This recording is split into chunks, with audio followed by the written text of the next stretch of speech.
Islamic terrorism to prosper. May God bless our military and Merry Christmas to all, including the dead terrorists, of which there will be many more. Thank you, ladies and gentlemen, for joining me. I want to announce. Let me just play this so that to alert people to the fact that this is actually breaking news. Nigeria is under attack. I not necessarily Nigeria under attack. Trump says he has ordered strikes in Nigeria, and the Nigerian government is saying that they are working with Trump to get this done.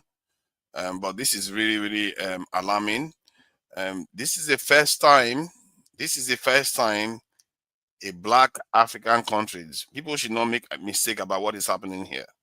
This is the first time a black African country has been under military strikes from any Western nation, and this happened under Tinubu's watch.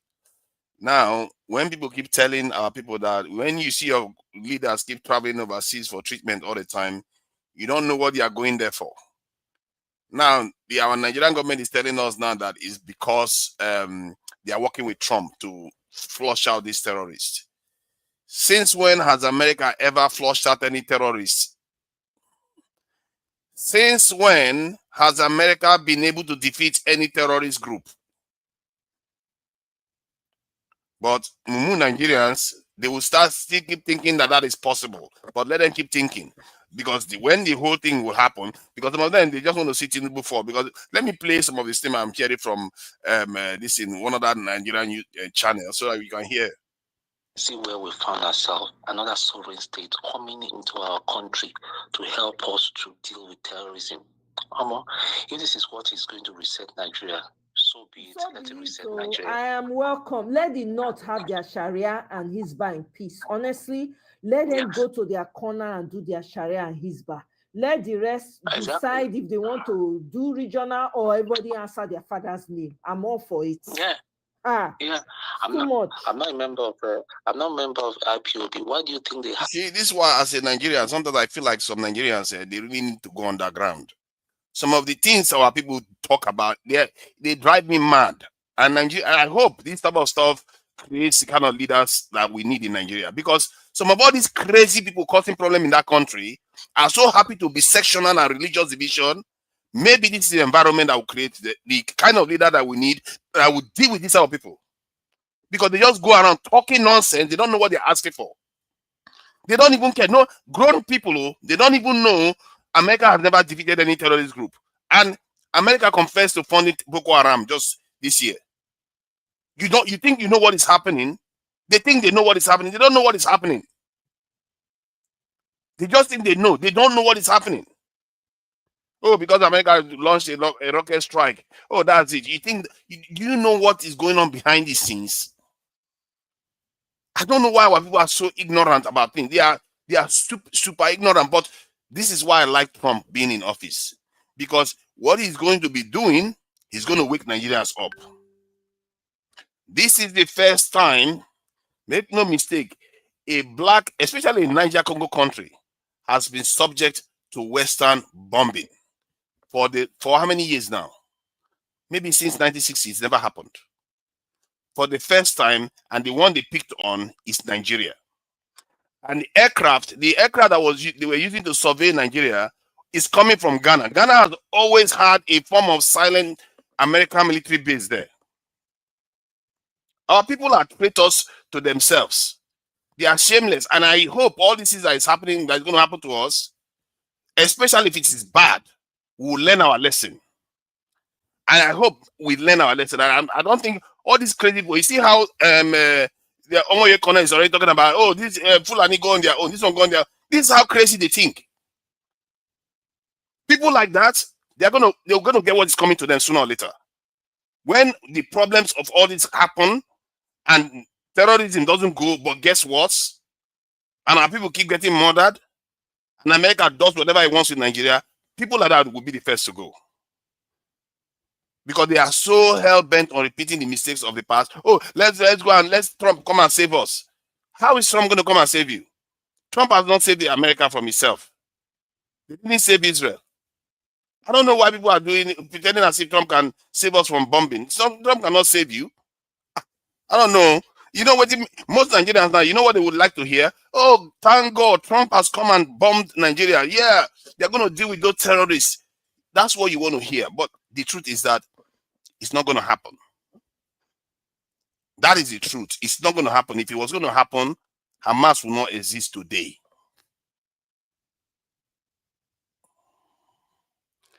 Hamas will not exist today. Hamas, Israel, America gave Israel so many weapons, the best weapons in the world. And then there was a terrorist group in the territory that they cannot escape from. And Israel bombed that area for straight 2 years. Straight 2 years. With 6 times the explosive power of 6 Hiroshima nuclear weapons. And still Hamas is there. And some people, you hear fellow Nigerians say, oh, yeah, it's good. Let him remove Tinubu too. You know, while he's there, let him remove Tinubu. You see how Nigerians talk? Like they are children. These people are children.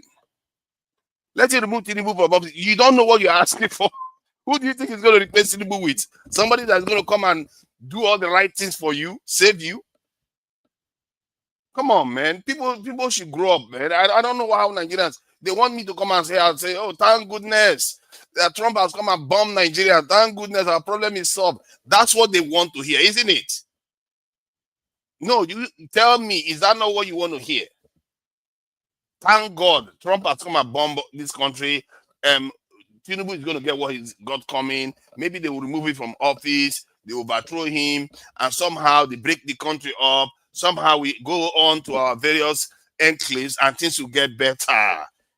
Tell me, is that not what you think should happen? I'm not going to tell you that, because I'm just going to tell you the truth. America did not defeat Al-Qaeda. They did not defeat ISIS. They did not defeat Boko Haram. If anything, they funded some of all these organizations. What makes you think coming to bomb Nigeria is actually to get rid of terrorism? They've been in the Sahel. America was in Niger Republic when Boko Haram was founded. I don't know what is wrong with our people. I really don't know what's wrong. America had the largest drone base in Niger. Look at that. Look at that. You see, I'm glad. I'm glad you are seeing that. This is exactly what I mean. Nigerians, we regret your negativity because it is true. Okay, Flora, tell me, was America not in Niger when Boko Haram started forming? When Boko Haram became stronger? And guess what? The Nigerian regime, just barely a year ago, they threw them out. They threw America out of their country. Today, America is finding its way into Nigeria instead. Our people, use your critical thinking. Ask yourself serious questions. If America was going to be able to solve this problem for us, the problem wouldn't have existed in the first place because America was in Niger Republic. They had their biggest drone base in Niger Republic. If America could solve this terrorism problem, Israel would have easily finished Hamas. There would not be one Hamas left anymore. For 2 years, straight bombing, intense bombing. It didn't work. So you think this little bombing is going to end terrorism in Nigeria? Come on, man. Our people, wake up. Wake up. It's not going to change anything. If anything, it might make it worse. What we are giving them, oh my God, what has happened in Syria may be what is going to happen in Nigeria. They will weaken your nation, impoverish your nation, and weaken it, and eventually use it for what they really want to use it for. That is what is going to happen. You see, I'm glad you are all coming in. All the people that want America to come and save us. Merry Christmas, Pataiwo, Merry Christmas. All the people that want America to come and save us. You see, if they are coming to save us, I will appreciate it. The problem is that's not what they are coming to do. And you should know it by now. They may not even care about our natural resources. What they care more about is we should not enable their enemies, and we too should not develop. That's what they care about. They care about that one strongly. And for me, personally, I don't even know why they don't want us to develop. Because if you look at the way our people behave, our people are not their enemies. Our people are not their enemies. Yet, they simply don't want you to see the light of day. They simply want your people to keep suffering continuously. Oh, look at this one. Why are you crying? Don't worry. You are the ones that will be crying soon.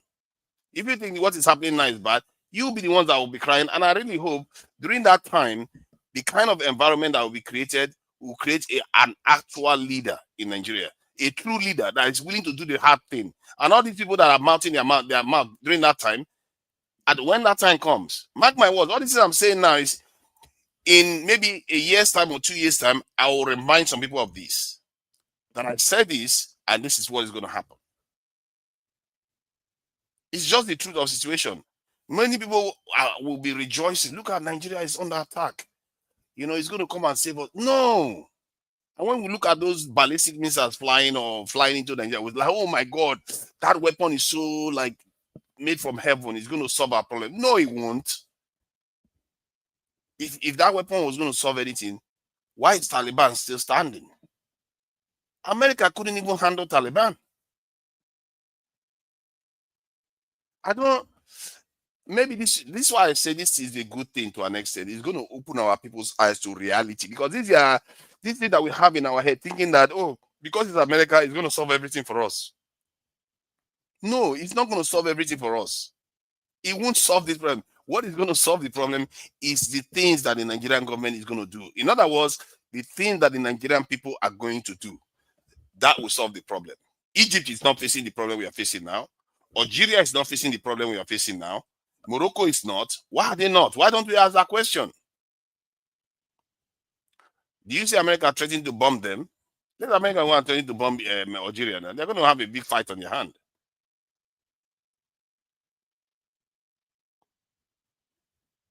You're the only one that will continue to cry. I'm glad I'm the only one that will continue to cry. Classic Nigerians. I really appreciate you all for coming in anyways. I'm sure many of you expected to have a kind of situation where we'll be jubilating. Like the way we welcome military regimes, welcome the democracy, we welcome every government. Some people cry all the time in one area. Of course, not everybody welcomes a certain government. Some people hated Tinubu, some people love Tinubu. But you guys that have come to this channel, majority are the type that will agree that Trump should bomb Nigeria. I'm sorry to say, and I'm sorry to disappoint you, it's not going to be a solution. The solution is what I've been telling you for ages. I've been telling you for ages, and you all be opposing me. And it has led to this, by the way. So to an extent, it's your fault that this is happening. Because you all like to blame the government, but when they told you the solution to the problem, you oppose it. In other words, you oppose it so that the government should not implement it. And today you are happy when foreigners come and bomb your people. I personally, I don't know what to say about Nigerians. Sometimes I just feel disappointed about our own people. We are so underdeveloped strategically. Strategically, we are so underdeveloped. A lot of us need to go and get some lesson in strategy. All we hear is, okay, I think, let me see if I can get to some of all these Twitter. This is the tweet here from Trump. Let me read the tweet so that some people get an idea of what Trump said.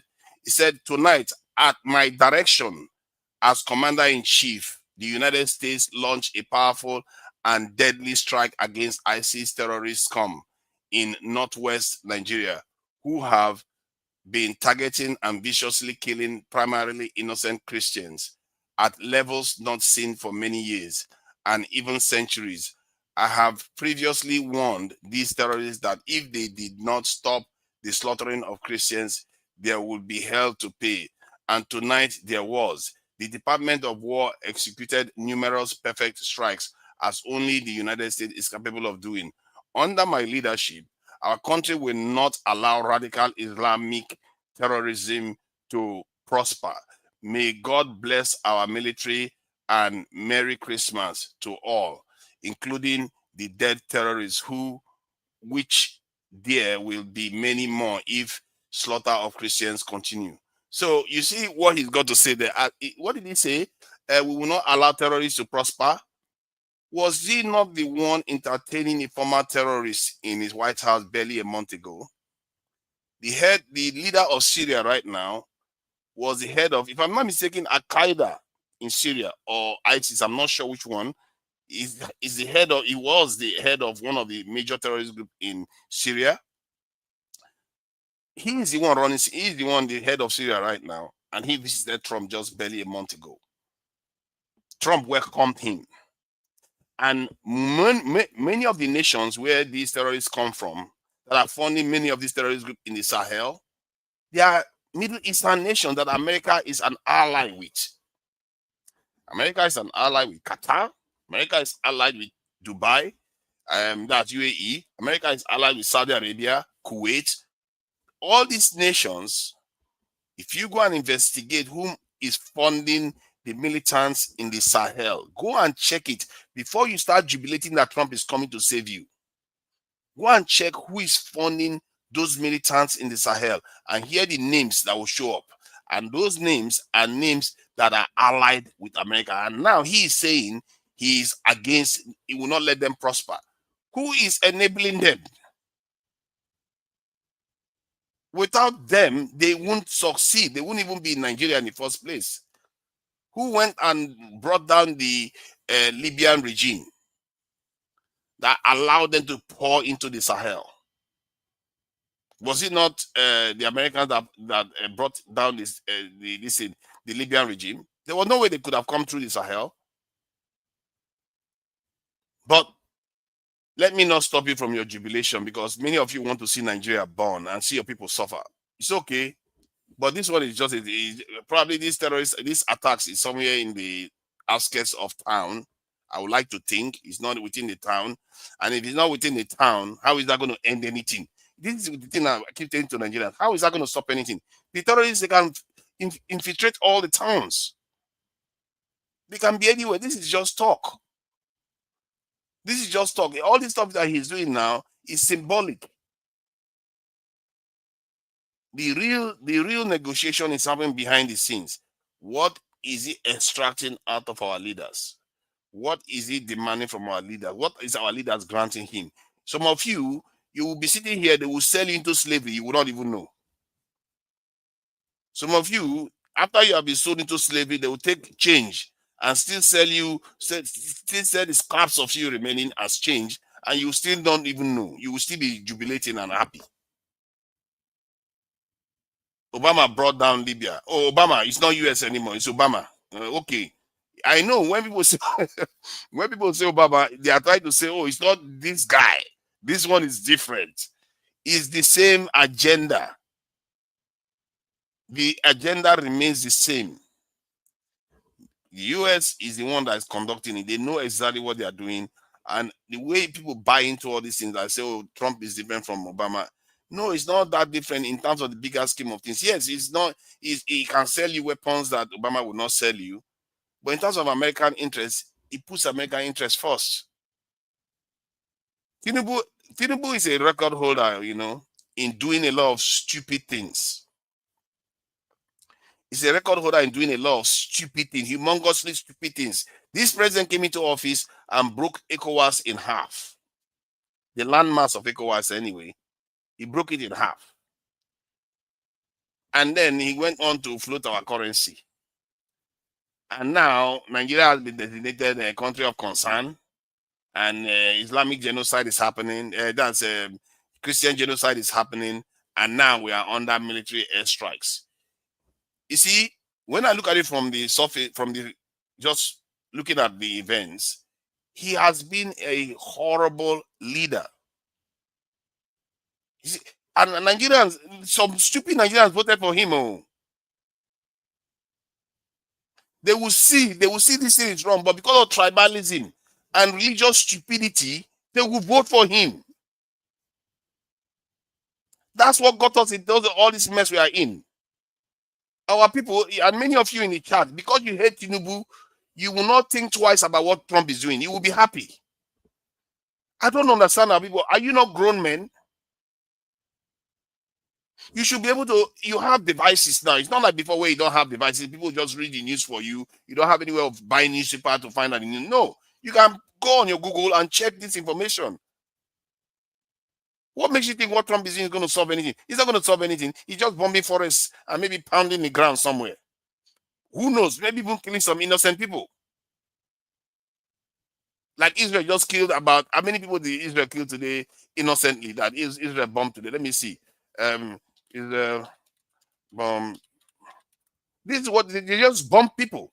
They just bomb people, and you think they are killing terrorists. Do you know how many people that was killed in Gaza that Israel said they are killing terrorists?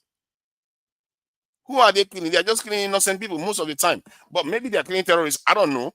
If they are killing terrorists in the Sambisa forest, good for them. Let them kill as many as they can. I should be careful about using those terms. Terrorists deserve to be made accountable for their actions. That's for sure. I am 100% certain that terrorists need to be dealt with, non-negotiated with. But that is a Nigerian thing to do. But Mumu Nigerians never allowed that to happen. They will keep arguing with you. Don't recruit into the military. Don't recruit. Don't do anything. Don't. If you do it, the terrorist is inside the military too. Go and they will tell you go and get people jobs. If you get people jobs, terrorism is going to go down. Go and do this. What else did they say? Education.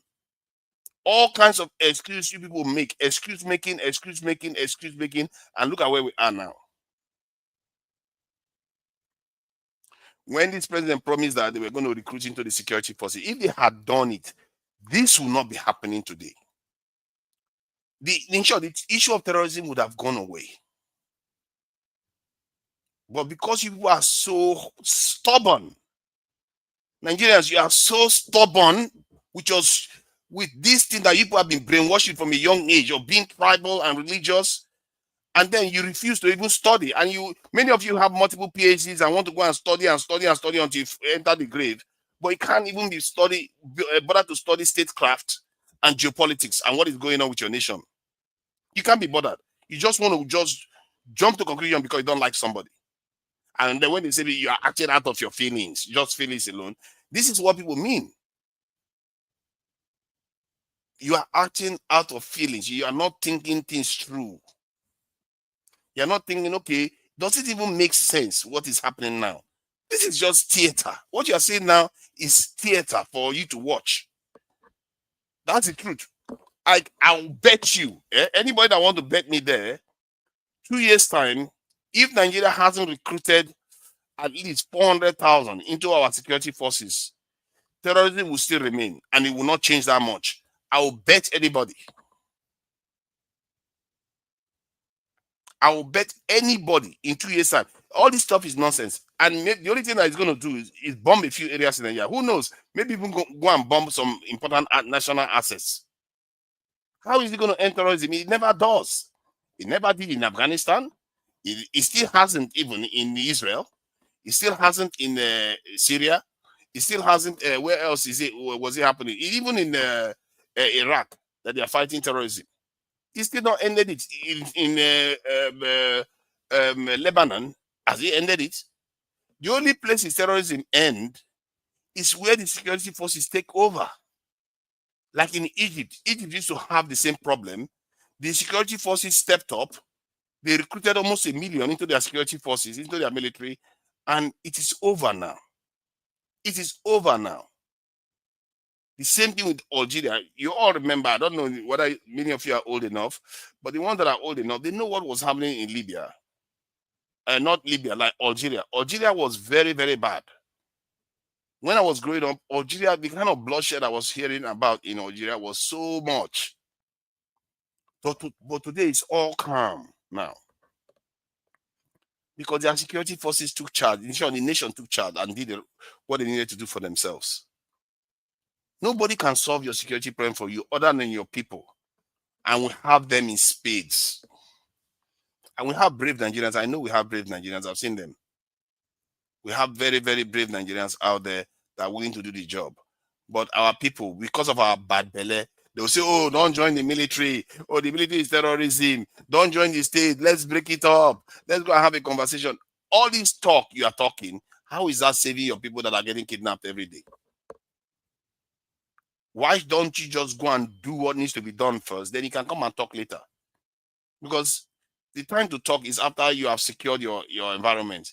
Now, look at Trump now. He's coming to bomb this in an African country. This is something that has never happened in history for a very, very long time. I don't think since 1960, American jets have flown over any Niger-Congo nation ever. Like from Senegal to South Africa to go and bomb it. They didn't even bomb Zimbabwe when Zimbabwe expelled white farmers. They didn't even bomb it. That's how mismanaged our country has been. And all these Jagaban supporters that like to support Jagaban, whether he's doing rubbish or not, it's really horrible. We are paying for our sins. Let's face it. We are literally paying for our sins. And we have not even started. What we are seeing right now, we are paying for our sins. All these people that are supporting Jagaban, they know what he's doing is wrong. They will still support him anyway. Some people that know what America is doing now is wrong, they know it, but they don't care. They will support it because they hate the other side. That is how Nigerians behave. At least most of them behave. There are some that can see between the lines. They can read between the lines. They will know, okay, Jagaban has screwed up here. America has screwed up here. What are we going to do to take care of ourselves? I tell you, that's where most of you should be. If you want to bet me, anybody that is brave enough, come and put your money down, and I will tell you this terrorism is not going anywhere because of Trump bomb Nigeria. It's not. Trump will leave office, terrorism will still remain if Nigerians don't take action themselves. We have to take our own action to defend ourselves. If you don't get those people into your security forces, why should you deserve security? Why should you deserve security? Why should you even survive if you keep expecting foreigners to come and save you? Nigeria is one of those special nations. People don't know. Many Nigerians don't even know how special their nation is. Maybe even not the nation, just that area. They don't even understand it. Like people like Esau that sold his birthright for porridge. That's how many Nigerians behave. They have signed off their birthright a long time ago. They don't even understand. That's why grown men will be happy that their country is getting bombed. Because they've signed away their birthright a long time ago. Jagaban has failed. We know Jagaban has failed now. But you know your fellow Nigerians that will be defending him. The guy, he was a spectacular failure. Was he not on this channel? I was telling you, fellow Nigerians, this guy is flying overseas every day for treatment. Do you think he's going to govern for you? He's not there to govern for you. He is there to govern for other people. People think he's bombing and what he's bombing he's doing now is against Jagaban. I don't know where they got that one from. And I think was it on Omoye Corner that was saying that the French are not going to come and save Tinubu. What? The French and the US are on the same boat. What are you talking about? They are part of NATO. Don't you get it?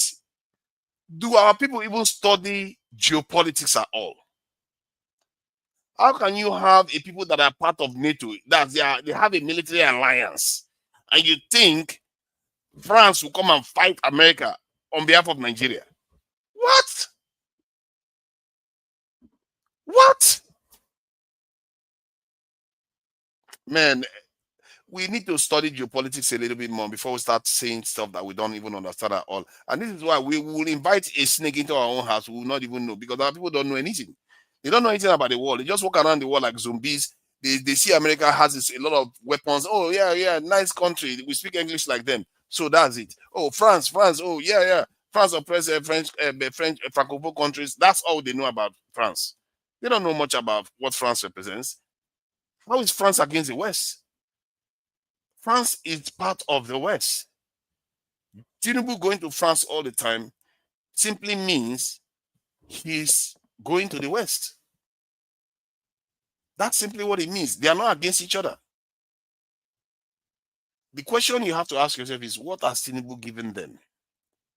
What has he sold to them now? Because whatever he sells to them, the only thing you can pray for,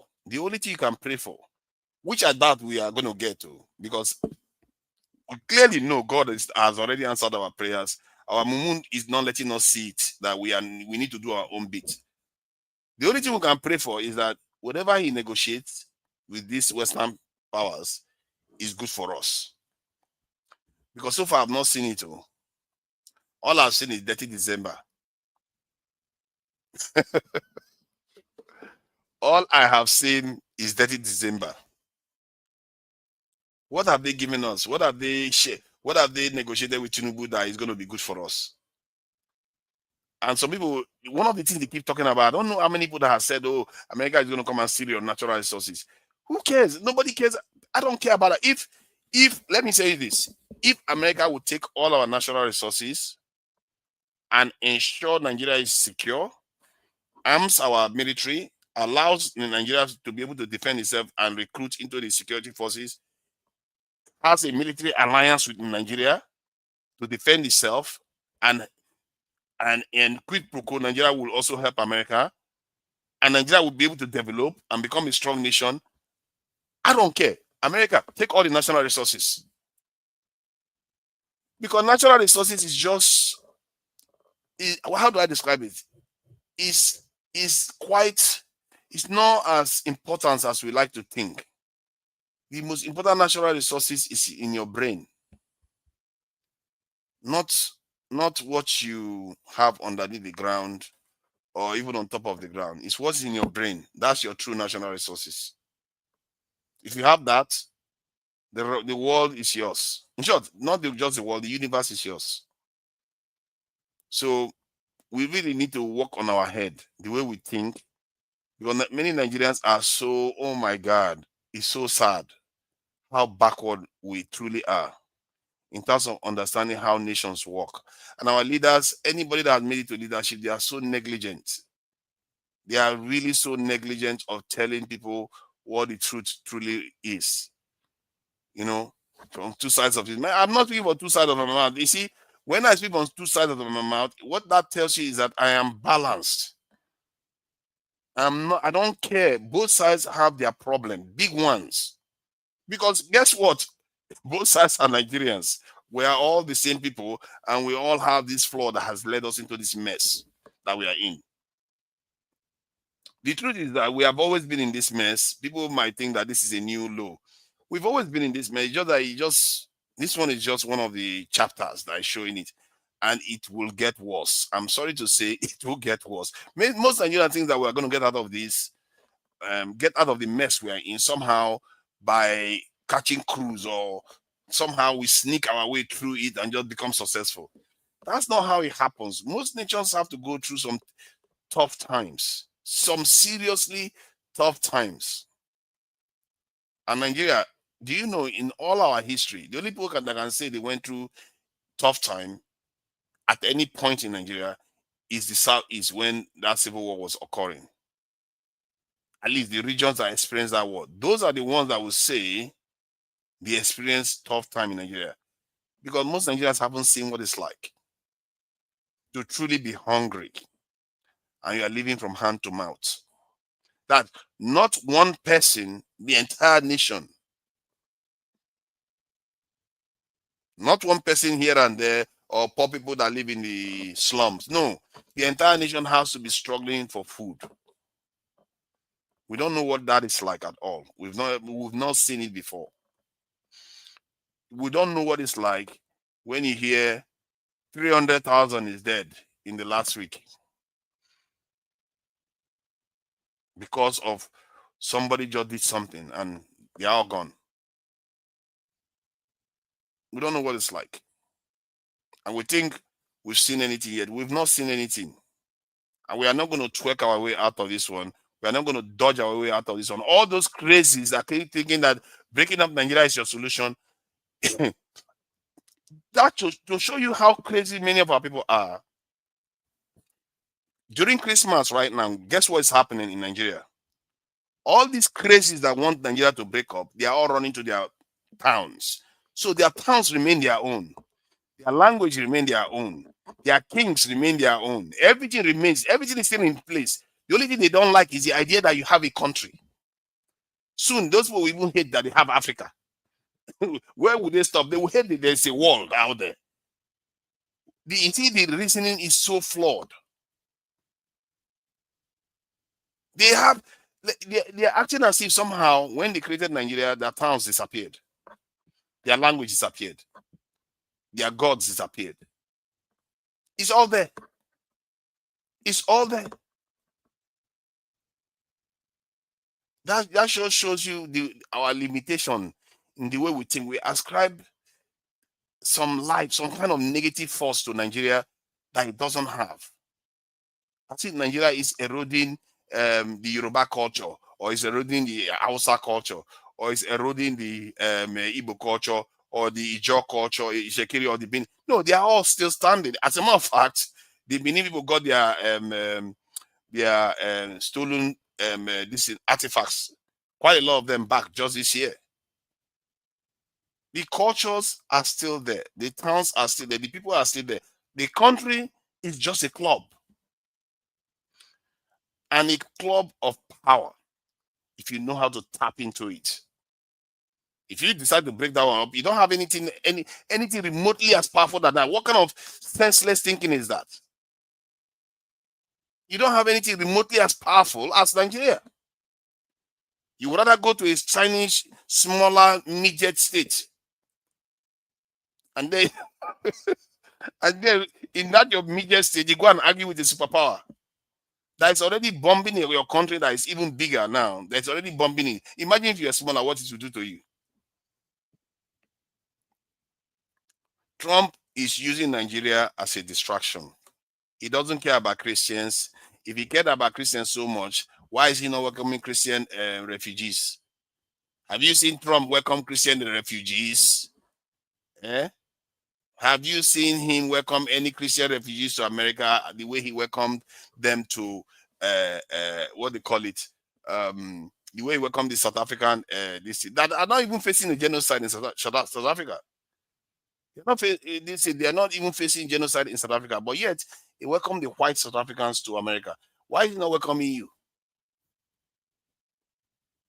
But let me go to the chat and talk to Nigerians and see what they are saying, because it's good to get points of view of what's going on in the country. Let me see the images here. What is it showing? It's used as a distraction now, because this Nigeria issue came up when Israel was trying to imply that the genocide going on in Nigeria. Why is everybody talking about its own genocide? You see what I mean? So they need something else to say there's another genocide going on out there. It's not only Israel that is doing it. As a matter of fact, Netanyahu, just yesterday, if I'm not mistaken, let me see if I can find that speech. He literally made a speech about this. Netanyahu made a speech about the genocide in Nigeria that is going on. It's funny. You couldn't even make it up. Maybe he basically may be the one that just ordered Trump to do what Trump is doing now, because somehow that guy seems to be more powerful than Trump. Let me see if I can find that video. I just saw that video yesterday. That was quite interesting video, actually. Let me see if I can find it. It was on X. Somebody shared it with me. It was on it. Somebody shared that with me. So let me find that that video. So you see what I mean, and that should tell Nigerians that how much influence Israel has over Trump right now.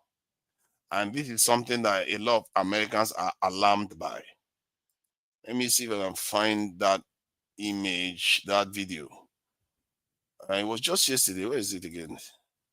Yeah, somebody shared the video yesterday. Let's see. Yeah, that's it there. See if I can get it out. so you guys can see it. I'll play it. You know,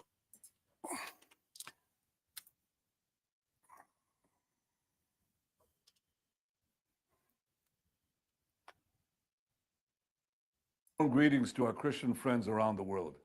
I wish you a Merry Christmas and a Happy New Year from here, the Holy Land, Israel, the only country in the Middle East where the Christian community is thriving. Israel is the only country in the Middle East where Christians can practice their faith with full rights and in total freedom, where Christian pilgrims are embraced with open arms and are so deeply appreciated, where Christians can celebrate proudly their traditions and openly do so without any fear. In Jerusalem, the city municipality every year officially distributes Christmas trees. It's been doing so for 2 decades. By contrast, a few days ago, in the Palestinian town of Jenin, Palestinians burnt a Christmas tree in the Holy Redeemer Church. That's the difference. Israel stands up for Christians across the region, wherever they face widespread intimidation and persecution. While Israel's Christian population is growing, the Christian population in countless areas across the region has been dwindling due to systematic discrimination and oppression. This has happened in Iraq, it's happened in Syria, it's happened in Lebanon, it's happened in Turkey, and it's happening in the Palestinian Authority. The birthplace of Jesus, Bethlehem, used to have 80% Christian population. That's when we were there. When we left and gave it to the Palestinian Authority, it has since dwindled from 80% to 20%.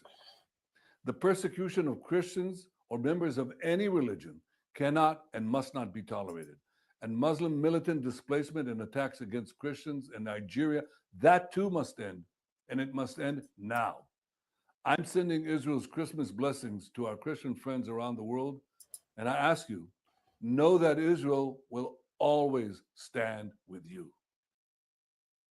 now you see what I mean? So all these things are orchestrated, but you guys, our people are so brainwashed that From they can't even Jerusalem. see it. They can't even see it. They are laughing at you. They are just laughing at our people. Sometimes I feel embarrassed being a black person, I tell you. Specifically African, because African Americans are not that gullible. They are not that gullible about this. We are some of the most gullible groups ever.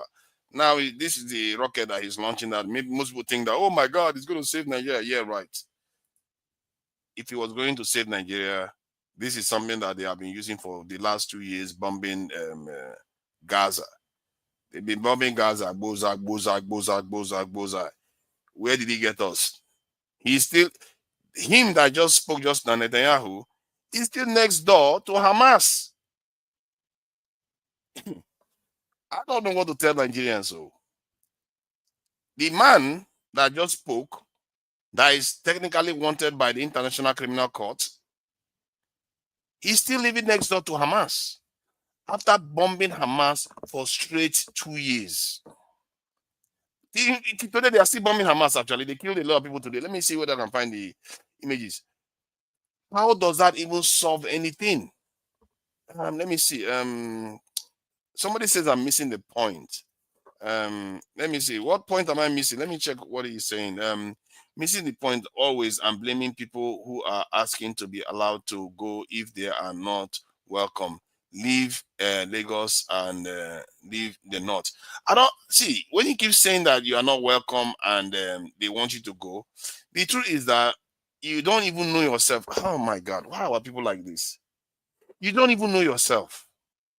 Because if you knew yourself, if you knew your people are outgoing people. They are everywhere. Why would you want to go? That is your power. But you don't even know your power. Like we have been twisted round and round in such a way that where our power lies, we turn against it. That's how we are. Like you actually think, like because you are from the southeast, living in Nigeria is going to solve your problem. You're just making it worse. Because that's not your nature. Your nature is you are expansive. You travel to places, bravely traveling to places that most people will not even dare to.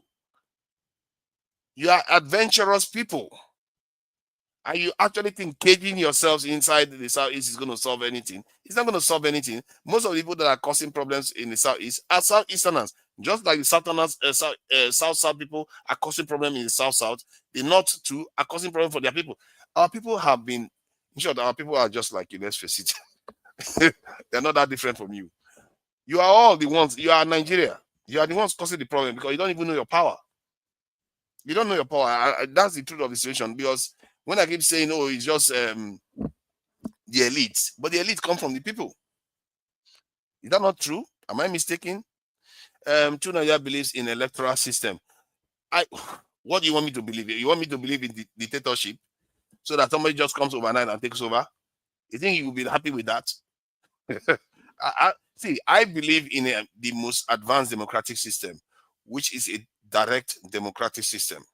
If we wanted that, we can elect a president from each region and they go and sit in a presidential council. Then everybody goes home not worrying about who is going to be president, because you know your president is there. They are all making decisions together.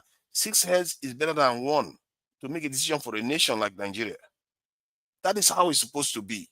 But our people, instead of them to be thinking creatively, thinking about new things, new ways of solving problems, we double down on ways that never worked. Why do we do that? If you carry an umbrella today and you go outside in the rain and the rain beats you because the umbrella is torn and broken, tomorrow are you going to carry that same umbrella? But technically, that's exactly what our people do. They'll carry the same umbrella thinking that it's going to give them a different result. But it won't. The result is exactly going to be the same. And our people are just going to think that, oh, somewhere along the line, it's going to come out different. It's not going to come out different. It's going to come out the same way.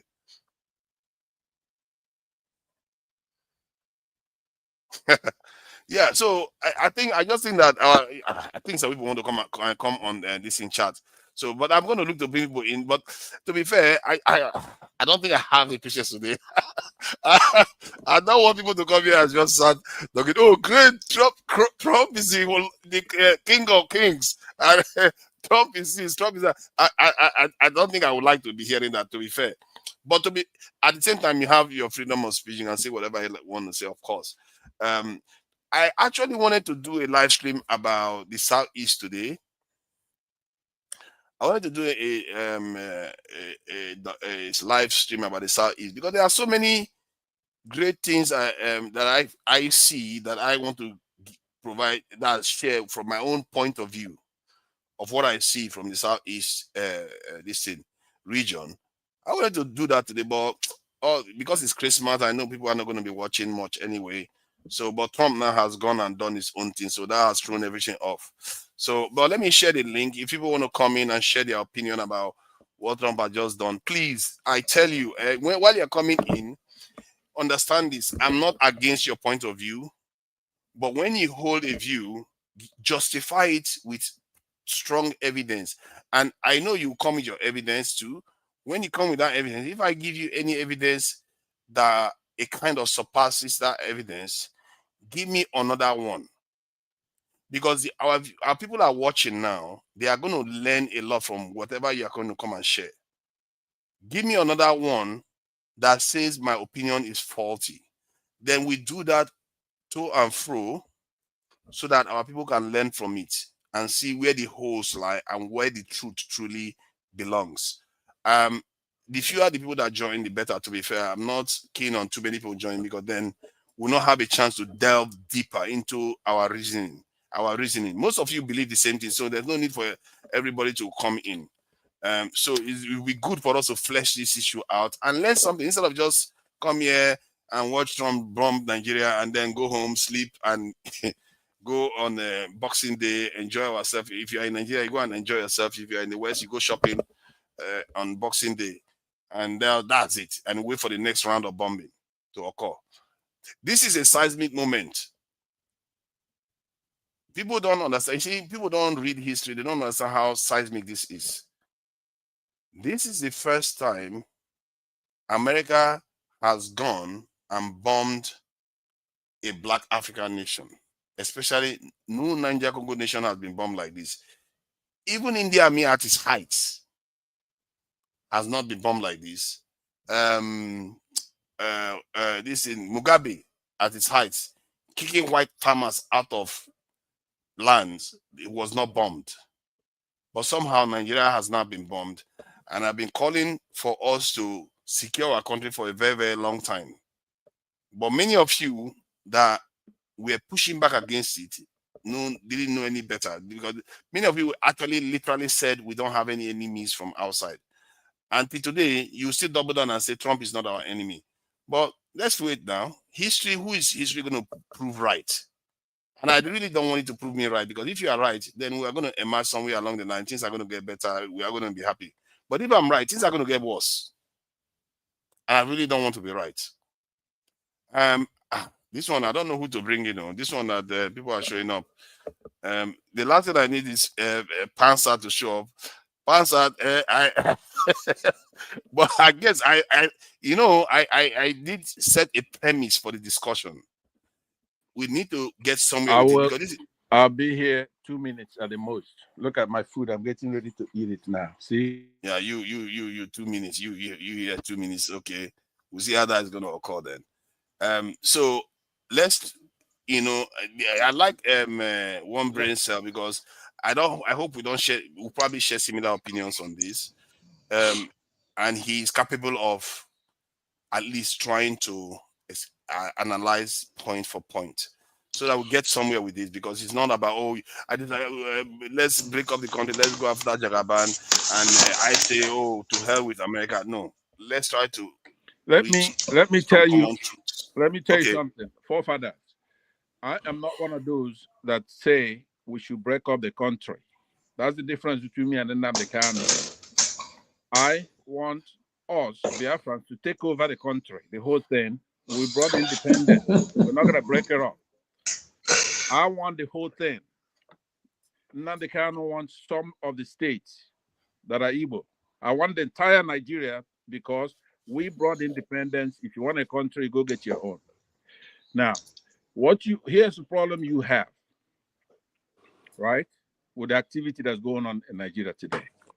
There's something called a paradox. It looks this way, but it's actually that way, right? That's how you know somebody who's ignorant. If you don't, we're just looking at it, you're making a mistake, because what's happening in our country today is the best gift we could get.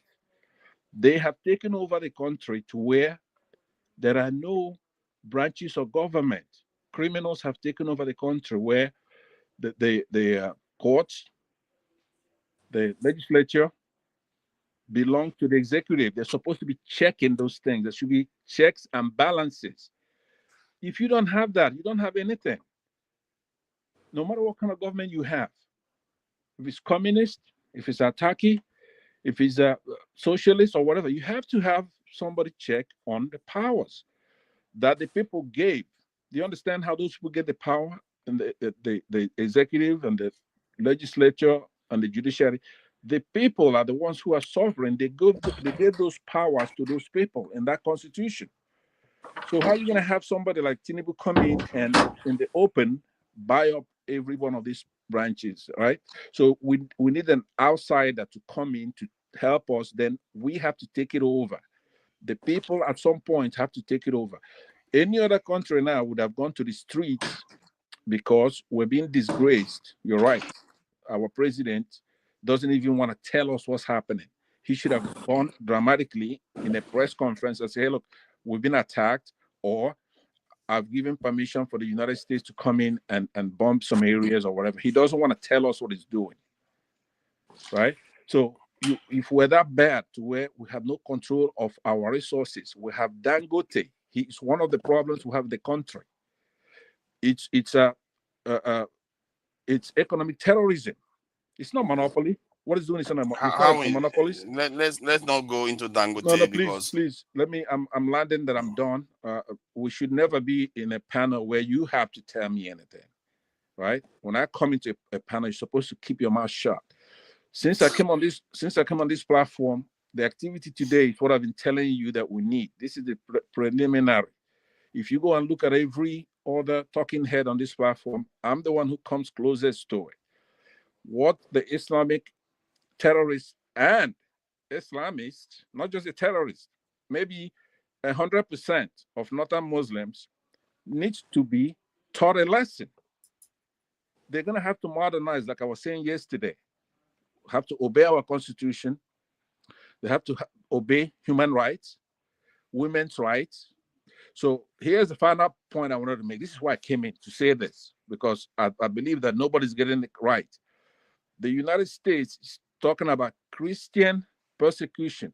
So let's just put it religious persecution. It's not just the genocide. The genocide is an important aspect to it. They want to stop people getting killed. But it also means if we go and vote, you cannot rig the election. That's persecution if you are making the votes of Christians not count. That's persecution. That's very important to me. We want to make sure that if you rig, you're bombed or you die, right? So Tinubu should not be on the ballot. So you are saying that America should be responsible for enforcing rules for our own nation? It's not just America, it's America and the Nigerian people. Don't forget who's sovereign. Yeah, but you are saying America because I said America plus. America plus. Yeah, but that should be something that Nigerian people decide, not America. We decided, right? You're a minority. You really have no. You shouldn't be saying anything in this thing here, right? You're a minority. Maybe I shouldn't be saying anything. I don't understand what you're talking about. You're just going all over the place. 3%. So I conclude that you other people want to chime in, but the only point I want to make to Nigerians is this. This thing is about Christian persecution. It's not just about genocide. It includes turning off those beavers and includes punishing things that we've already done in the past, like that 2023 election. It was stolen. So it's the beginning, and get ready. All right. Thank you very much. Enjoy. I'll be listening from our side. Thank you. Thank you for joining us. And let me bring in Revolution now. Okay, I think it's one brain cell that came next. I came first, though. I came first. Okay, great. Revolution now. Thank you for joining me today, because hearing this, in one sense, is a good news, because our people have been under some illusion that somewhere along the line there's some guardian angel saving us somewhere, and many of them are still under the illusion because they are thinking that Trump is there to save them. But what do you make of this event in terms of, from your own perspective? You probably have listened to me yapon about it, so I will let you just describe what you observe and what we should take from it. Merry Christmas, everybody. And first of all, I want to congratulate Mr. Pansat. You know, he have opened the door of truth. Almost all what he said, I'm very happy that he said them, because I don't normally agree with him, because he said I'm an anti-intellectual. I'm not anti-intellectuals at all. At least I have gone to a bit of schooling myself, so I know what it is to be educated. So really, I appreciate him. So most of his submitment is top notch. Let me use that word, because he broke down everything the way I wanted to. Maybe I wouldn't have dealt with it the way he dealt with it, because of intellectualism. So I respect him for his own submission. He did a lot. For me, I can tell you, I was reading the comment section while you were talking, and people said the best Christmas gift Nigeria ever got. It is one of the best news I've ever had in my life. Because I don't want you to see it differently, as if, because most of you educated ones, some of you, and those sympathizers of Islam will tell you Trump want to invade Nigeria. He didn't say he's invading Nigeria. Many of you have given example, look, anywhere Nigeria, even my guy I support, Showore, he was a part of that group of people who, of course, are forgiving him, giving us example, where America has gone, what ended up with it, how did it end, Afghanistan, blah, blah, blah, blah, blah, blah, you know. It is not the same. Let us help you people, let's educate you people a little bit more. Where they went in those places, they went to remove the sitting government, because of the cries of the people of that country. The people of that country cried. They needed help. For crying out loud. Wow. They needed help and called America. Did they get to come. help? Or did it get Yes. worse? It didn't get worse. It's just that the system, please, if you don't mind, forefathers. No, You know, I did this is say very, that when you come in, you'll be asked questions and you need to give answers to justify your statements. okay, Because then this I is will very, very justify. important now.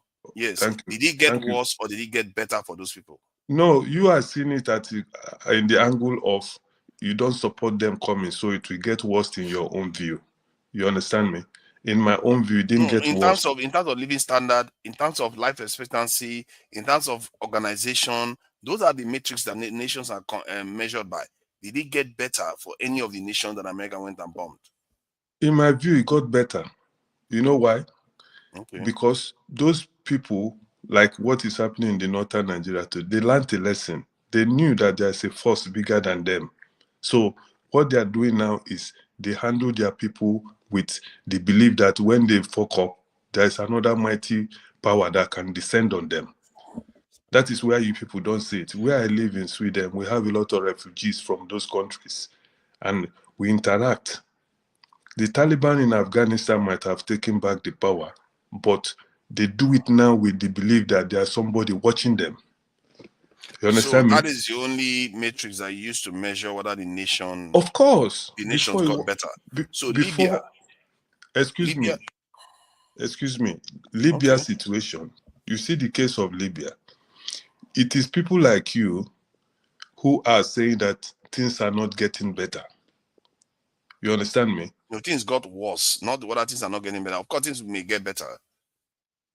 Nothing got worse. Most people believe that when Gaddafi was there, of course, I could believe that when he was there, it's difficult to see a Libyan outside in Libya because he was taking care of them in his own way, while he was killing a lot of people also in his own way. People were locked in prisons that they don't see the daylight. You understand me? So we should not forget all those atrocities. And then he was trying to Islamatize Africa with the money he has. You people don't, I mean. Yeah, but you look at one thing, but I'm saying the nation, you said they help the nation. The help you are asking for, because we are now living through it, the same thing again.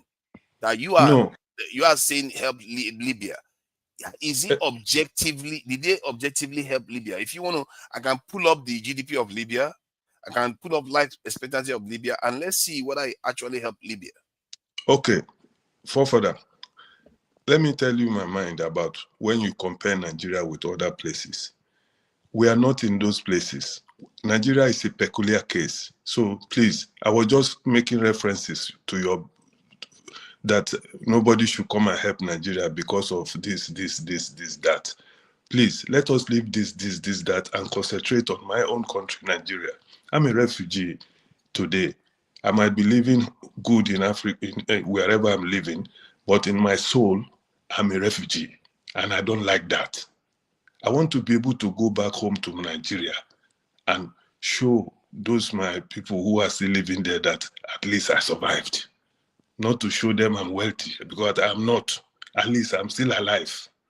I can't remember the last time they saw my face live, touch my skin live, because of few people who think, okay, I don't want to waste your time, doctor. Forefathers, you know I don't like wasting time. Only that today is a special day. I was sleeping.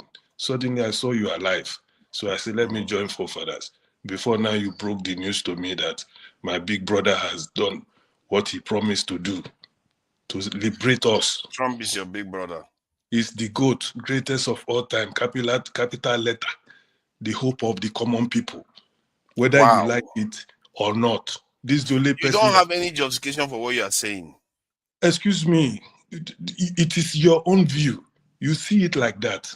I'm justifying it, but you don't want to listen. Pastor have justified it. You don't want to listen. No, you justify that it's just because it's against the North, which but if it's against the terrorists, if it's against the terrorists, I agree with you on that. If it's about the terrorists, yes, you should go after the terrorists. But empirical evidence shows That is not going to solve the problem. Number one, it's not going to solve the problem.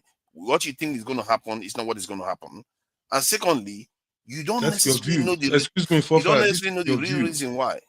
No, it is the view that is evident. This is evidence based. Al Qaeda is still around today. ISIS is still around today in all the countries America went to. Anyway, by the way, from Afghanistan to Iraq to Syria, Al Qaeda is in all of them. And did you know too? Let me break this one to you, just in case you didn't hear me when I was on when I was saying. Did you know America had the largest drone base in Niger Republic just barely 2 years ago, while Boko Haram was running crazy in the north of Nigeria? What makes you think this? Do you know their reasoning for doing this? Because they couldn't do it before. What makes you think they can do it now? There's no evidence to that. Okay, please, before I lose my thought, you know, Forefather, you belong to this group of people who practice this. Follow evidence. Hold on now. You say there's no evidence. We have seen evidence, but you don't want to listen to our own evidence. You want us to listen to your own evidence. Your evidence you are presenting is big from just because you don't like terrorists. I don't like terrorists, but you can't base it on that because it has never worked. Forefathers, listen. If you see, let me give you these conspiracy theories you people carry up and down. Let me tell you something. Let me give you I hope I don't take much time, but please let me land so that, you are cutting me off. I don't want to lose what I want to say. Nigerians are being bullied by a group of criminals. You understand me? We are being bullied. We have been bullied right from the days of Fela, when he started singing Paddy Paddy Government, if you know no person. These are the things, the first time they opened our eyes of what is happening in Nigeria. And if you see, I'm in my 50s, forefathers, so I'm not a small boy to tell you that I was told. I lived through it. This came with this military government. How many of them were Westerners, Southerners? I mean, when we talk about Nigeria, we talk about people at the top, the commander-in-chief, not they give you one post to one side. They say, but the Igbo is the army chief, is this. We're talking of commander-in-chief, the people responsible, the man who has the last say. They were all Fulanis. The only person who succeeded among them to come up a little bit was Obasanjo, and he was being guarded. You understand me? But this was how far these people have taken over Nigeria. Even though most of us don't talk or don't pretend as if, you understand me? But the theory I want to give is the theory of a bully. If a bully is bullying you and you never reply, they continue bullying you. They have oil wells in the South, which is not in their backyard, okay? But they will tell you that all of them have oil wells. You understand? Just these little things. Now, God has answered the prayers of Christians in Nigeria. They're coming to remove them from their high south. So, forefather, I know you will never agree with me because you have made up your mind, you and your colleagues, or those who think like you. Even Showore was part of them. But though, his own view is that he wants Nigerians to solve the problem themselves. And he said something, what if Trump doesn't come? But now that Trump has come, I know he will change his mind because we need help. I'm not against Muslims. You need help. We need help, at least to start a new story. Now the help has come, we will now see the new story begin. Because the bully must stop bullying us. Because now he knows there's a bigger bully. They are the ones bullying you. Okay, see. Okay, let's agree on one thing. What is happening now may lead to a situation where I just maybe to an extent I wish Trump does it. Goes outside and start doing other things to disrupt the Nigerian economy and the Nigerian state itself. When he does that, let's even cause an overthrow of the regime. If that happens in Nigeria and the chaos that follows, mark my words, if you say you want a revolution, that's when it's going to happen. It's going to create leaders that the people that are talking like the way most people in each other are talking, their head are going to be taken off because those people need to go. If we as people have to survive, those people need to go. Those people that always believe that foreigners can save us, they need to go.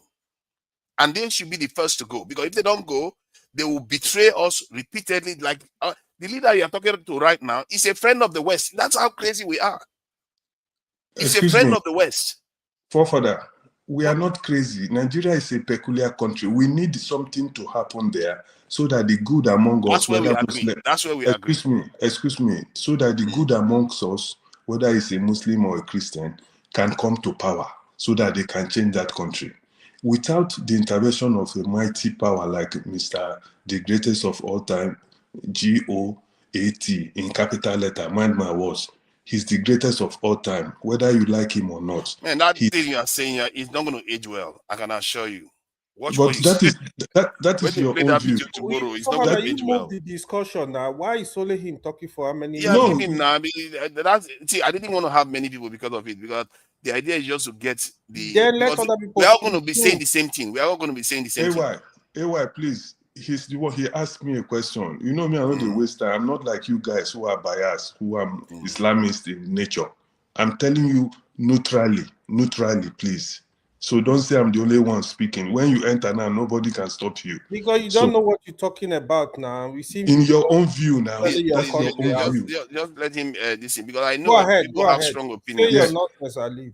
Please, forefather, just give me a minute to round up. You see, that is what we are saying.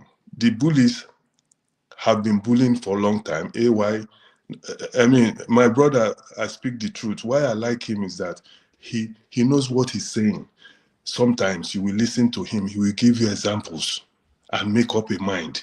But people like AY, who told you that when Tony was telling him before that Muhammad did not bring Islam, he was making some noise before I speak the truth, corrected him and explained to educate people like us. We understood it, we were listening.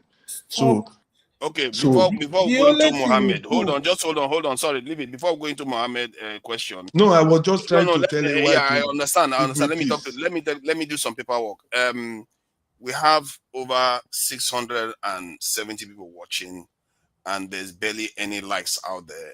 You have to like, share, and subscribe. We have to hold the conversation, and Nigerians, take your time. It doesn't cost you anything.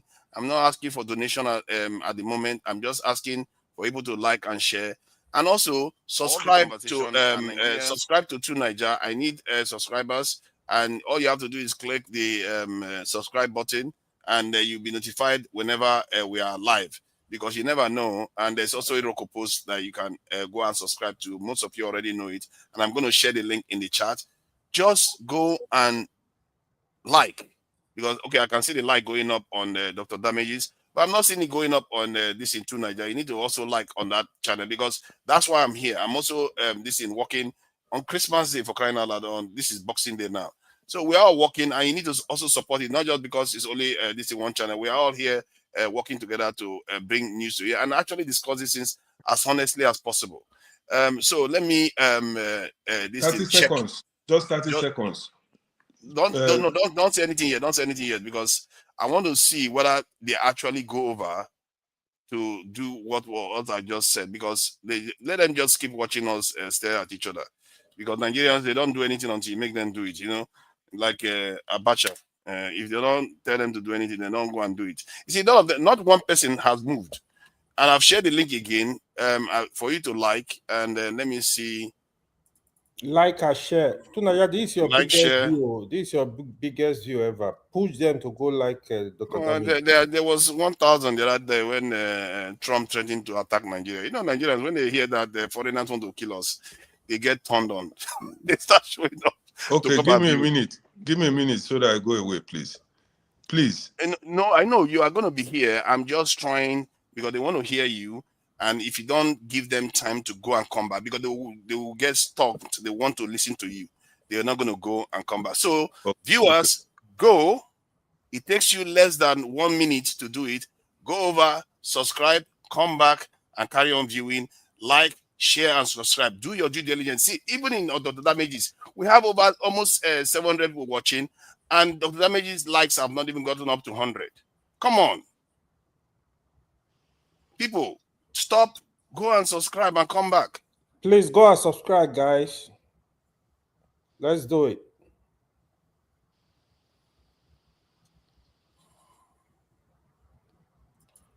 Zero. I've not seen one person even move. The likes have gone up on that channel. Tell them you are gonna end the show. No, if I end the show, then there will be no discussion anymore now. And I could. Who says this? We have to be don't end it. Just move to educated people. They will maybe what they are listening to. Good. All right. So move to educated people, please. Let me allow Revolution now to finish this thing.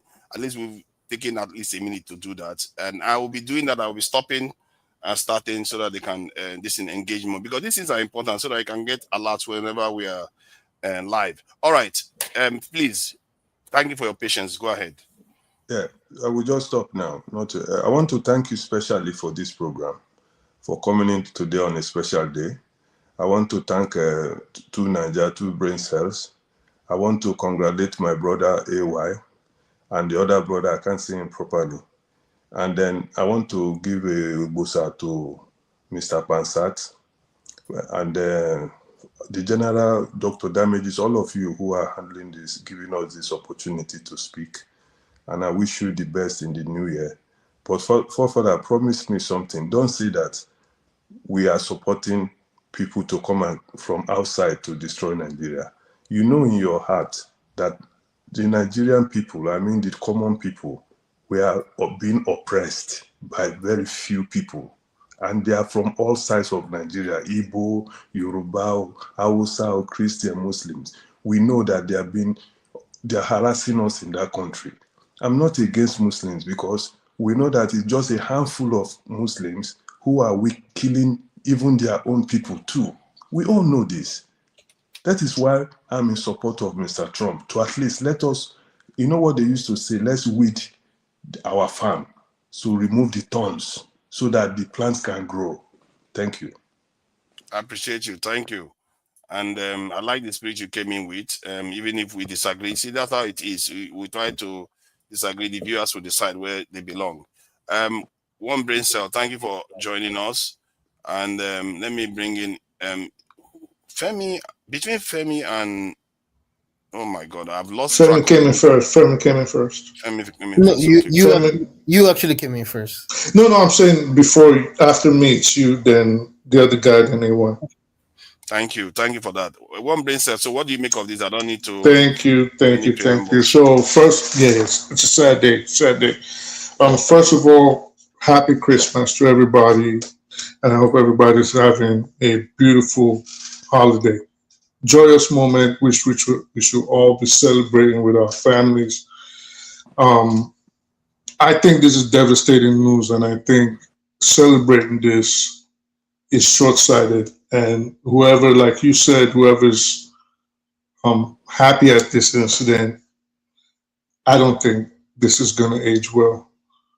I mean, first of all, I think this is a distraction from what's happening in local politics in America, the Epstein files primarily, and all the domestic issues that the Republicans and Trump's administration itself is trying to shift focus on. In addition to that, the issues in Palestine, which an entity, a wanted international criminal like Benjamin Netanyahu is definitely trying to shift focus from his atrocities in Gaza. With regards to, I wish Pansat was on here, because Pansat is someone that I'd say, maybe because I have a soft spot for him, I always tend to listen to him. And why I like Pansat is because I think Pansat is very, very, aside from I know he's an intelligent man, I think he's very misunderstood. Because I've spoken to Pansat numerous times backstage, and I've seen him in his real element where we weren't discussing politics. It was just him having fun He's a very funny man. He's a good man, very good man. But I think on this issue, I think he's wrong.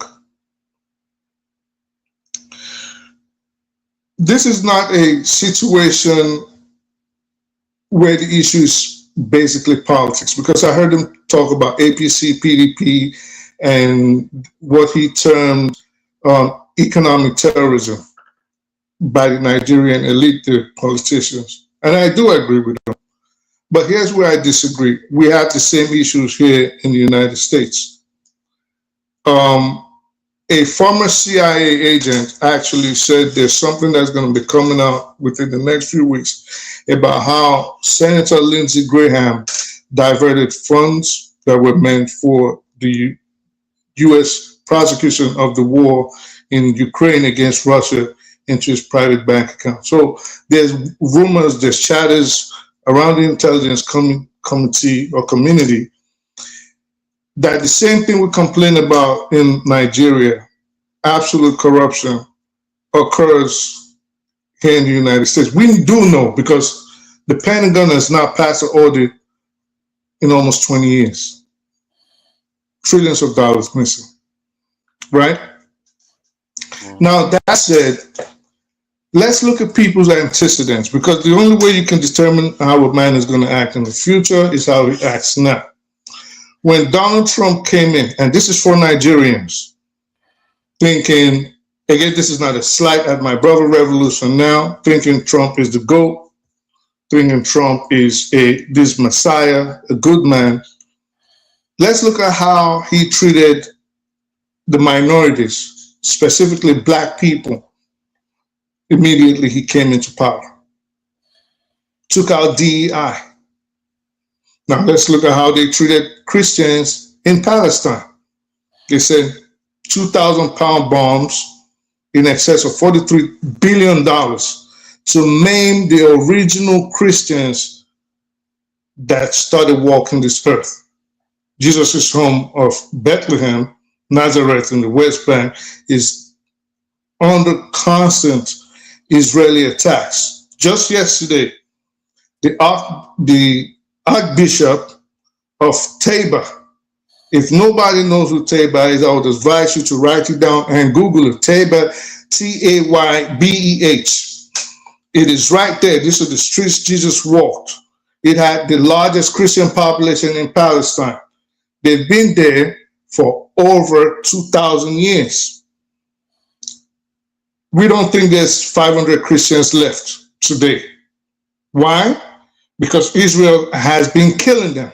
These are the same people that you think are going to come rescue black Christians in Africa. Today, well, today's the 26th, right? On the 25th, for his Christmas sermon, the Archbishop of York, the Most Reverend Stephen Cottrell, for his Christmas sermon, told the world his experience in Gaza, in Palestine, in the West Bank, in Hebron, in Haifa, how he was treated by the Israeli forces simply because, for no other reason, because he is Christian. He wanted to again go into Tabor to meet with Father Bashir Fawadle of the Christ Redeemer Church. And this is in the Christian village of Tabor, to see how they've been coping since Israel has been systematically killing and ethnically cleansing the Palestinian Christians. I say all this to say, how on earth do you possibly conceive that people that do not care about the Christians in Palestine? Jesus was born in Palestine for you Nigerian Christians. If Jesus was alive today, he would be docking bombs and bullets right there in Palestine. So for the people that don't care about the Palestinians, that are actively killing the Christians right there, genociding them, ethnically cleansing them, you think they really care about your African self. You are deluded. Now, to my brother, Revolution now, that said Christians need help. Nigerians need help. Now, let's say Christians do need help. What do you think about the Christians that were killed by the IPOB, UGM, and ESN in the southeast of Nigeria? If we even want to deny that they weren't killing Muslims, Dora Akunyili's husband was a Christian, Igbo. He was killed by IPOB. Should we now send Donald Trump to the southeast because we do know most of the people that were being murdered and killed by the IPOB were Christians themselves? So we got to be really careful about what we wish for. And I'm just going to end it by saying, and me and Forefathers, we're going to argue about this later because this is probably our favorite pastime. Yes, we have enemies, but I disagree with you that the weapons, the weapons issue, like at what point, if we even wanted to arrange for them, we could have not gotten them now. We're not getting nukes in 3 weeks, right? But that's another completely different discussion. I just end by saying, be careful. Be careful what you need for, because Forefather says something that is very, very correct. If this escalates, which is what I know this government is hoping for, if this escalates where, for example, the government is pulled down, overthrown, problems happen all over Nigeria, nobody's going to be the better for it. If you think the problem is going to be isolated to the north, again, you don't know what you're talking about. You're going to have small pockets of insurgencies. At least we've done this simulation over a decade ago. I would assume to say 30, 40 different pockets where insurgencies are going to happen. Nigeria is going to be on fire. Western Africa is going to be on fire. And the refugee influx that will come out of Nigeria, the whole world, the entire world will not be able to handle it. We got to be careful what we wish for. Thank you. I appreciate that. And I could have asked some question, but let me bring Femi in, because even if, like you said something about whether if we get the orders in, it's not necessarily about this conflict. It's about the one that is coming in the future too. Because this one, I don't think this one could. Trump will be out of office soon. He will be out of by next November. He will be a lame duck. Welcome, Femi. What do you make of these incidents that, for the first time in history, a Black African country that is of the Niger-Congo family has been attacked since 1960, since the independence era? We've never, no plane has flown over them to bomb them, not under Idi Amin, not under Zimbabwean leader, not even under Mandela ANC when he was tormenting white people during that time when they were fighting against apartheid. So what do you make of this incidents? I may like to check later on whether the bombings that took place at the outset of immediately after the former Zaire's independence, or was it Congo? The other Congo that's not DR. Recall that after DR Congo, I believe, got independence, they've never had a day of peace. So I think they may have been the first that may have experienced this. But again, that's by the wayside. Just a couple of things real quick. I like to think I speak the truth for something I was gonna say, 18 or 2 or 3 I was gonna say. And I'm gonna balance all of what I'm gonna say the way I understand it. One of the things I was gonna say to start with my own contribution was about how a lot of things are distractions, period. I didn't want to interrupt him. As soon as I said it, I was like, damn, I hate you. You just mentioned something I was going to start with. Now, if you notice, because again, I like to look at things from the global perspective, because I just have this belief, and anybody can criticize me, say whatever, I do not give a damn, that whatever is going on today, in fact, I have a belief that starting in 2026, I hope nobody wishes me Happy New Year, because I'm a realist. I'm not into all these sentiments about after all, for the last couple of decades or that have been alive, every year we say Happy New Year. I don't see anything that's gotten better in the world generally. It's just my opinion. That said, I see a lot of things escalating as we continue into this unrecognizable multipolar world that we found ourselves in. I say this to say that on one hand, we're dealing with the issue that's been started by Marco Rubio, for example, in terms of what they're doing in the Caribbean, call it the Latin American countries.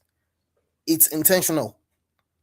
Part of which is also down to how certain other things have come to the light for those of us that pay attention very carefully, not to regular media or being swayed by sentiments across board, that there are different strings being pulled by different powers, including those that should not be mentioned, because all of a sudden, even in Europe now, you're seeing the likes of this guy called, I think it's a Colonel Boyd, who's found himself being literally imprisoned in Belgium because of how he's been exposing a lot of things that the likes of the Jewish Americans, political professors and former CIA agents, and what have you.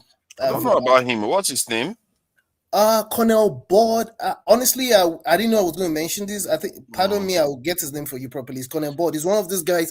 You can look at him. He's Swiss, basically, but in the EU, if you're an EU citizen, you definitely have, apart from England that broke away for their own reasons, you can literally live anywhere as if you're a citizen of that place. So he has his house, and basically he's one of those guys that know the ins and outs because they've been there. They were in the internals of everything that was going on from the onset when it comes to all these strategies and politics and the ongoings and draftings of all kind of defense pacts, and it's a whole lot. Let's just put it that way. And of course, you have this guy, Alistair Kirk. Oh, Jacques Boyd.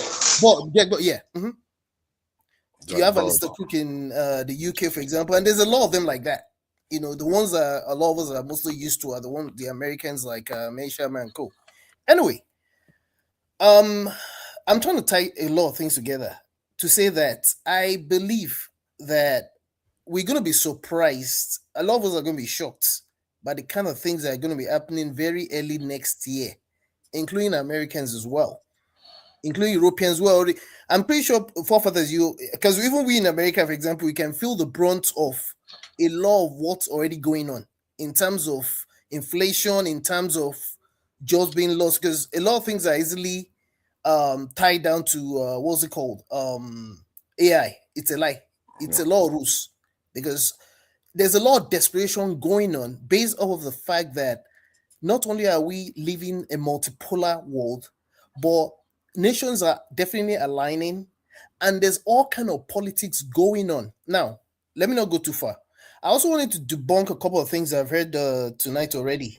I'm not going to mention names, but I just cringe because sometimes it's unintentional mistakes. While a handful of Nigerian former presidents have been Fulani, what's it called? Babangida is Gwari, for example. What's his name? Nupe. Babangida is Nupe. Nupe, sorry. Then Gowon is from one of those tribes in Plateau, obviously. Yeah. I forgot the third person I was going to mention. Abacha, Abacha is Kanuri. Abacha. Because I say this to say that I noticed that I've been there before as well. I noticed that a lot of people tend to still mix the nuts together. In fact, it's not a lot of people don't understand how Hausas are different from Fulanis. And I still find it surprising, despite the fact that we don't do history and social studies like we used to, so it's easy, and then we don't know ourselves enough. So there's still that. So I think it's one of the major problems we've always had, and of course, it still ties out back to how we're put together without agreeing and all that. So I understand all of this Yeah, sentiment. but how do you convince like Nigerians to like how do you get them to see that the real problem is us not taking charge? Because you can blame Tinubu, yes, he deserves blame.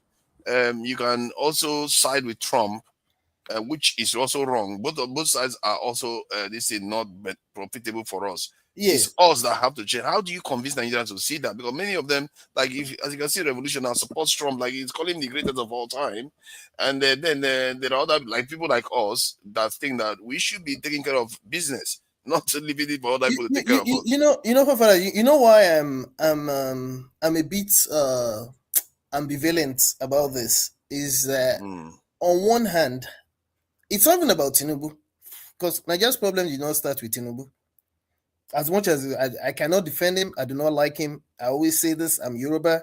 I wish everybody, away from our ethnic and religious biases, is able to independently critique and criticize their own people as well, irrespective. Because for me, especially the major tribes, including Yorubas, we are all complicit. I would not necessarily, if I have to go ethnic, we're all complicit, you know. But that said, can I just share something with you that is quite reflective of the moment we are in? So that you see, even when I was trying to ask the question, it's so confusing. Like, where do you even start? Because they've woven this thread around us. Let me just share this thing so you see what I mean. This is exactly what is happening to us. Let me share this. And somebody shared this on Twitter. As you can see, this is a person that shared it. Just to give him Brian LeBlanc. So I just isolated the image here so we can see it more clearly. Look at what he says. Constantly lying is not aimed at making the people believe a lie, but at ensuring that no one believes anything anymore. A people that can no longer distinguish between truth and lies cannot distinguish between right and wrong. With such a people, you can do whatever you want. And this scares me. This is what I see in Nigeria. That is what it is now. Absolutely. This is what I see with Nigerians. Forefathers, you know, something else that I cringed at listening to, you know, and again, this is just me, because again, I've made an example of how back in the days, a lot of us that followed Voice of America, and I'm thankful, maybe in a way, I'm thankful that thing has been defunded and probably even shut down. There's something about propaganda that leads you that rubs you the wrong way, and that's why again I make no apologies about the fact that we grew up on the law of propaganda, whether Nigerian propaganda, whether American propaganda, whether French propaganda. We grew, and it's still happening. Even when you come to the fact that now we're in the social media space. Look, I can say a lot, even from the side of how algorithms, because I don't think people understand. See, one of my cousins is a doctor of philosophy, psychology or whatever. You know, there was something he told me when I first came to the US, right? And I kind of like was giving him this assumption. I came across as though when I get to, you know, when you go to a store, I forgot what the equivalent of Walmart is in England. You get to a store, and sometimes you end up, if you're not careful, especially if you're not very disciplined, you end up buying even things that you don't plan to buy. Definitely. It's because of, I don't know if you understand that there's a psychology behind how they arrange the things in store, so that they're saying things that when you get in. So he told me, he laughed at me. That he said, bro, sit down there and be lying to yourself. That, see, they work on, there's a reason why they have psychologists in manning certain things. It's the same thing that goes on with programming, and even in today's world, the way algorithms are being tuned. That's why you see, when you see Larry Ellison being encouraged to buy certain concerns, you see that's the latest thing they're doing now. You know, so let me not even go wander too far. So back to something else I was going to dispel, because again, it's very important that certain things are balanced and people are just not too sentimental. See, I have re-educated myself. I keep saying it now. This thing about Muammar Gaddafi I heard earlier. Yes, whilst it may have been true that it was autocratic and what have you, but there were a lot of Nigerians, I'm sure quite a number of us here, new Nigerians that lived there during Gaddafi's time, they will swear to you that it was the best thing since sliced bread. And ever since then, we know what has become of Libya today. I mean, we're being honest with ourselves. So I just thought I heard that, and I wanted to be sure I heard wrong, because it's very obvious it's a destabilized country right now. There was a lot going on for them, even under that autocracy. In fact, there's a common saying I hear among Libyans now, that we went from prison to there's a way they say that thing. We went from prison to something. I remember to anyway. But that's on the side. That's the other thing I wanted to comment on that I heard. Now, maybe as I round up, there's something I also wanted to mention as I was listening to I Speak the Truth. This issue of whether it's just Christian. I mean, again, two things can be right at the same time. I'm a Christian, for crying out loud. Maybe I also have the privilege of having grown up among Muslims in the north. And then amongst Yorubas, we do have this, maybe you could call it this privilege of sorts of being mixed within various families. Like my extended family, there's a lot of mixture. There's Muslims that marry Christians and all that. In fact, in some cases, a lot of Northerners would think that Southwesterners are not Christian, Muslim enough in some cases. But I'm not saying it's all of them. I'm just saying it's sentiments that I've seen. Because, again, it ties down back to how we discriminate amongst ourselves, thinking that one group is better than the other. It's a thing, whether we like it or not. And that's why you see situations where even between blacks, Black Americans, and even Africans, there's that issue, that fissure, where sometimes Black Americans think African Americans are too arrogant, and the other way around as well. Now, that said, there's a case of the Christians in Syria as well. If it's possible for Assad to have been removed, and someone that used to be a known terrorist that really they wanted to take out has now been polished to the point where is now being regarded as someone that should stand side by side with the Western world. All of a sudden, he's being presented to us like as someone that we should relate with. If that's not hypocritical on one hand, to the point where even as we speak today, their parishioners that are being killed in Syria, Christians are being killed in Syria, and nobody is saying anything about that. And then someone will tell me that, we should talk about Nigeria, as if we're isolated from what's happening in the rest of the world. Abba. Again, not only Christians are being killed in Nigeria, and I say this with my full chest. Yes, it's a lot on the Christian side, and I should be able to defend Christians. But I mean, there are Muslims that are against this thing that actually protect Christians as well. We see these things, we know these things. So as much as we want to express our sentiments, what pains me, I used to be very, very, very sentimental as well and biased as well. But I've grown out of this biasness. Let's think humanity as well. Let's think humanity. I mean, I don't know Christians that are married to Muslims in Nigeria anymore. What should they do? I don't know Yorubas that are married to Igbos anymore. What should they do? That is not to say that people should not have their opinions.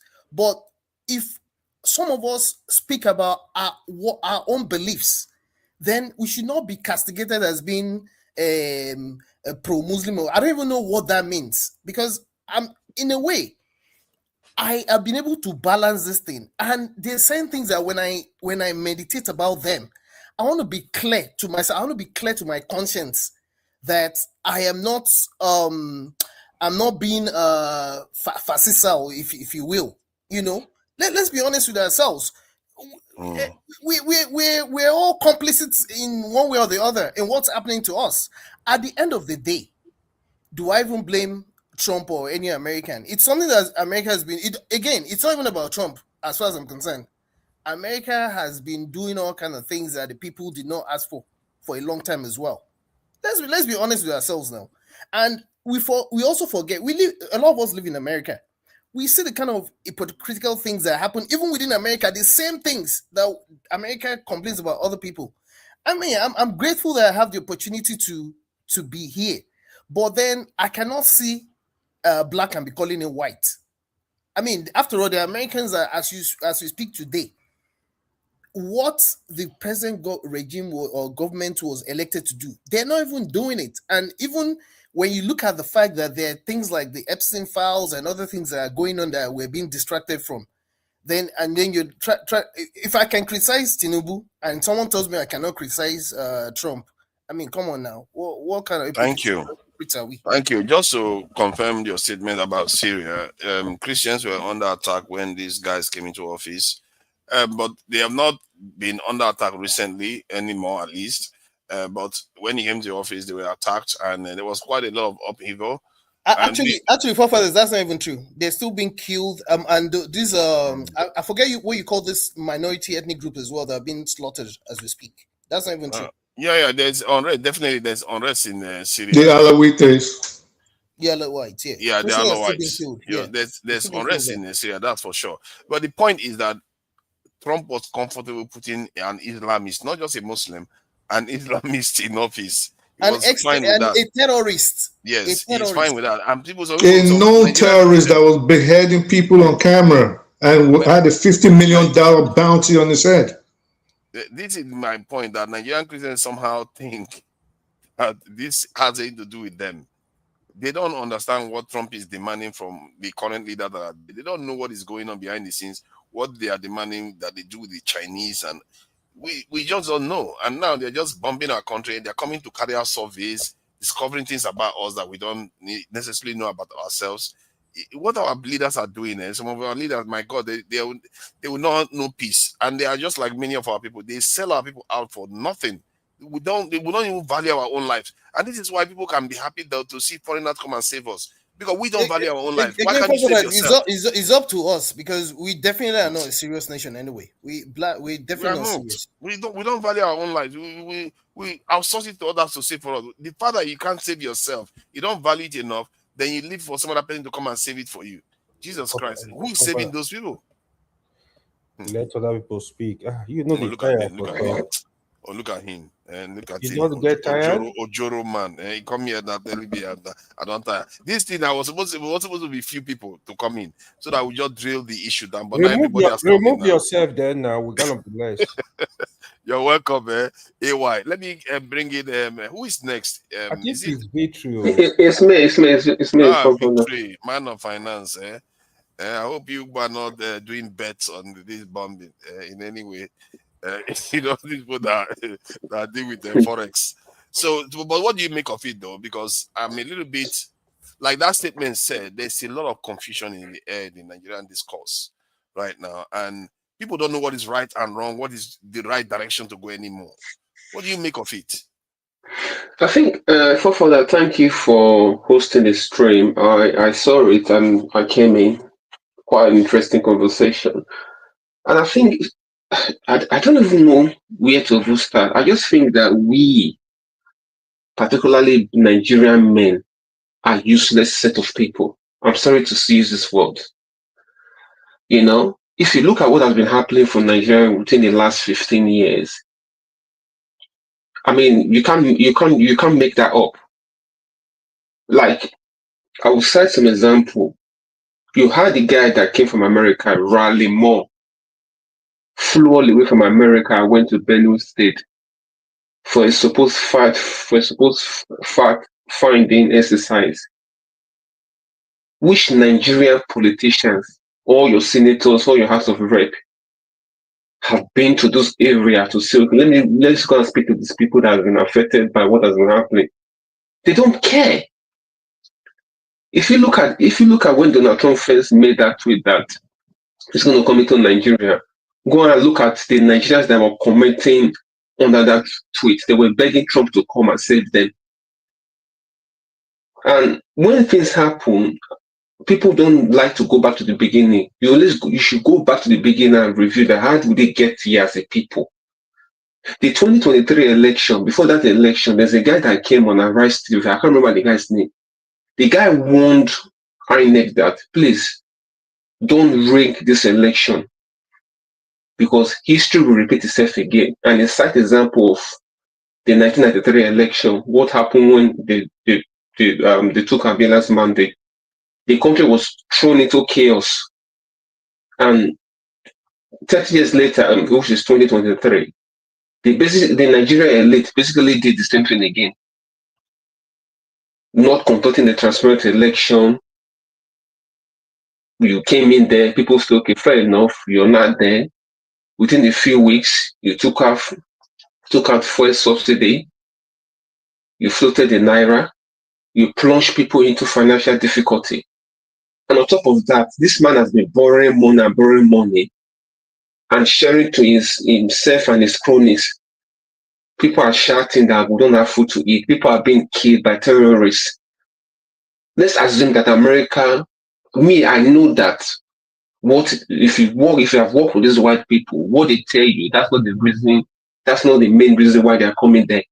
It's often something bigger than what people are saying, playing at. No, I'm asking you for that. What do you expect the Nigerian people to do? People are crying for help. So they will use a pretext to say, okay, we're going in. Meanwhile, with the reason why they are coming in, that's not the main reason. They know why they are coming there. And like everyone has said, some people have said at this party, no white man is coming to save your black ass. No white man is coming to save your black ass. For that, if you look at, I don't know if you saw the news. I saw it yesterday. Algeria passed a law to make colonialism a crime against the Algeria people. They passed a law in the parliament. You get the point? The Algerians, they fought for their nation. You see, this is what I was telling. They fought a bitter fight against the French. That's why they're like that. They're very independent minded. They don't play. Please go ahead. Yeah, but so what is the Nigerian men doing? People that call themselves the supposed men. How can you have people that will be going around killing Nigerians and Nigerian government does not take action? You have people that will take their cattle into people's farm and eat all the crop, and they will film it and post it on social media. Nothing has been done to those people. For that, you admit that the suffering and the torture is too much now for the Nigerian people. When you have the people begging a foreign country to come and intervene in their own country, if you dare it now, people should come out and tell Nigerians to come out in the street and defend Nigeria. Now, let's see how many people will come out. What I expected for Tinubu to do when this thing was starting was for him to organize an immediate meeting among all the ethnic group in Nigeria. Say, listen, this whole thing is going to blow up into pieces, right? The system that we have is not working for us. What do we do going forward now? Yeah, it is said, rather people were defected to APC. They are killing your citizens in your country. People are busy defecting to APC because all of them are defecting. Does that make sense to you, for further? You have fire your background. What you're playing with, you're playing politics with people's life. So if you look at it now, the whole situation is hopeless. There's no hope.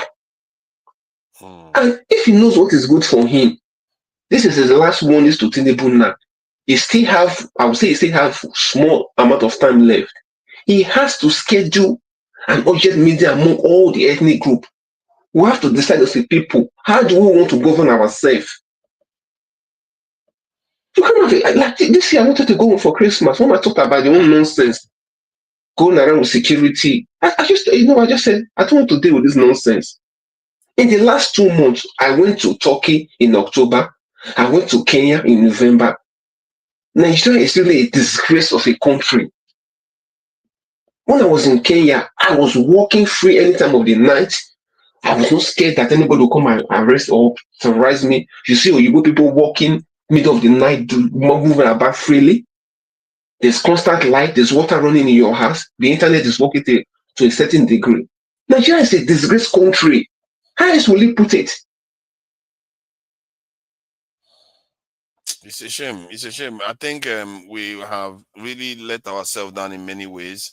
And all these things start from very little things like public discourse, the way our leaders talk to us, the way they update us on what is happening in the country. Like now, half of Nigeria don't even know why they don't know what Trump American aircraft was doing in Nigeria coming to survey. They don't really know the details. They just tell them that and for that, you made a statement that they should come apart. The Americans should come a partnership with Trump. For that, nobody gives you anything. You have to grab it by force. People don't give it on the platter. You have to prove that you're a man. For that, if I had the time, I was sending a video where the Chinese guy was telling the Western press that, listen, that China has come of age when they paraded their military might in September this year. He said the weapon they have, they call it 61. The reason why they call it 61, that the additional one is a hydrogen bomb. That if they release that thing, it will go to every corner of this world. That nobody should get China. What are we doing as Nigerian men for father? I feel bad. What are we doing? I really feel bad for people sometimes. I really feel bad because it's really sad because Trump is ushering an era where all the lies, all the cotton they put over people's eyes, it begins to be revealed now. You see, it shows that we don't have any clothes on. We are naked. Whenever they want to do anything, they can do with us. This is for do you know why? Because we as a people, we are not united for that. Let me give you an example. Do you know America or the Western world, they can go to any tribe in Nigeria and say, listen, don't you want to be the leader? We'll sponsor you. Before you know, you have chaos in the country. Because we've not sat down to decide as a people, how do we want to govern ourselves? All right, for that, go on. Do you know? Let me share something. Okay, go ahead. Do you know that for that, go and ask any Nigerian person what do they want for themselves, whether any tribe or Muslim or Christian? They will just tell you that they just want to live in a normal house. The children should go to a good school. They should have access to healthcare. They should have food to eat, and they should be able to live in a safe environment. Nobody should nobody should be terrorizing your own country. Go and ask any Nigerian. That's what they will tell you. If a government cannot provide those basic amenities, what is the point of you saying that we have government? I just have told you for that the last time that you heard what Obasanjo said.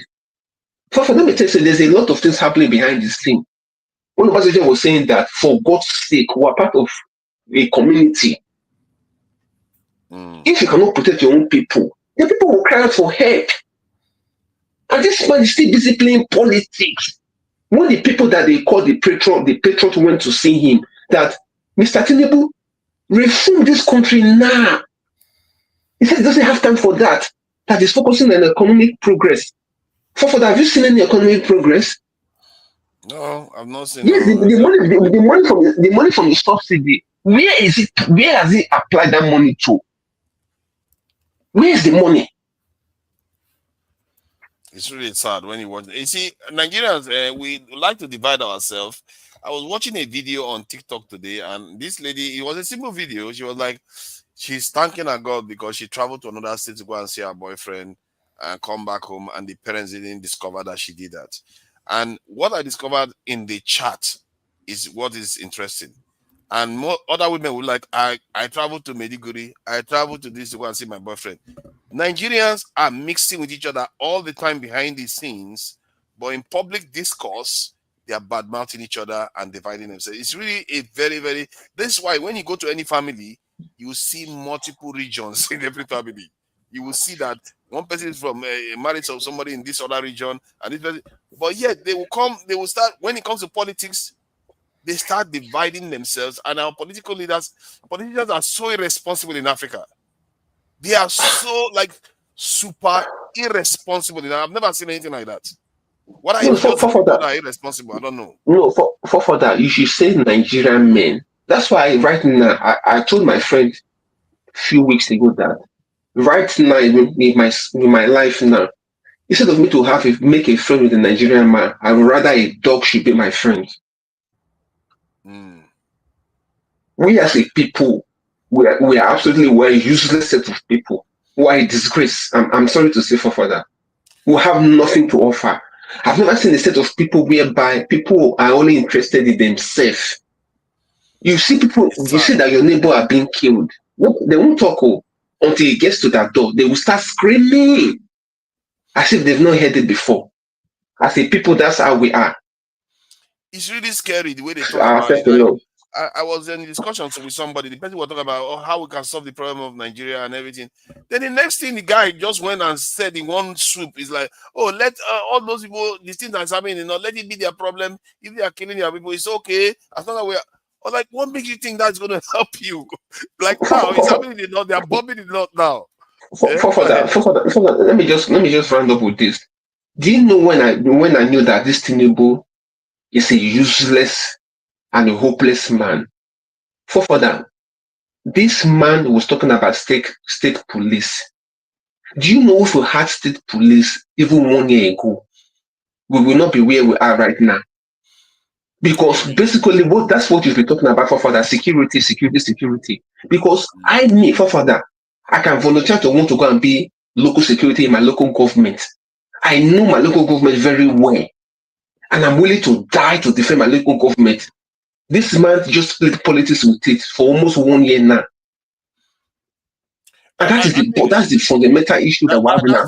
Security. See, Nigerians will find a way to destroy it. You see, it scares me to say this. Like, if that thing is not done properly, we are going to end up like DRC. Because I've been in a conversation. This is Edo. This is not Southeasterners anymore. This is Edo. Some of Edo people, they were like, we can't wait for state police, so I can use it to fight the Fulanis. It's like the kind of attitude that they see state police is to fight other people. They are not for that. There's a way you can put checks and balance in anything. We are human beings. We have brain. For that, we have brain. We should be able to think about things logically and then bring out a solution. We can try it. Okay, let's try something. If it doesn't work, what would you put as guardrails to safeguard state police? Because especially there are two angles to this. Whether you are going to retire some from the national police and put them into the state police, or you are going to create a whole new one. That is the one that is really valuable. You have to create a whole new one. Now, what would be the guardrails you put to ensure that thing is not misused and it doesn't lead to balkanization of the country? For that, like even here in the UK, we have different level of policing. Kent Police, London Metropolitan Police, so many of them, right? You have official complaint channel. There are people. They have police commissioners. There are a lot of things you can put in place that can safeguard that process. The main thing that we're struggling with for that is security. Because if you have enough security, nobody will come and steal our crude oil. No terrorists will be roaming about killing people. For do you know that we can produce a system nearby? If there's a distress call, within 2 minutes there will be a drone will be there, and then you have ground force that will be coming to chase whoever is there. For that, we're capable of doing all those things. The fact of the matter is that this Tinubu man has no interest of doing anything for Nigeria. Rather, it's busy playing politics where people are being slaughtered. The one that broke me was when they killed that brigadier general. That's the point I lost it in Nigeria. I said, what? If you look at how that guy was killed for further, you know what? That's the one that's when I know that this is a bigger problem in Nigeria. Thank you. I will let other people speak. Thank you for that. Let me bring AY. I see you there. Thank you for your patience. Let me bring John Abba in. John Abba, thank you for joining us. What do you make of this? You've seen all the palaver that is going on in Nigeria. I've been calling for us to secure ourselves for a very long time. But what I realized is that people are not like human beings that reason like logically. It's not logical. What that lady said there is practically true. If you confuse people enough, you can do anything you like with them when the time comes. So even this conversation is hard to have. What do you make of this Trump intervention in Nigeria? We don't know where they bomb, what the results are. So, but at least we know he's bombing Nigeria somewhere. So what do you make of it? Forefathers and fellow analysts, good to have you guys on Christmas Day or Christmas Boxing Day in your end. First of all, it's sad, but what can you say? I still the failure of the government that couldn't protect their own people and couldn't see beyond their nose, and not just uh, Tinubu, but the previous leaders and ordinary Nigerians, home and abroad. Uh, I'll put it in this way to what um, the Victory said. He say it's a shame, but I think we are just a cowardice. And I hope uh, after this uh, strike, it's a wake-up call. As Nigeria as a country in that zone, the growing populations of Nigeria is even a threat to our neighboring country because we have no plan. The leaders have no plan whatsoever to secure the people. And the no security, food security, and all kind of security is not there. And if anything continue to happen, or this thing escalate from where it is today, uh, even the neighboring country will suffer the consequence. Even the state, if the northerners started flooding towards the southeast or whatever, they also will not be safe. So there is no point anybody jubilating if Trump strike any part of Nigeria. But like I said, it's a failure of the leadership of Nigeria over the years. They neglect everything. And you cannot be too surprised, especially when you hear our fellow brothers and sisters in diasporas that have seen what is humanly possible by building infrastructure, empowering your people, or are direct beneficiary of what other institutions they enjoy in other country, say all kind of thing. And you cannot wonder anymore because one day is one of us will become a leader of this country. It's still from the citizens. And when citizens have that kind of mindset, that have no strategy,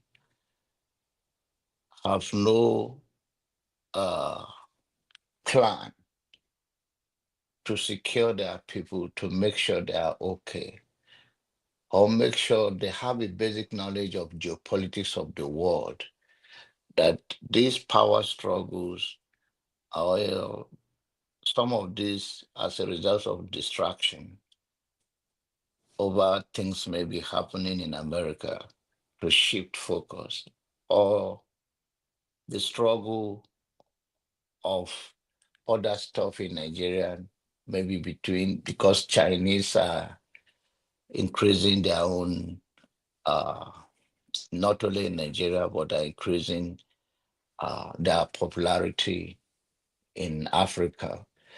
And Nigeria, as we all know, regardless of our being useless, we are in number, and China presence, they are benefiting, and this is also opportunity for them to know that Americans say they don't come. They say, why we are not going to come? You can't tell us what to do. And all of this combined, end of the day, the simple thing, because I don't want to go into details of all of those things, is the failure of the government. And I hope they will quickly sit back. If we have people who are very logical, who understand the geopolitics of the world, and sit down and negotiate so that this do not escalate beyond this point.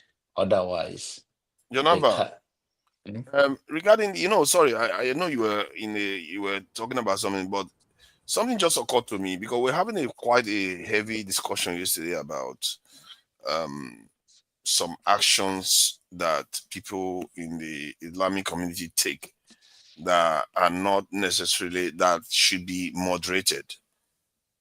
And because if you look at the situation we are in now, part of it, I would say 10%, 20% of it is because those groups, those sort of people are the ones that expose us now to this situation we are in now. Because their attack to an extent looked like it was tilted against non-believers. That's what made all this now to spill, that at least Trump used that as a pretext. The truth is that he could have used any pretext to attack Nigeria or do whatever he's doing now. But the point is that, is that not something that any northern Muslim should be considering, that okay, we need to start reining in on, because I feel like they were a little bit feeling comfortable that they are on the ascendancy in Nigeria. Because I heard what AY said. He said that Islam is spreading everywhere, and it sounded like what Herofai says. It's almost as if they assume that everybody is going to just follow their religion by default, without necessarily reining in some of the extreme action that some people take within their communities. And it has led to this now, because from what I'm reading here, it's in Sokoto that they targeted. They said it was due to the request of, as a result of the request of the Nigerian government. Let me see if I can put it up so that everybody can actually see. I was just reading just now. Where did he go? Just vanished. Kind of disappearing But artist. you would allow Jonava to finish now. I say, you talk too much. I wanted to ask him now. So please Today don't is do that Christmas. Take it easy. Let Jonava don't do finish. that. Let me. Are you moderating now? I'm a system moderator. Because I started talking about this topic now, you want to start going in now.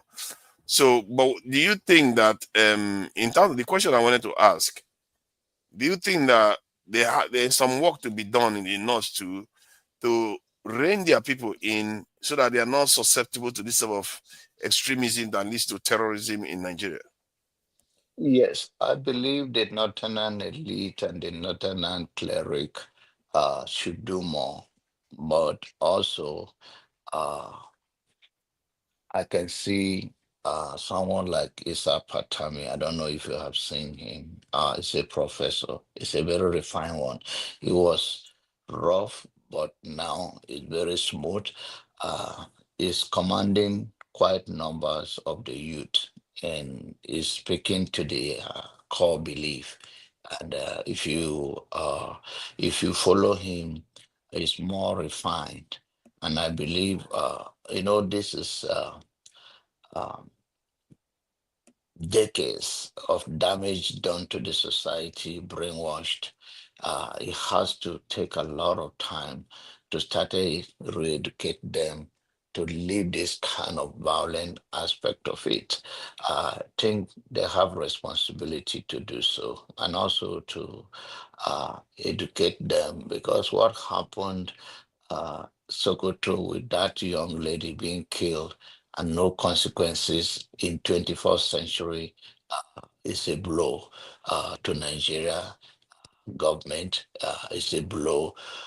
If I was a president, I don't care who is the governor of that place. I don't care I will make sure justice prevail. Exactly. That whosoever did that kind to anybody, whether you do it a Muslim sister or a sister, as far as I can remember, and anyone carries such thing, I will make sure that that person do not see a light of the day. That's how you teach people a lesson. You will teach them a lesson I will that this set is an not. example with such a person. I'm Yes, telling I'll you. set an example and I send it abroad, whatever is going to happen. But it is even more shameful to hear that with the request of Nigerian government. And that is how naive our people are and how brainwashed our leader and how useless they are. So you do not have the capacity to strike in your, if you know these people exist there. Where, so they borrowed money, they do not buy any ammunition. They go to Israel to go and pray. They go to Mecca to go and pray and spend billions, but they cannot buy weapons to protect their own people and to make sure that any kind of local terrorism like this will be wiped out. And this is a shame to hear from a country of this magnitude in number, saying that, oh, we with our collaboration, we allow US to strike. Can you Yeah. hear that? Can you I'm can not you even sure. imagine that?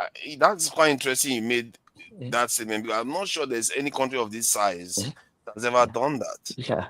That welcome So foreigner to bomb them. yeah, Oh my yeah, God. yeah, and so and that is to tell you how we are not deep. We never see consequences of our actions. We never see far. Hi. So you think when such thing happen, you can carry local intelligence and pick those people up without destroying anybody's life or any property. But for our people, I think there's a long way to freedom in the leadership of Nigeria, and I hope this is a wake-up call that people will think, if you come, no, this is like, I have it in two ways. I hope I would love to be proved wrong that this does not continue and a lot of life will be lost. But also, I also feel good that this is a wake-up call for Nigeria. If this would turn around to bring revolution, to bring to say, okay, we are between the rock and the hard place. Where else are we going? And let us everybody revoke or whatever it's going to cost to bring. But end of the day, I don't think it will go that direction. There is a more to it than just what they are saying that they come for striking any tourist there. There's more to it. But so certain things are very sensitive to talk about Oh my because God, Jonaba. mm, Our shame never knows any end. I just so checked the information that has there been any country that is over 200 million in population that has ever invited any power, yeah, NATO or yeah, America, yeah. to come and Eh, attack in its territory? Yeah, None. yeah, none. So I just a number like number for nothing, and a number for nothing. We are just a human shield, and that is very painful. Nigerian soldier has gone around quite country to solve problem in the neighboring country, fight side by side, save other country from their own problem. But Nigerian cannot help their own country. It doesn't make sense. Do you know how Nigerians, so they call them gallant soldiers that have been even the Mopo and all of that, have been to quite numbers of country in Africa and West Africa to save them from their own civil war. But and recently, the same president sent Nigerian to go and intervene in is that Niger or a coup in Niger or some one Benin country. Republic. Benin Benin, Republic. yeah, because that guy is his friend or this thing. You can imagine that. So that is just a shameful thing. It's just that they do not collaborate with America. America choose to do it, but because of the shame, that's how they find. They just have to say something because of the shame of Mm, it. Then they just say that they do not. Even if they invite America on their own, America will not come. That's true. mm. That's the truth. So it's Ne- just a shame. It's just to mm, frame a word and to put something out there out of their shame. But I hope this is a wake up call. Thank you for now. mm. I will add a caveat to that in terms of the statement I made earlier on regarding America not or need to not attacking any nation that has over 200 million. There's only one country that has done that, but didn't do that openly. He did that secretly, like the Pakistanis.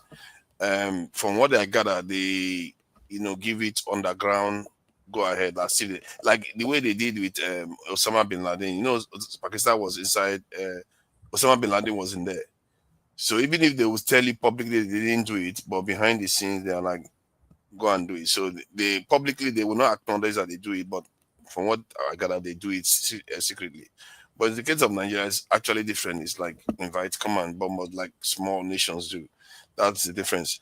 AY, thank you for joining us. And I really appreciate you for your presence. You've been so well, reserved. You talk too much. You talk too much now. Come on, man. I have to talk. You know that. I do. I want you to talk, but that. When it's not too much, like how your friend two Nigerian breaks usually tell you. Me, I usually defend you, but now it's getting not too much. Why are you defending me? There's no need to defend me. It's true. Okay, now. Let me. Don't worry. Why you defend it is true? Let me make my own contribution. I really like the way Mr. Janaba spoke about this stuff, right? So, first of all, if we want to address all this issue, we need to come from the point of one nation. I think that's the problem we're having. We are very divided. Evil issue, there is too much hate. There is disunity. No matter how you're gonna say it, there is too much hate that just like Femi make very one important point that we don't even know ourselves. We don't even understand the country. A lot of people don't. So I think that's why you see all this a lot of like hateful comment, you hate your neighbor, you hate people that don't look like you. But however, what we have in Nigeria, right? Father, I was actually surprised because yesterday I kept telling you something, but when you open up the show today, you were really hammering on it. What is the genesis of the crisis we're having in the Sahel today? It's from Libya. The same people that are coming to help the country today, pretending to help the country, they were the people that destroyed Libya, that created crises across the Sahel, including Nigeria. So now they are pretending they want to help us solve the problem. I'm going to ask everybody a couple of questions. The first thing is, ask yourself who created this problem. Like I rightly said, you know who. The other question is, if America were really genuine, if Trump was really genuine to help Nigeria, I don't think he was supposed to even make noise about it. I think he was supposed to go directly to work with the Nigerian government. I said, this thing is going on. We need to locate where these people are, track them out at once. But what was that? Who's track them out.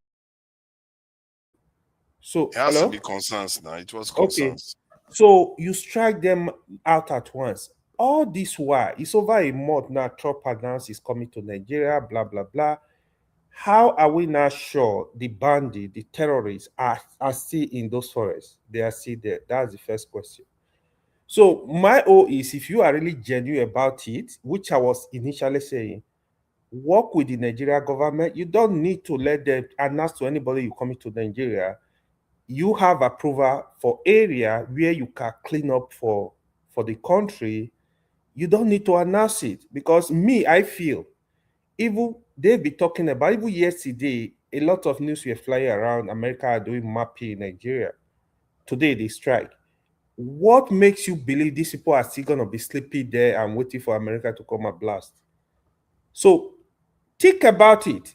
Think about it. I'm not going to answer the question, but think about it. You see, I'm fully support anything that will clean up criminality in Nigeria, banditry, terrorism, anything evil that is going on in that country. Because like who said? Vitri said, I go to different countries, right? I move freely. I'm not scared. I've actually announced that here. Like I'm in my own country. even in the afternoon, you have to be watching your back. Nobody want to live this kind of life. We want Nigeria to be safe from criminals, at least from kidnapping, from banditry, from let people go to farm, let people have peace. Yeah, we might blame the government, the way we want, but really Tinubu is this not the genesis. It's not the problem is not just starting from President Tinubu, right? We will blame him because he is the president today. So he will receive all the blames. You know, one thing I need us to be cautious about, right? Those Nigeria that you feel because you don't like your neighbor, you don't like your tribe, oh, now Trump is going to not to strike, you are jubilating because, yeah, if they go for terror, good. If they kill innocent people, you need to also think of it. If you create crisis in Nigeria, there is people don't understand what is Nigeria. We Nigeria don't understand what is Nigeria. If you create crisis in Nigeria, sorry for you. All of us here, all of us Nigerians, we are gonna suffer it. It's just the simple truth. No data, no peace. But I pray we don't get to that point where they are gonna create crisis in Nigeria. Look at common Gaza that is 3 million people. Look at country that are even 20 million, 30 million people. Nigeria is over 200 million. We need to really think about it, what we are wishing for the country. I know people want the country to divide. Me, particularly, to be honest, if I am in position, any tribe that want to leave Nigeria, I can conduct a referendum. What I've always been against is don't touch any other region that don't belong to you. Go with your tribe if you want to do that.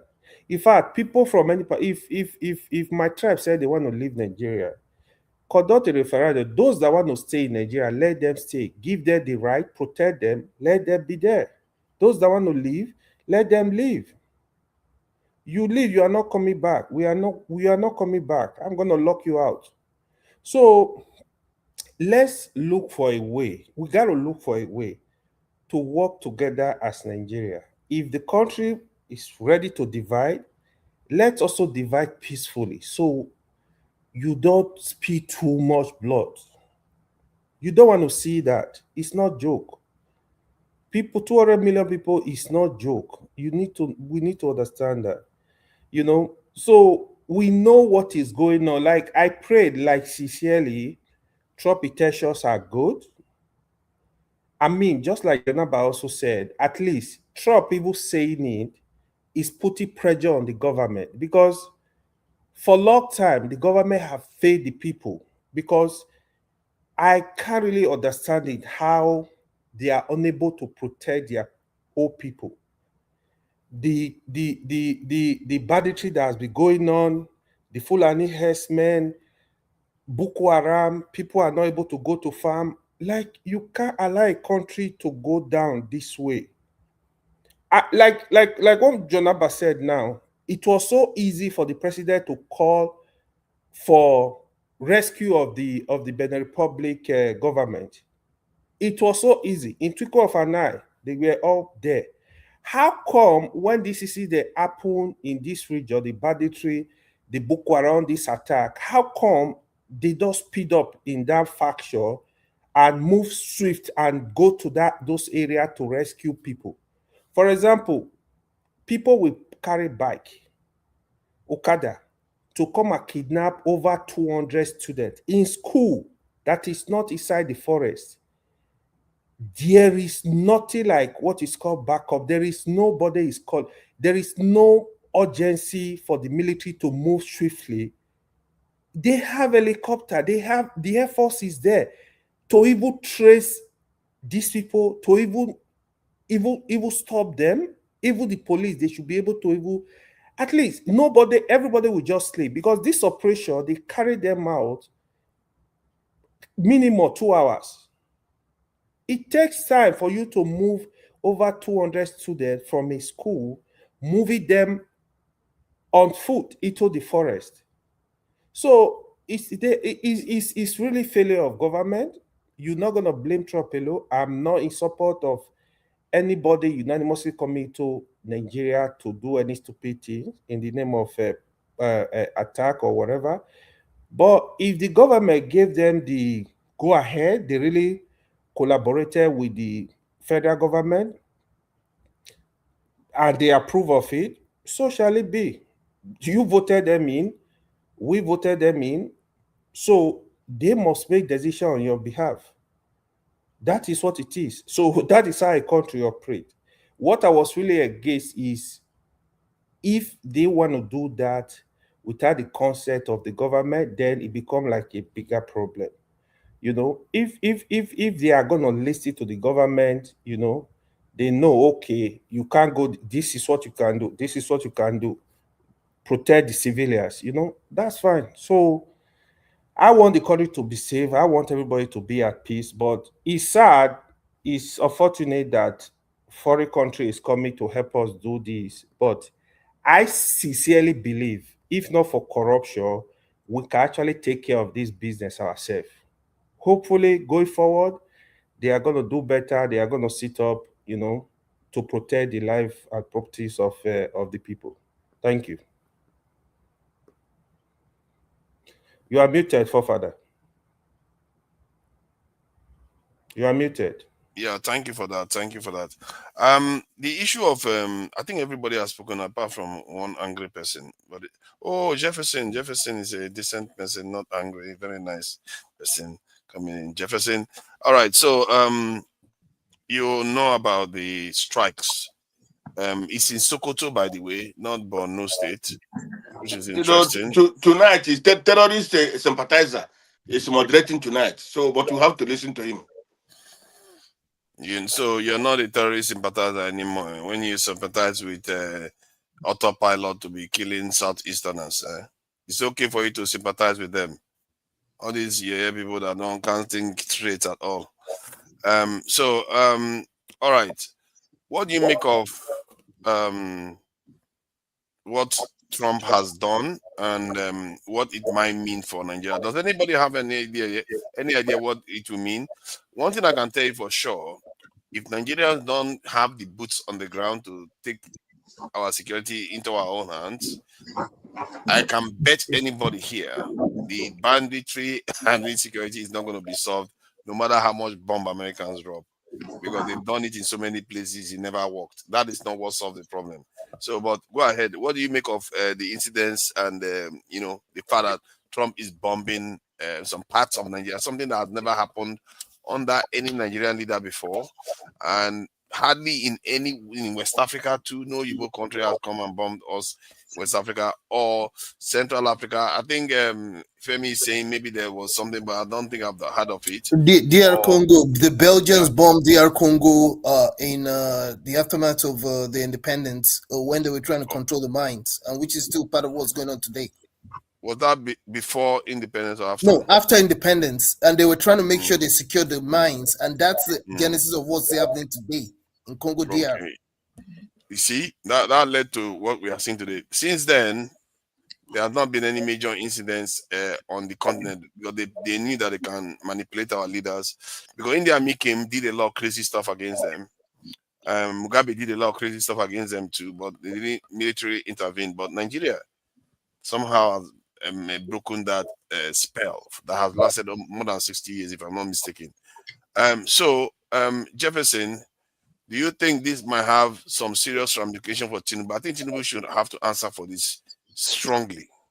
He really should answer for this, because this is a man that went to Chatham House and promised he was going to recruit heavily into our security forces, but he didn't do it. The only time he actually decided to do that was when Trump threatened Nigeria, and even the numbers he still went for is not sufficient enough. Now he's talking about state police. Where was he 2 years ago? This was the number one issue in the country. It was number one issue for individuals. So do you think Tinubu should be held directly accountable for what has just happened? Guys, nice to see you guys. I'll be listening on the background. Thank you. Thank you for coming in. You've been here longer than I expected, actually. I appreciate you, coming from Sweden. Jefferson, so what do you make of it? Did you hear the question? You know, you're trying to ask me multiple questions, and let me just take it one step at a time. Can you hear me? Loud and clear. Okay. Well, Nigeria caused it as a nation for themselves. You know, the situation whereby a country cannot protect its citizens and the citizens is crying for external help. And it comes in. What do you like? What do you really want, really? You know, someone was making mention about, oh, the problem started from Libya. Okay, fine. It's an African, it happened in Libya, the Boko Haram, the whatever, it started from somewhere. It came into Nigerian territory. And then what happened? Do you want us to start, do you want us to go there? Instead of our people to stop those things from progressing within the country, because last I checked, even under Yada when he was president, he knew that all these things were there, but he tried his own little power to suppress it so that at least Nigeria can be peaceful. We all know the story today. I don't want to go into all that one. You know, the Nigerian government is highly complicit of what it caused for themselves. Trump attacking and striking is a welcome development because, unfortunately, our government of the day is a Muslim ticket. I want to say it as it is now, where when all these things were happening, the Christians were seen under the beck and call. In fact, they were scared for their lives. Gumi, the likes of Gumi is a freelancer. He knows how to speak he knows how to be a good spokesman for the bandits, you know, and no one said anything wrong with it. Look, the receipts are there now. The receipts are there. Who are we really kidding? Okay, fine. Even when Trump said a disgraced nation that is going to scatter everywhere, it's not the same Nigeria that sent government delegates to the US to go and discuss one or two to see how they will resolve this thing. What was the aftermath of it? And then, okay, Riley now came in. They make it look like, oh, when Riley came in, assessed the situation, they make it look like, oh, they are ready to cooperate with us. Of course, the Nigerian media was pushing the narrative that, oh, they are going to resolve this thing, you know, peacefully. They are not just going to strike. But of course, Riley understood that he needed to do his own individual fact-finding. And he was highly disgusted. You can go and watch it on Fox News, on what he discovered by himself when he actually went to Benue State to see things for himself, of how things went south. You see, something that our leaders failed to do, even when all these things were happening, our leaders they didn't want to even go to find out the level of the security threat level. They didn't want to do that, you know, and they didn't want to do that. Don't forget too, at the time, the likes of VDM and Co, when some things were happening like this, they went on their own to find out what was going on, made cry to the government. That was when they started to have they started to have some interest to find out, oh, okay, let's go and go there. It was all a show. This thing has always been a show. And then we are trying to be sentimental about it. Victory has said most of the things that needed to be said. We caused it for ourselves. Even if there's an issue happening externally, are you saying that we as a country, we don't know what to do? How to resolve issues as a nation? Why are we pretending? You know, we know the issues. We don't want to address them. The other ones, I don't want to go into that. And don't forget too, he said he did the first strike, that more is coming. Now, the government's supposed to actually look into, they need to really look into finding a way to align and discuss with the US government on how these things can be resolved. I'm sorry that it has to go that way.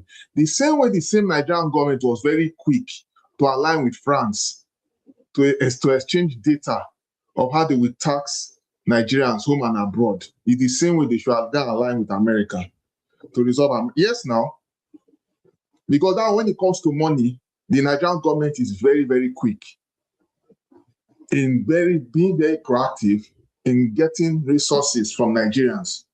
But of course, very, very slow. They don't care about our lives. They don't care. Is it not bad enough that a transport company like GUO had to go and procure bulletproof buses for people in the southeast to travel all the way from Lagos or maybe Abuja to the east for Christmas? They had to procure so that people's lives will be safe. And some other transport companies. Doesn't it tell you that something is not right? Every time we are complaining that, external power care, they don't care. Okay, we that say that they don't care about us, what are we doing? What are we doing as a nation to care for ourselves? The other time, look at our security situation. Our security situation is tribalized. I have to use it, and it's skewed towards a certain religion. Is it from the emblem of the Nigerian military and some other things? I don't want to go into those details. It's highly so. That tells you we have a problem there. If Nigeria is a sovereign, if Nigeria is a country that really looks into unity, the military is also to be divergent. The reason the security should be addressed for everyone. And of course, they are saying that they want to do state police and everything, but it's like they are very slow in implementing all these things. They are very, very slow. Why are they not trying to resolve? Why is it that the judiciary, the executive, and the legislature, why are they so slow in trying to implement this state police? Knowing fully well that this is an area of primary concern. I think the reason why, because they don't have any way of controlling it. No. They do. They know what to do now. They know what to do. Why you say they don't have the work? If they cannot control terrorists, how can they control the state police? They can do it. So why did you just say that? You just said they can do it as if they are magic machine. Oh, so they are not machine enough. So they are not magicians now, right? No. But they are magicians in telling you how they will collect money. No, hold on. They are magicians in telling you how they will collect money from next year, January. Collecting 1st. Money doesn't need you to No. marshal It does. security forces. It does. It See, doesn't look, actually. listen, Nigerians are not silly. Okay, are you in support of them recruiting into the security forces? Are you in? Hold on. Wait, forefathers. No, I want to stop you. I know it's your story, but let me stop you there. Are you in support of them recruiting into the security forces? Wait, now let me see what I want to say. Nigerians, we have professionals across all fields. You can't tell me that they can't do a proper consultation, be able to resolve. And don't forget too, there are also people within the local enclaves, in localities, that are trying to resolve security within security threats. But of course, we all know that our local government, the state government, are not giving these guys enough support. So that's our problem. That is true. What you are saying that you want state police, there's nothing wrong with state police, but the center has to be strong to control the state police. How are they going to control it? They have to be, if they want to control it, it has to be done on the basis of consensus. Yes, on consensus, meaning even if it's in the center will be held accountable across all the 6 geopolitical zones Don't tell me that this cannot be done. Even in the US, if they want to fire a nuclear missile, one person cannot do it by himself. There will be a collective of multiple people that will launch that missile. Yeah, but that has nothing to do with I'm just telling you see, that hold on. Father, can I is say just on a something? very small, Okay, let me on a bring very him in. small scale. So you can imagine trying to apply that kind of methodology. Let Janaba add to it. Let Janaba add to what you're saying. This guy is in charge. Yes, Jefferson. Let Janaba add to what you're my saying. thought now. Yeah. You've been talking now. You just want to You interject know, a little bit and carry on. No, you're going to carry on. You're going to carry on. I'm not stopping you.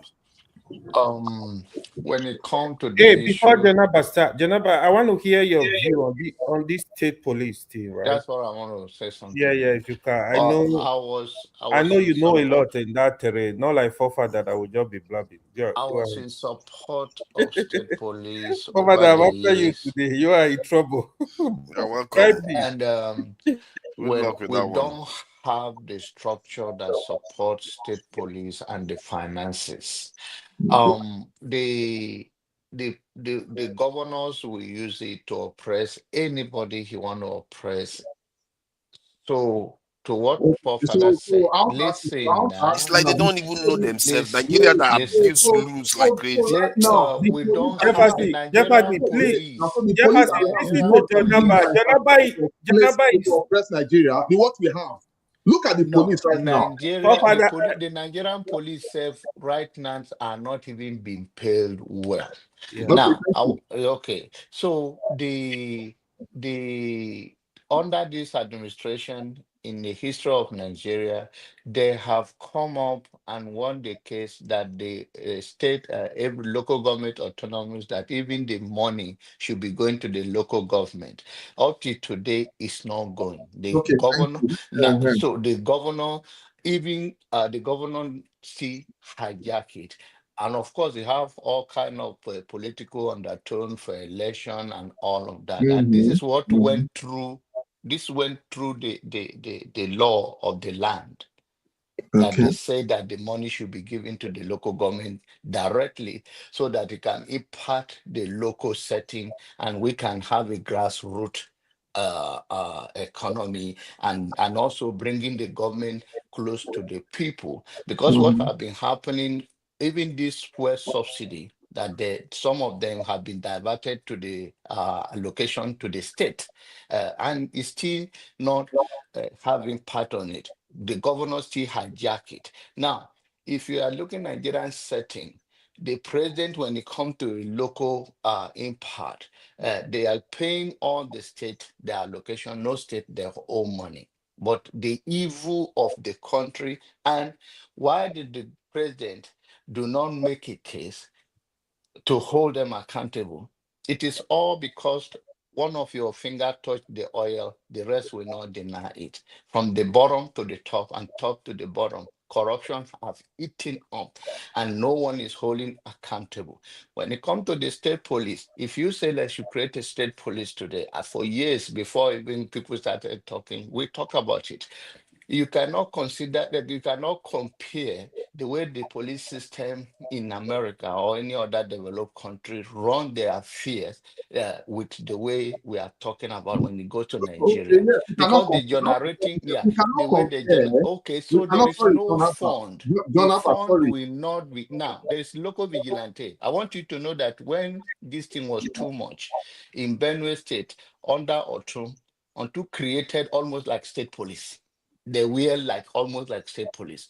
Some of them have never been paying once till today. What they do, that they now become a local vigilante, which some of them have done some dubious stuff under that influence of carrying gun, a little gun here and there. So we don't have a structure enough to support it in finances, and we do not have a setup. So it is not like it's not a good idea, but we don't have the support system that will make a state police effective, that will clamp down. If you go to the east or any part of Nigeria, there is all kind of local vigilante that you can compare to that kind of activity that they are doing some good thing, chasing out all those bad people around, which is more effective than local police in terms of the structure we have in place right now. It will just be used and done by the governor, whichever way they can come in. So it's a good idea to have a state police, but the structure we have, state police will just be under the governor operation. You see, but my problem is that they say, "Oh, we cannot have it, the structure." So why? So the question we should be asking is, why is it that our government apparatus haven't spent sufficient time to see how they can implement this quicker? You know, because look at it. I keep on saying this. Everything is all. Hold on. Why do you keep saying they should implement it quicker? No. This is motive driven. It's all motive. The agenda of every you can always know the agenda of government by their motives, right?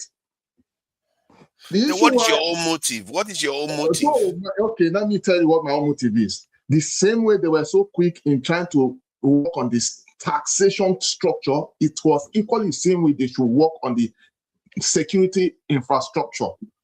Because even the security, I agree with you. Because the security is still paramount. But you still need to state your motive. Is it okay if I speak? No, let me finish. When the country is safe and people are able to go about their businesses, that will bring in much productivity, don't you think? Because think about it, see how many years we have been. Look at how many years we have been. But why is it that? Hold on. But why is it that you don't care about any guardrails for the state police to be in place before you start implementing it? Guardrails. What does it take to do that? It takes I want to answer it before you said no. Before John Abbas started saying his submission, like I said before, we have a lot of highly professional security, personnel and people who, if you engage them, they know what to do. And they can hold multiple states down. So they can be able to. They are not listening. You ask. You see, we are starting conversation now. You ask a simple question, and you should have just waited for the answer. I said, "What is it that they should do to make sure that they have those guardrails?" The guardrails, you have to have a center security system that is stronger, way stronger than the state police. Yes, but not just stronger because it's in the center. It will be stronger on a consensus. It is very much achieved. What does stronger on a consensus even mean? I don't even know what that means. On the center, you are in charge, but it has to be done in a collective. Is it okay if I speak on this? Because I guess the problem we're having is people just speaking about what they have no idea about, and that is not to insult anybody. So let me just go on like this. So with the state policy issue, this is what I'm going to say. I'll say like when we talk about the state, when we talk about things like state police, and of course I do understand, and I do mute yourself, sir, please. Thank you. So I do understand that a lot of us are sentimental, and everybody, of course, will try to. I said everybody, Jefferson. You're not the person. Could you please stop? Could you please not interrupt me?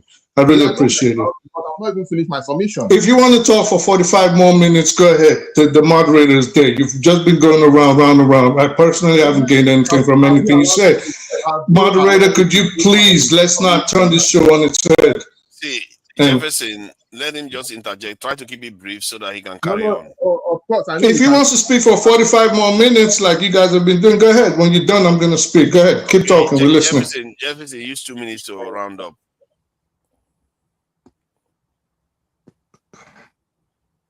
Can you hear me, Jefferson? You can use 2 minutes.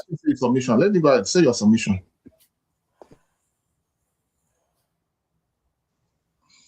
So, like I said, the problem here is we tend to speak about things that we don't have ideas about. And again, this is not a slight to anybody. It is just what it is at this point. And of course, I think it is because everybody is affected. in one way or another. Now, forefathers, you've asked some very pertinent questions, and John Abbott gave very makes very good points, and we've discussed this several times on him. You first of all, like John Abbott rightly said, the structure for state policing is not on the ground in Nigeria today. Let's first take it like this. The issue of education, the issue of people not knowing their rights, and not just the ordinary people when I'm speaking about this. I'm speaking about the intended law enforcement agents themselves. We have a country today where it is against the rules to just run through people's belongings, but they still do it. You said something very pertinent, forefather. You said, you spoke to people from Edo and they were like, oh, we get state police. We're knocking everybody down. All the Fulanis, they're going to hear from us. We're turning the heat up. This is the problem. Now, if they think this is what state policing is all about, all you're going to do is you're legally arming armed bandits and militias. And if you think you have a problem right now, wait till you give maybe 300,000-400,000 people extra weapons and they can just maim and kill and destroy society as even worse than it is right now. Now, what is the solution? Again, it goes back to what John Abbott said. We need, and you said it too, we need a stronger federal government that will be in charge of state policing. I have said this several times on here. If the federal government does not have the power of federal oversight, state policing is not going to work in Nigeria. What does federal oversight mean? Maybe an independent ombudsman office, which will settle internal affairs, for example, crimes against civilians and violations against people's rights. My solution, if I was to have the ear of Nigerian officials, which I've actually discussed with at least a few people in the past, you start off state policing on a pilot project.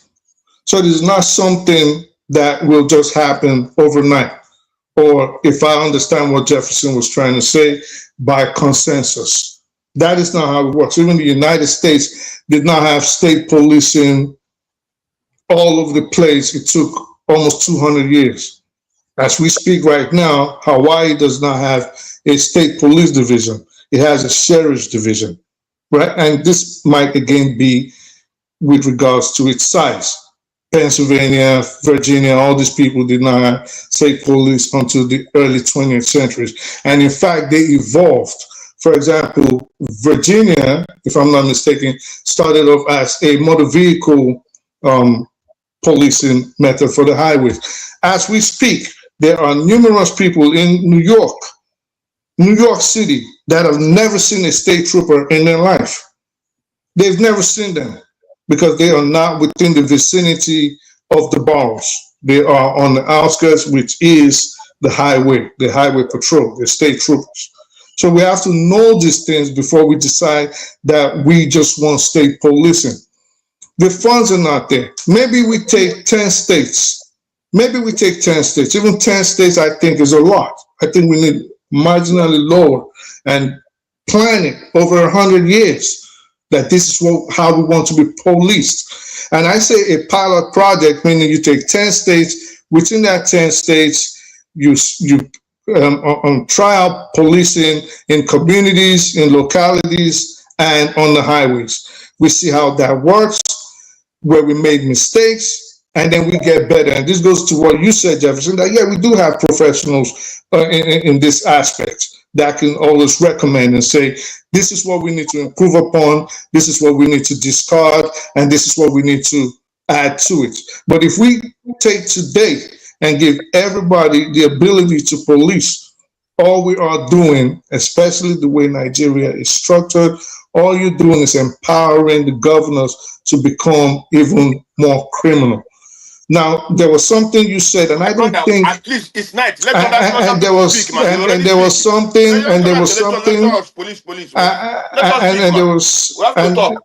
Oh. When we're ready to talk about drunken issues, I'll invite you in. So, and there was. You can't be talking. And there was.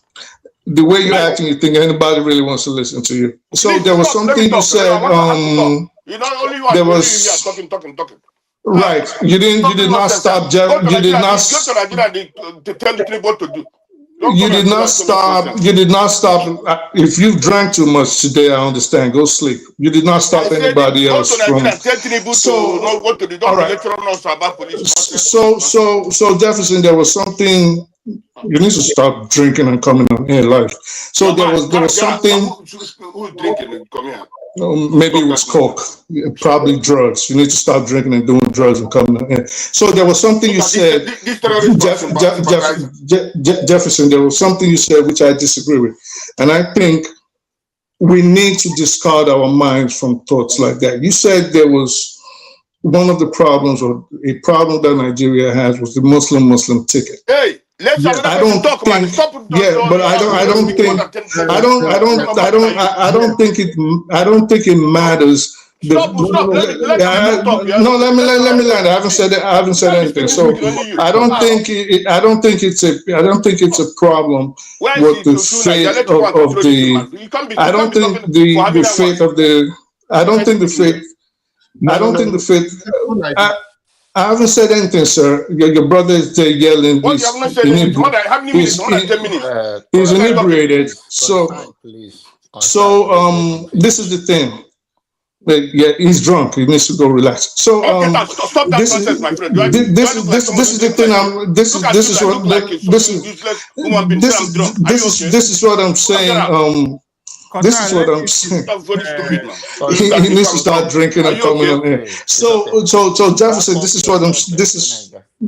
What did you say, sir? Let another person speak. To Nigeria. I haven't said anything. Jefferson. You're not reacting to anything. I haven't said anything. So Jefferson, this is what I'm saying. They do it. Like, this is the problem. They're too hateful. So when they see someone they don't like, regardless of what you're saying, they can't say it doesn't matter. So let me just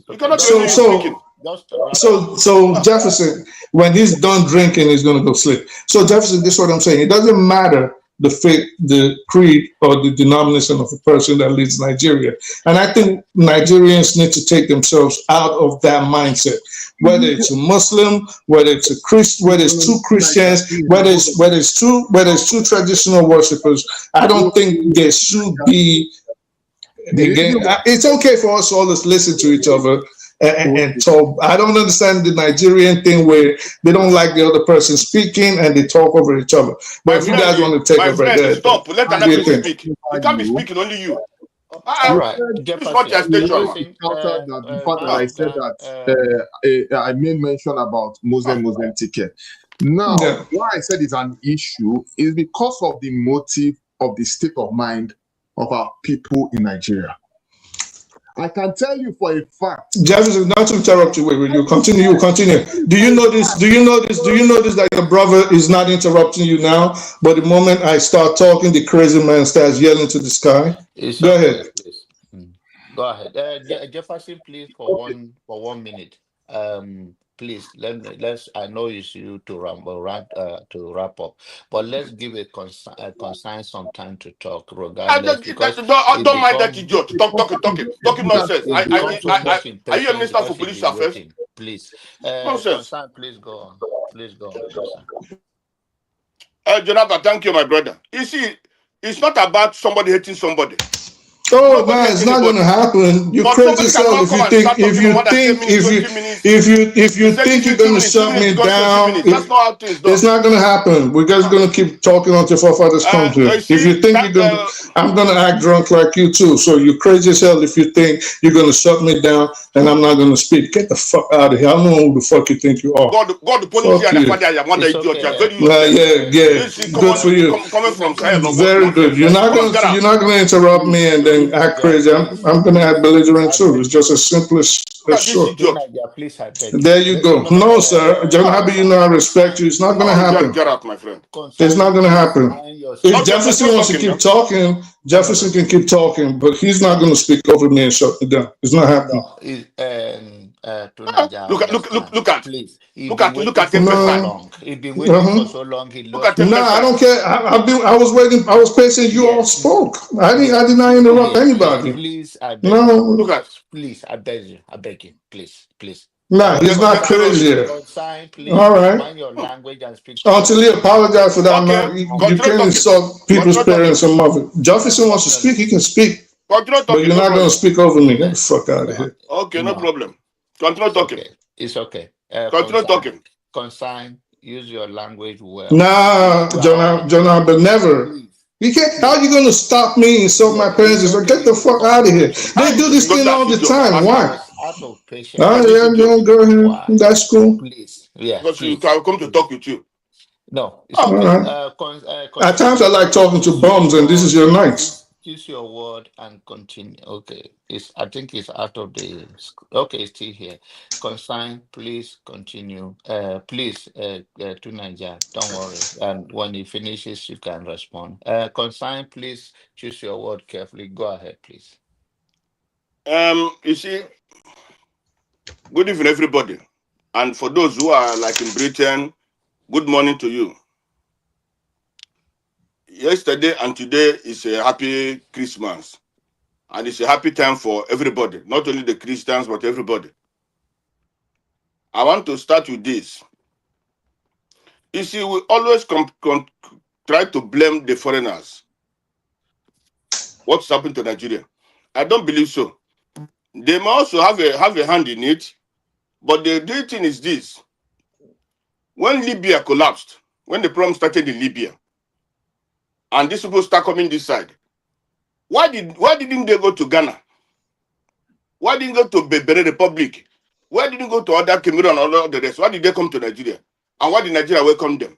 Because that's what Nigeria needed. Like those Muslims, those not all the homo, those terrorists. The Rufai, former governor of the governor of Bauchi, I think Bauchi State, yeah. He said every Fulani is Nigerian, they can come to Nigeria and do whatever they like. Buhari opened door for them. Why the Ghana president didn't open door for them? Why? They didn't open the door for them. So that is one. Two, Nigeria for me has no government. Because if Nigeria has government, all these things happening today cannot happen. And like what Victory said, really, I think Victory, I was happy when that guy was speaking. That's what what made me to come here now. That guy spoke our mind, the mind of many people this night. Because even Janaba, today, I'm happy with what you said today. You're not like before, when you used to say some things which is not, but today, I'm really, really happy what you said today. One, Nigerians are make like people who are cursed or who are under a spell. I'm telling the truth. Because I have many examples. In Nigeria today, a minister is going to commission a road. And people are happy. Minister is doing a good job. He is that, hailing him.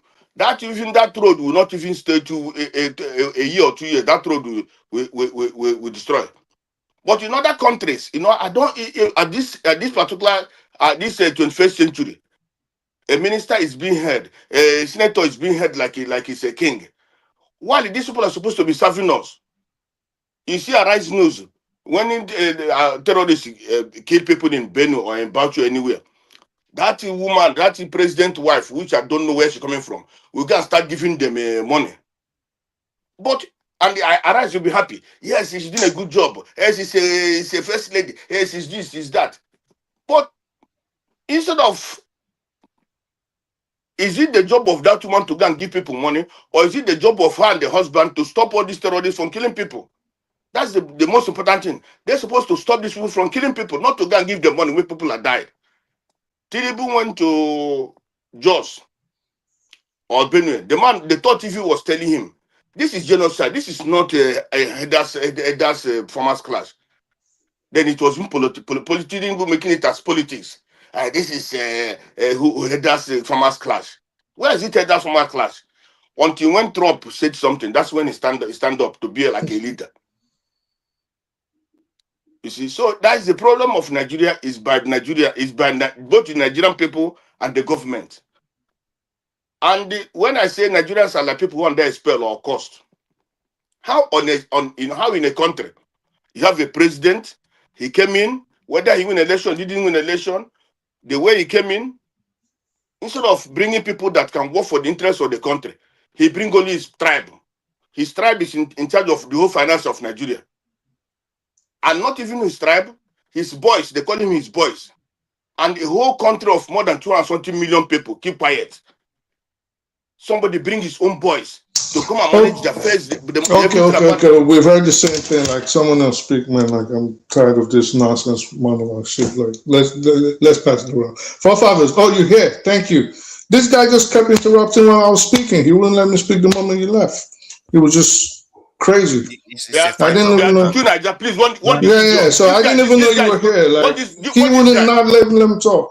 This guy is very Come stupid. on. My friend, Like, go listen. Constance, take it easy. You are going to get your Insulting. What is wrong? He was here insulting his mother, insulting his own father. Yeah, very crude, illiterate. Very crude, illiterate guy, though. Like Bushman to the core. Remove this guy. Remove this idiot. Remove this idiot. Very unruly. You know what? It's very unruly, to be honest. Why? Very rude and very belligerent, illiterate to the max. He's always very angry when he. I don't know why He's he's so always angry. angry. I'm angry. But come on. Sorry, so Deplorable character. you know, you guys know I've not finished my submission, right? Yeah, Jefferson has not finished submission. Yeah, Ewa, respect yourself. Go to Constance, your turn is coming. Your turn is coming. Jefferson, I think he's drunk. He's probably drunk. I'm the one talking. Leave me to let me finish. I'm the one talking. No, let Don't listen to Constance that finish. idiot. It's not done. Let Jefferson finish. I think he's drunk. Carry on. Okay, We don't know what I do. Look, like I said, this thing is not the state at which Nigeria is. The state police were all saying we don't know how if we do it, the governors will be in charge or no. We can have check and balances. And we are in a point in this nation where because currently now, if you look at the hierarchy of Nigeria, it is from ground to the top. That's how we're operating, and it's affecting everything we do. So that has to change. It's not going to be like that even for the state police. Well, I'm just suggesting, but that if at all they're going to do that, yes, even though you're talking about the federal government trying to checkmate all these things. Even if they're going to checkmate it, it's not going to be with this same ideology. The ideology of because the federal government is the one looking at it, they'll decide everything with this kind of mindset. No. Even the federal government should be on check at this point. You understand? So everybody has to, because that is where this thing is heading. Because as you can see, centralized system of government is also is playing a key role of why we're having all this mess. You know, the police that we're operating today, there's the police that we're operating today, right? Is it not the same central system? And of course, whoever is in charge will decide how he wants to deploy that with the military, that with everything. So it's just something that needs to be looked in consensus. So I don't know. I'm going to stop there because there's so many things I wanted to say, but I think I've lost my thought. I'm glad. Let's open it right. up. It's okay. I think let's open it up now. To so it becomes a bit more relaxed before we close out. So from AY, so looking at this now, let's just discuss the state police this thing since it keeps coming up because people think somehow that's going to necessarily be a solution. Do you see the government implementing it now in Nigeria and everything going well without a kind of strengthening the center? Definitely, we will definitely have some challenges, right? at the initial kickoff. The what I actually asked Mr. Janaba to I wanted to hear his view. I know he know a lot in that area. I don't know much about this area, right? But what I think is there have to be a very careful, serious planning, carefully. People just like Jefferson said, people with the experience to come in. Look for we have like we still have some beautiful policemen with experience, former IJ, former commission, some of them with very good experience, right?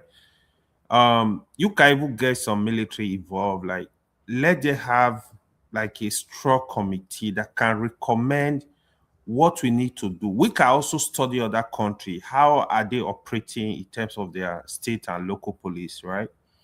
So these are things we need to look at. But one thing I think will also work is we should still have like a central police that will oversee Oversee. activities of the state. Because one thing I know, you see these our governors, they are mini Idi Amin o. These our governors. Some of them they are bandit in government. I'm telling you, if you follow these guys, some of them, what they will do to opponent. So the Senate needs to also be involved, right? To oversee, do oversight function in this area. It's something we can start. We have to start from somewhere. We will definitely make mistakes, but if we are genuine about it, we corrected the mistakes. The other question is, for example, if you are doing state police in Sokoto, for example, does it mean all the policemen that will be in Sokoto, they will be indigene of the state? They will be indigene of the local government? Yeah, those are questions that needs to be trashed out. There is a lot of gray area that needs to really be trashed out.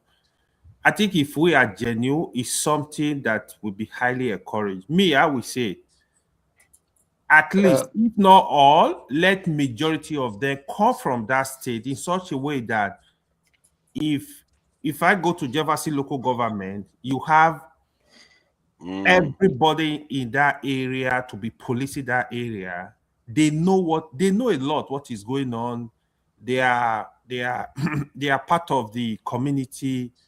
They know the terrain. So those are some kind of advantage.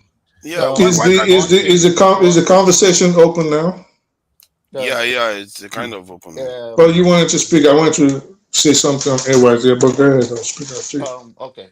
The No, I was saying forefathers, but yeah, John, if you want. No, let Janaba continue now. Yeah. All right. Now, the first of all, policing is harder than just being like a soldier.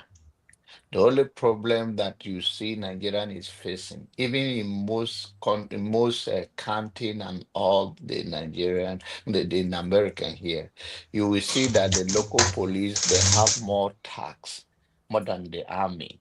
They are mostly from the army join the police in most of the area because police need more technical approach. Our police are not well trained, even the one that we have right now. Apart from that, the fact that they are not well paid, they are not well trained.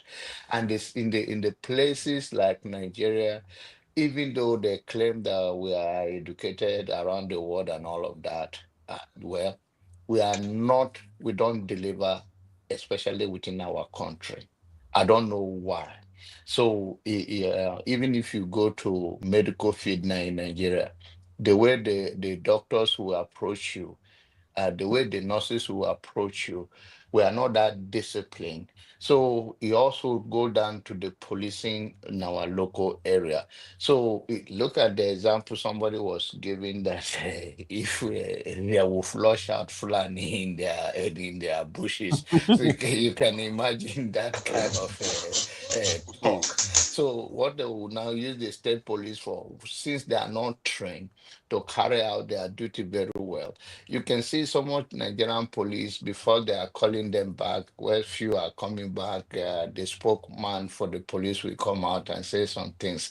You see that they were serving the most rich people, protecting them. Why so?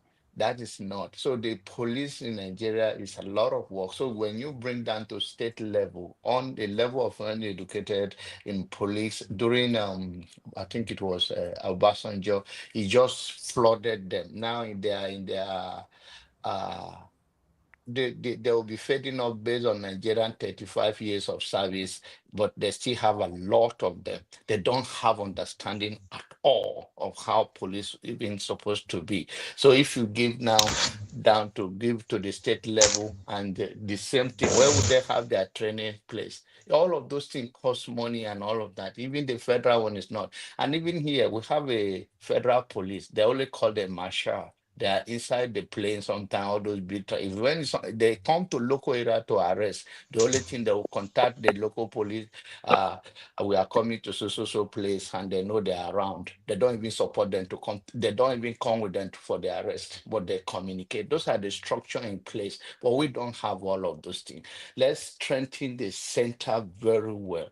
And then we can do that. Like coming to what happened in Sokoto today, you can see that why I have misfeeling about it is that I have I spoke about it last time.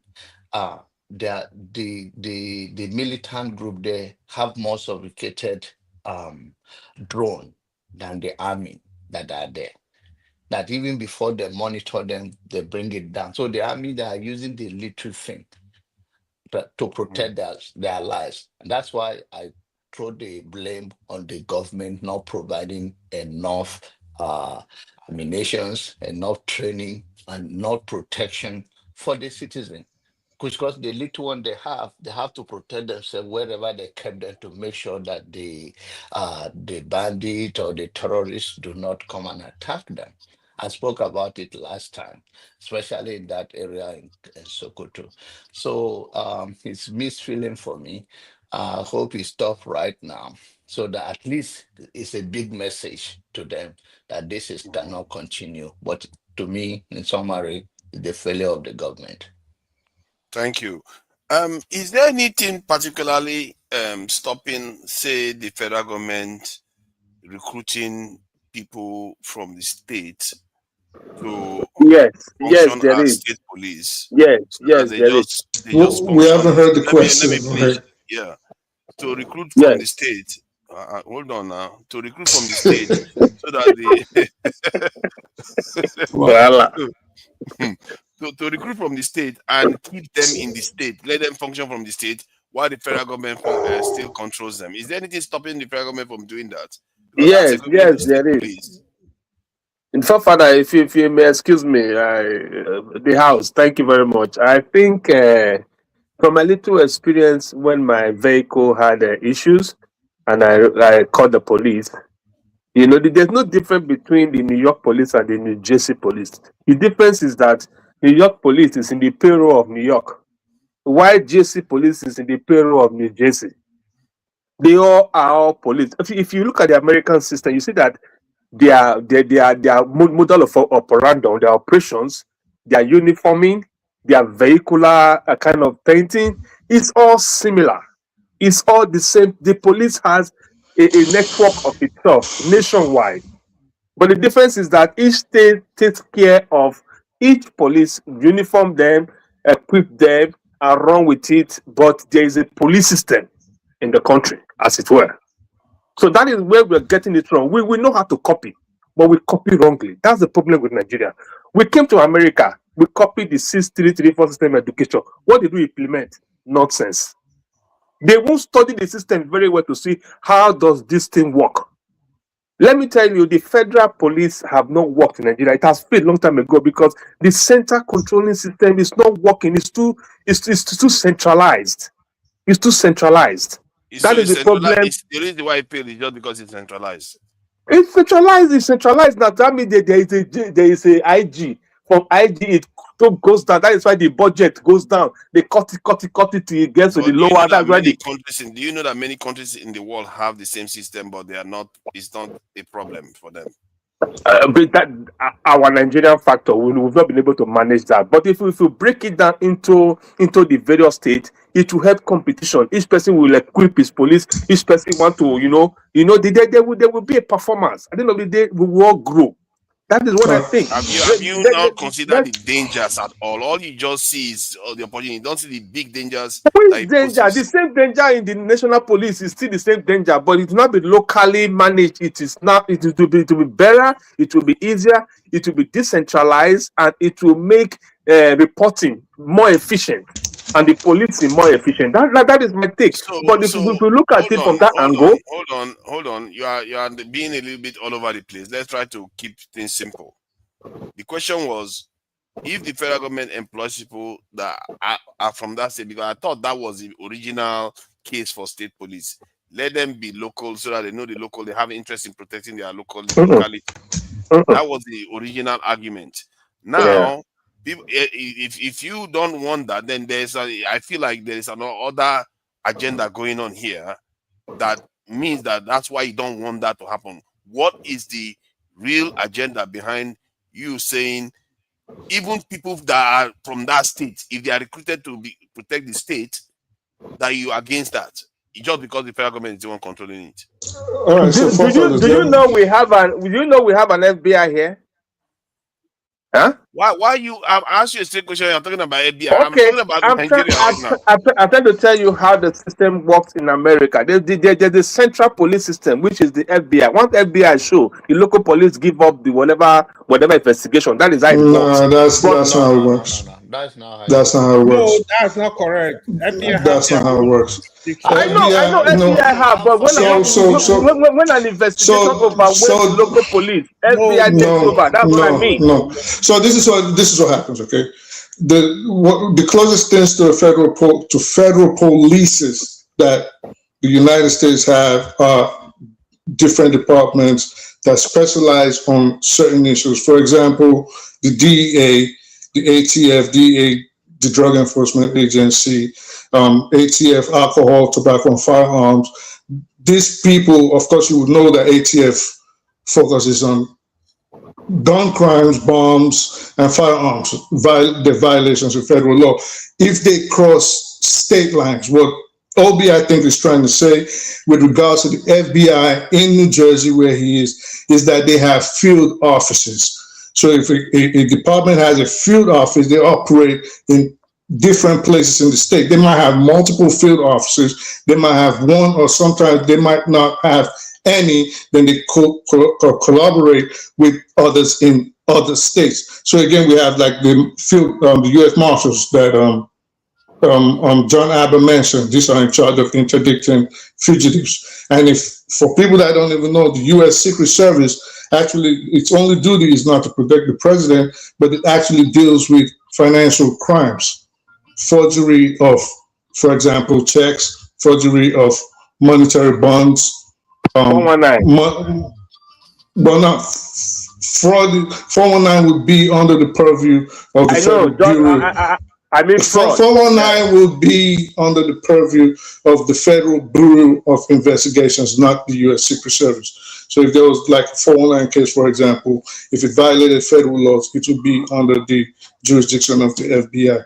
So we have different state federal polices in the United States, but they specialize in interdicting certain specific crimes. Nigeria is going to get there. It's going to get there. This is just part of what a country has to go through in its development. At the point we didn't have all of these law enforcement agencies in the United States. Earlier, while I was talking, before concerns started insulting and yelling, throwing tantrum, Virginia, either Virginia or Pennsylvania, actually started off as motor vehicle interdiction of motor vehicle infractions. This is how it evolved into becoming a state police. In Texas, for example, before they became the Rangers, there was the Coahuila Hitezas, which was just to stop people from attacking Native Americans. As time goes on, as society changes, as different things start occurring in the country, it'll evolve. This is why my premise is still that Nigeria as a whole is not ready for the entire country having a state police. John Abbott rightly said it will be misused. You yourself, forefathers, AY has said it. Now, as to your question, is indigenship required?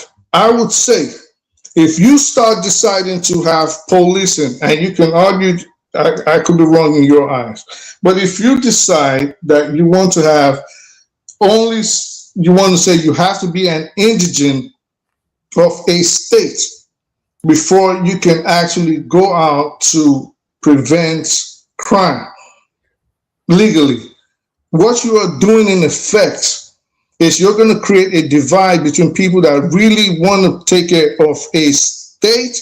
Maybe they were born and raised there, but they are not indigenous. See, this is the conundrum of Nigeria, but they are not indigenous of that state. In addition of ostracizing those people that are not indigenous but want to work in the police system but can't because their ancestors were born in another tribe or another state. In addition, what you're doing is effectively creating a tribal militia.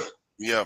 You get what I'm saying? So you're in. What about residents? Residents, yes. On residents. It must be based on, you have to know, because community policing, community policing is local. You have to know the people you're policing. You have to know their culture. You have to know their norms. You have to know what they like and what they don't like. And in effect, they have to see you as one and trust you. Now, if they don't trust you, which is like what is happening in the northern sector of Nigeria, you're not getting any information and you're not solving any crimes. It's not going to happen. So maybe Nigeria. Tunaja, are we saying that a governor of a state is not responsible enough to manage a police? Is that what we're saying?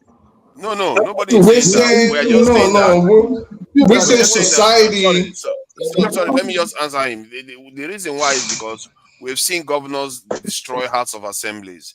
We've seen governors not pay their staff. Maybe federal government does it, but they don't. You don't hear federal workers saying that government didn't pay them.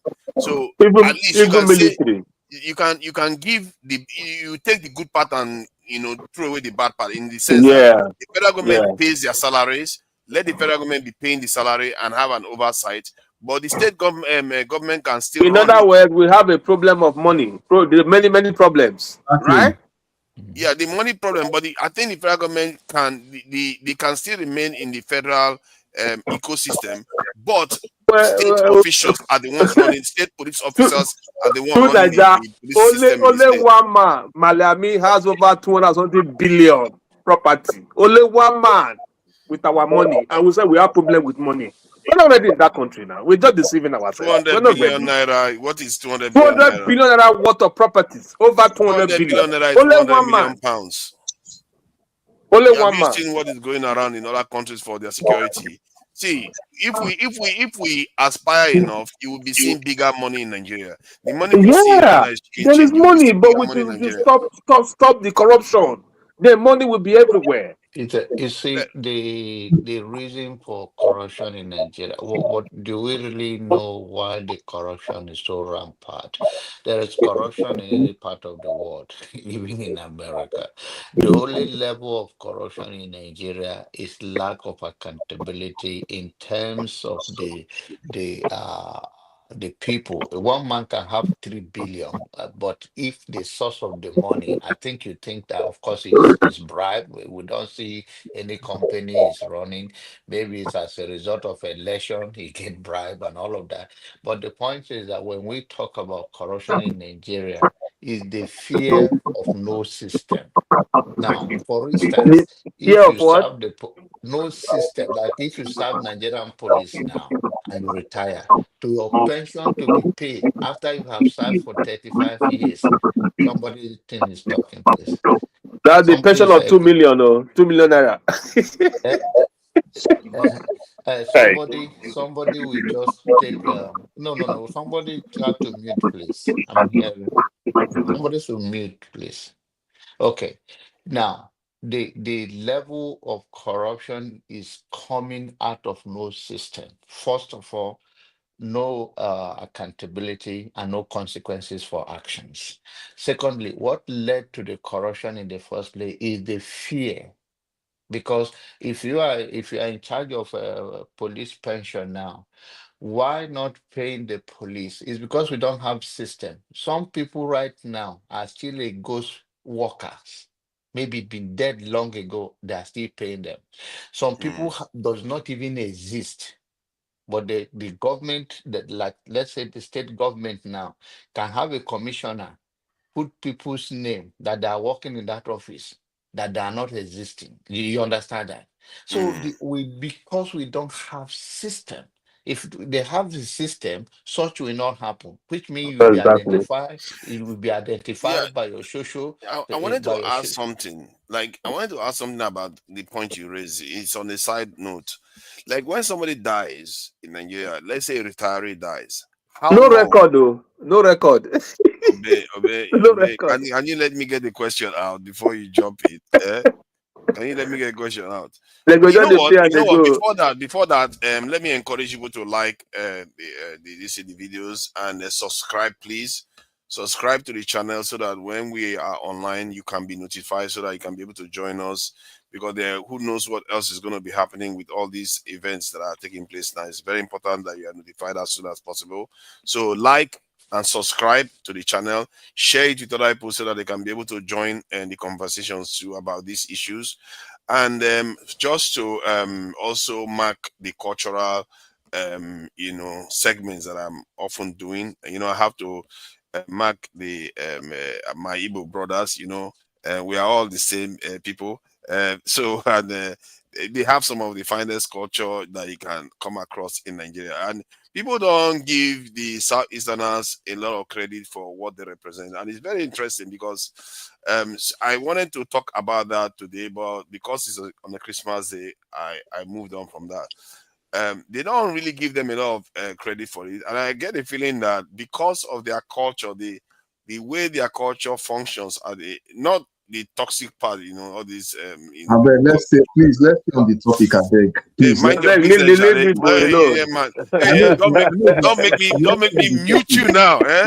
Don't make me mute you now. Eh? Abeg, Are you leave allergic to compliments? Look at the that. He's allergic to one they compliment. have done to Hey, Nnamdi let Kanu me is talk, enough. Jare. Abeg. He seems to be allergic Abeg. to compliment. Let's not go Hold there. on. Let me talk. Hey, let me talk.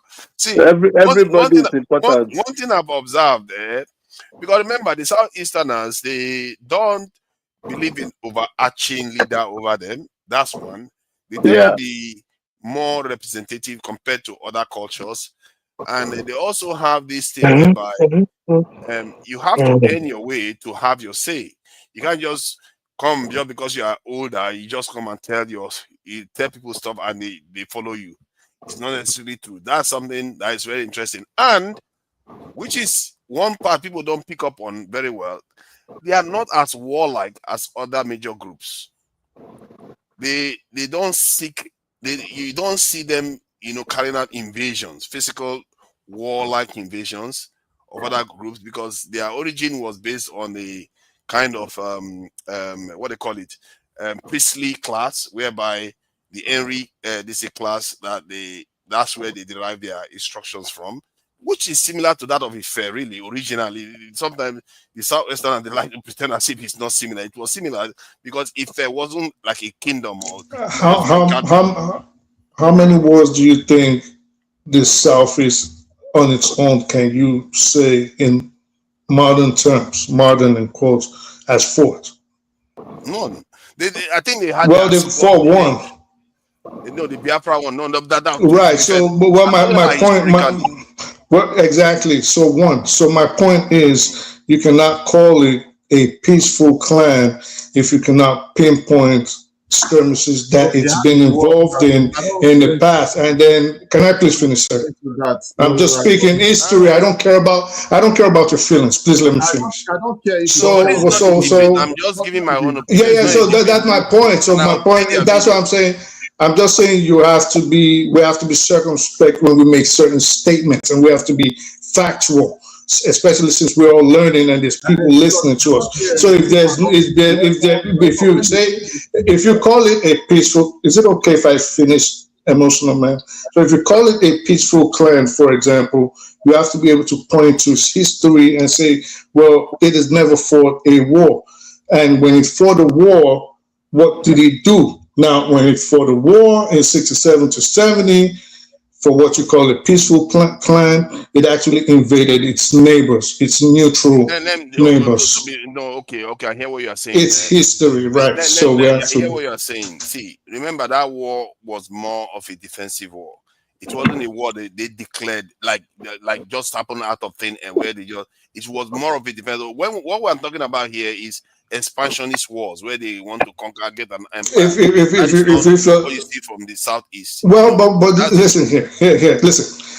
One thing we have to learn in Nigeria. Just give me 2 minutes. Just give me. I understand. Me now. There you go, shutting me down. I told you. See. This is why it's all right. Do your thing.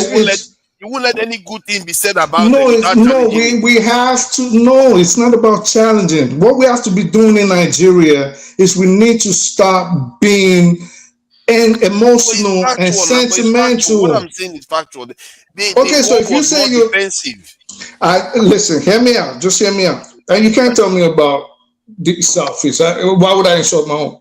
Anyway, so you're not telling me nothing new. This is my point. Again, forefathers, when we make this kind of discussions, with all due respect, we have to learn to stop being deceitful. What you just did right now is trying to throw me to the wolves. Even though what I was trying to do was say, if you say, speaking on an historical basis, now, if you say it was a defensive war, what would you say for their neighbors that got invaded by them? What was their position? If someone like AY, for example, said, well, my people got invaded. So now we're going off a tangent, but in essence, let's be speaking truth to power. Let's stop being emotional and let's stop being deceitful when we talk about issues like this.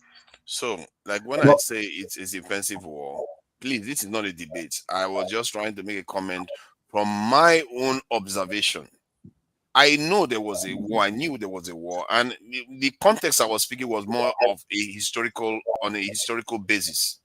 They had skirmishes with the Edo Kingdom.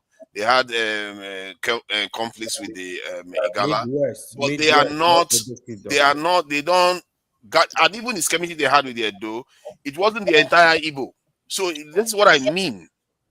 They are not seeking as a group, as a whole group, to dominate another group like that. But we're not. Let me finish that. Jesus Christ. This is not. I'm not. I thought you were done. Don't try to throw me to the wolves. I thought you were done. Okay. All right. Don't stop trying it. Okay. What I'm going to do to let you know so that you don't interrupt is I'm going to play their cultural, songs so that you know that okay, if I don't do that, then I've not done it. I've not finished. So they are not invasive. They are not like the Oyo Kingdom that is trying to expand into being a republic and defeat. You don't see that in the that is it's true, and you don't see that in many. I don't know about even the Gala people were somehow. Was it the Oyo? See, that's why we have to be careful about our language. You keep saying they're not invasive as if they are a bunch of locusts. Was it the entire or your people that expanded the kingdom? Let me finish. Was it the entire or your people, or was it the armies? This is Nigeria. You guys don't like hearing the truth. Was it the armies of the Oyo kingdom, or was it the ordinary citizens of the Oyo kingdom that went on these expansionist moves? So when you have to be careful with the kind of language. Oh my God, it's always like that. It is always like that. But you keep saying they're not an invasive group, but then you say they are not like the Oyos that went towards invaded their neighbors, as if the Oyos did not have a group specializing in conquest, which was their army. I understand if we want to kiss ass. I understand if we are trying to be nice to people. Yeah, but we need to stop all of this. You really Two need to minutes. Let's discipline go yourself around. and stop. 2 minutes, You need to Forefather. Let's go discipline around. yourself and stop interrupting me. I did say I was going to play a song before he I'm knows not I've going to stopped, the place but yet he because interrupted me anyway. He keeps very interrupting me. emotional at this point. Why is it that it's not even that? Why those people? This is not controversial. I don't know. I think you were trying to make a statement of which I it's even just the prevented truth. you from not making because I knew this would bring. And you two have started stopping me now. What is wrong with people? Not. Can anybody say anything about the Southeast without people trying to interrupt? All I'm saying is that if you look at their culture, they don't expand based on war. They tend to expand based on commerce, trade, and other peaceful means. That is what they do. Do you know the history of Arochukwu people too, though? Okay, that was later in the day. No. What do you mean later in the day? Do you know But the history? Was it not against Igbo people? Invaded, right? Yeah, Igbos now.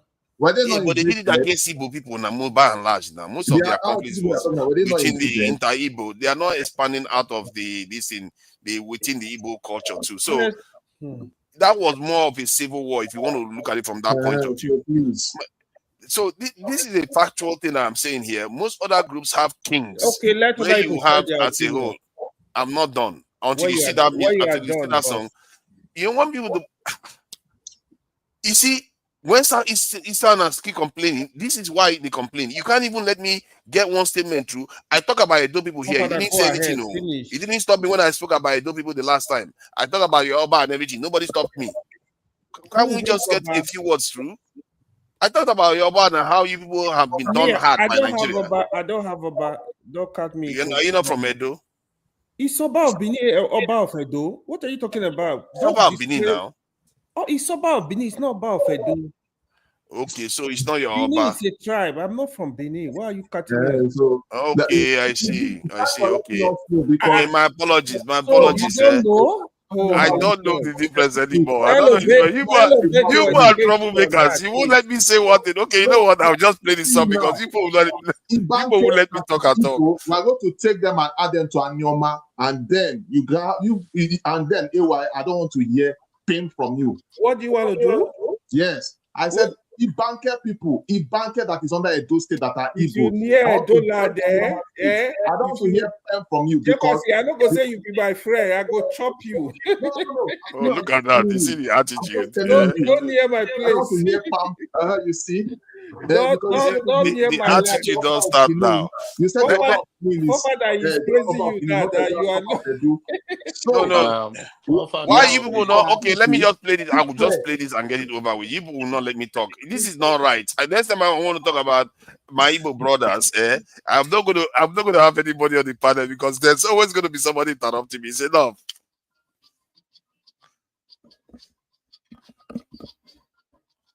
Put more volume. I'm not hearing it. Yeah. Hold on. Let me correct that. Hold on. Let me start it again and get back to basis. I'll get it back up and with sound now. All right, perfect. Let's get busy.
All right, so I will leave it at that for now.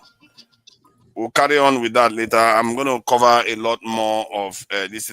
I wish I can do a historical stuff actually, because people don't necessarily. I see one of the reasons why I'm saying I went into details a little bit was because you go online, you see how people are maligning the Igbo origin and their nature, I don't like that. And if you look at it's even tied to the way Peter Obi campaigned, you would think it is obedience that are actually physically hurting the Jagaban people. When you hear the way they complain, you won't know that it was the other way around. And you see that in many Nigerian discourse. And like the way I speak the truth now just said about the civil war. The civil war in itself, remember, it started from the pogroms. Yeah, there were political reasons, military coups, and all the rest. But in reality, it was them on the back foot. They had to somehow respond. Maybe you will say, like in my own case, I don't believe the response was good. It was a good response, but it wasn't them looking to dominate a group, trying to start a war to dominate a whole entire country. That wasn't my implication. I went, and please try not to interrupt me because I know once you start hearing things you don't like, you start trying to interrupt me and saying things I didn't say. I'd really appreciate that. I went with your own statement. Your own statement was that the group, the Igbo ethnicity. Can someone mute themselves, please? Your position was that the Igbo ethnicity was a peaceful group. This was your own statement, and you said they were not the invasive type. This was, again, your own word. I'm quoting you verbatim. And I said, why do you call them that? You said, well, because they are not a warlike group. They never went to war. And I said, well, are you talking about, basically, I implied, was it prehistoric times or current times? You said, well, yeah, they still never went to. I said, well, okay, how many wars have they fought? You said none. I said, well, they fought one. We started talking about the Civil War. I said, well, so this is what you do. You have to decide the one war that they have fought before you say they are not an invasive group, because if we have to go based on that one war, that they are not an invasive group, they do not attack their neighbors, they don't try to conquer, then your position will be wrong. These are just the facts. This is just the fact, regardless of how you want the Igbos to take you by praising them or whatever. And I'm not saying you shouldn't, and I'm not denigrating anybody. I'm just saying, based on facts, if we say they fought for one war, you cannot say that they are not an invasive group, because they did invade AY's people, for example. And if you want to say they are not a warlike group, that is not true, because they also fought a war where they invaded and took over a neutral territory. Then you shifted the goalposts and started talking about the Oyo empires and say, well, they're not like the Oyos. They don't go like the Oyos went and captured their neighbors in West Africa. And I'm saying again, that is not true. The Oyos they have a specialized regiment that was just focused on wars. Yes, they do, which is the Oyo army. So I'm just saying, let's be careful with our words. Like, I'm not insulting anybody. I'm just saying, based on the facts on the ground, your premise is wrong. You feel free to praise whoever you want to praise. But if we want to speak about history, you're wrong, because you say that as if yours as a group will swarm into these places. No, they had an army like most other empires. So that's what I'm saying. So don't take my words out of context and don't say things I didn't say or imply. I'm not insulting anybody. I'm just saying, based on the circumstances on the ground, this is what the facts are. That's just it. Anybody else wants to weigh in? Okay, so my point, my original. Okay, go ahead. Go ahead. I understand where you're coming from, but I think it's a sensitive, and I know maybe this week you have been trying to wrap it up with the historical thing, and just like Tuna just said, um, what you base on, maybe you could have posted it in a different way, but you cannot say that they were not. They have. There's no other major tribe in Nigeria that brought war to Nigeria more than the Igbos. So I don't think that could have been a good thing to say. But you can talk about other facts, and then you say it's a defensive war. It's like Nigerian went after them and they are fighting back. It's not defensive. Defensive is like when you are trying to defend yourself against something. They are not defensive. They actually, the fact that they went and had a meeting being in Ghana and something political and forever the power struggle. That does not, and Nigerian do not crush on them. They are the one that started it. So I don't know why I say they are being Wow. defensive.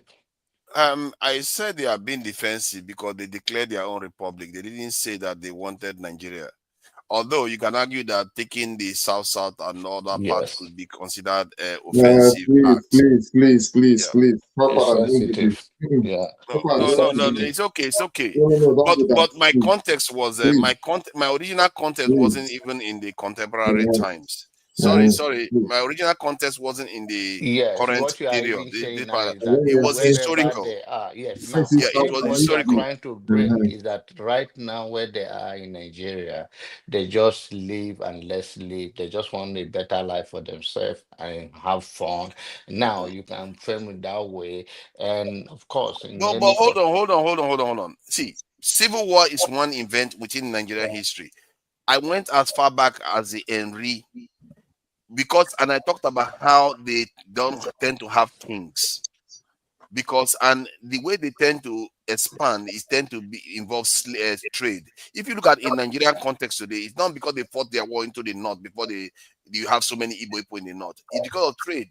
That's how they behave. That's what I was trying to express here. yes. And this is their has been their nature from the very beginning. Even the war, hold on, even the war they fought against the Benin kingdom, it wasn't the entire Igbo. So that should tell you something. It wasn't even the entire Igbo, it's just some parts that was having skirmishes with them. So they never really came together to say, let's fight a war against these people. And what one brain cell said about what I mentioned about the Oyo people have that being unfair, the way I put it, because the Oyo people had a regiment military that did that. Then you can accord the same courtesy to the Southeasterners for it's just the military in the Southeast that did it, but yet all of them paid for it nonetheless. So my point is that That was exactly my point. and we are still paying. Yeah, that was exactly my point. That it was not the entire Igbo race that attacked their neighbors. It was the military arm of Biafra. This is what I. Oh my God, comprehension. We can agree with that. But mentioned it already. If it is on a level, if we use that as a baseline, then that's fine. I don't have any issue with that. But my point is that you can see within the nature of their culture, you don't have kings, you don't have an organized whole group of Igbo, but just okay, it's time to invade the gala. No, and even the thief people and the people in the middle belt, they tend to be like that too. That's how they forestalled the Fulani from totally taking over that area because they were scattered. They were not. They didn't form one group. But again, this is, I think this is, Jefferson, just 1 second. Sorry, I'm sorry, Jefferson. So again, this is where I disagree with you, because we cannot be all over the place. All right. So if we have to talk from an historical context, we have to keep things in line. This is where I think a lot of Nigerians always have a problem with someone of my kind, because I guess comprehension is also an issue in Nigeria. This is not a slight to anybody on here. If we want to talk about what, if you're saying, again, if the premise is, or if your position is what they did to their neighbors vis-a-vis what, for example, the Oyos or the Benins did to their neighbors in times of peace before invading them, then this is where I ask you the original question. How many wars have they fought?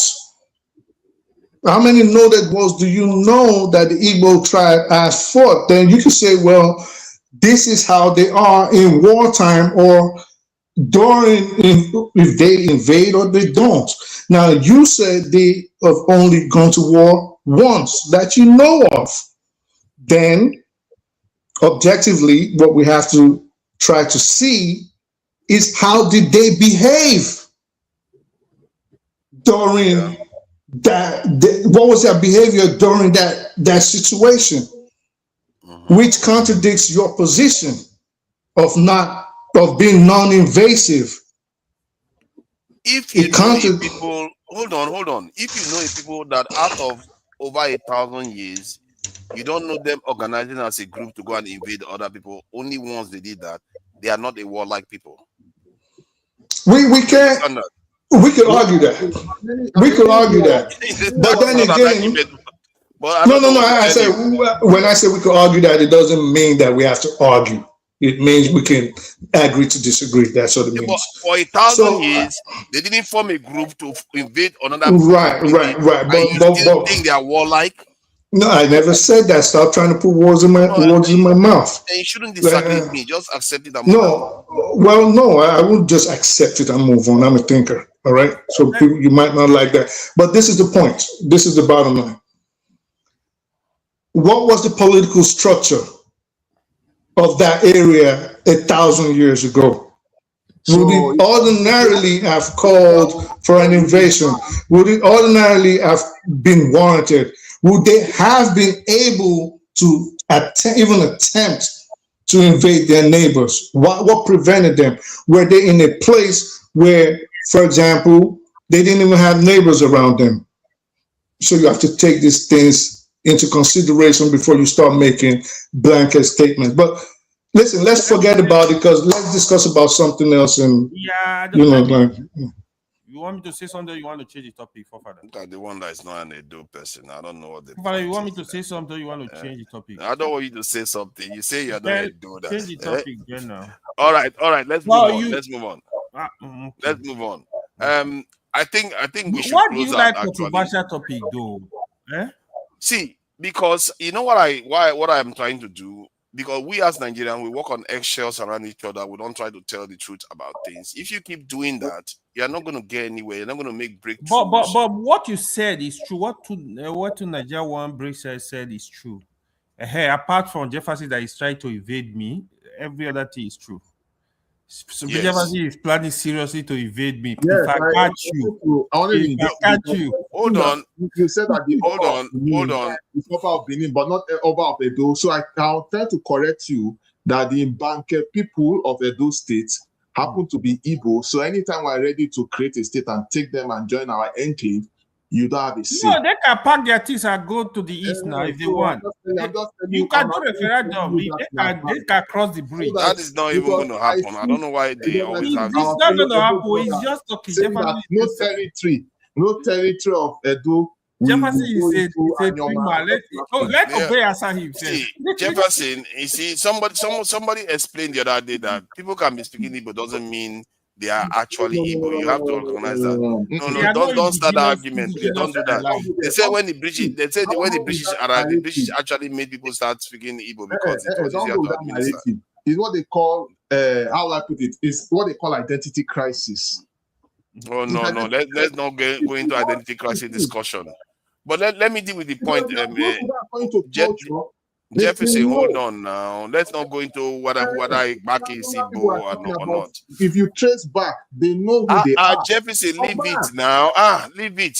You can't force people to be what they say they are not. That is your own opinion now. You stay with your Edo. If you say you are not Igbo now, would I force you to be Igbo?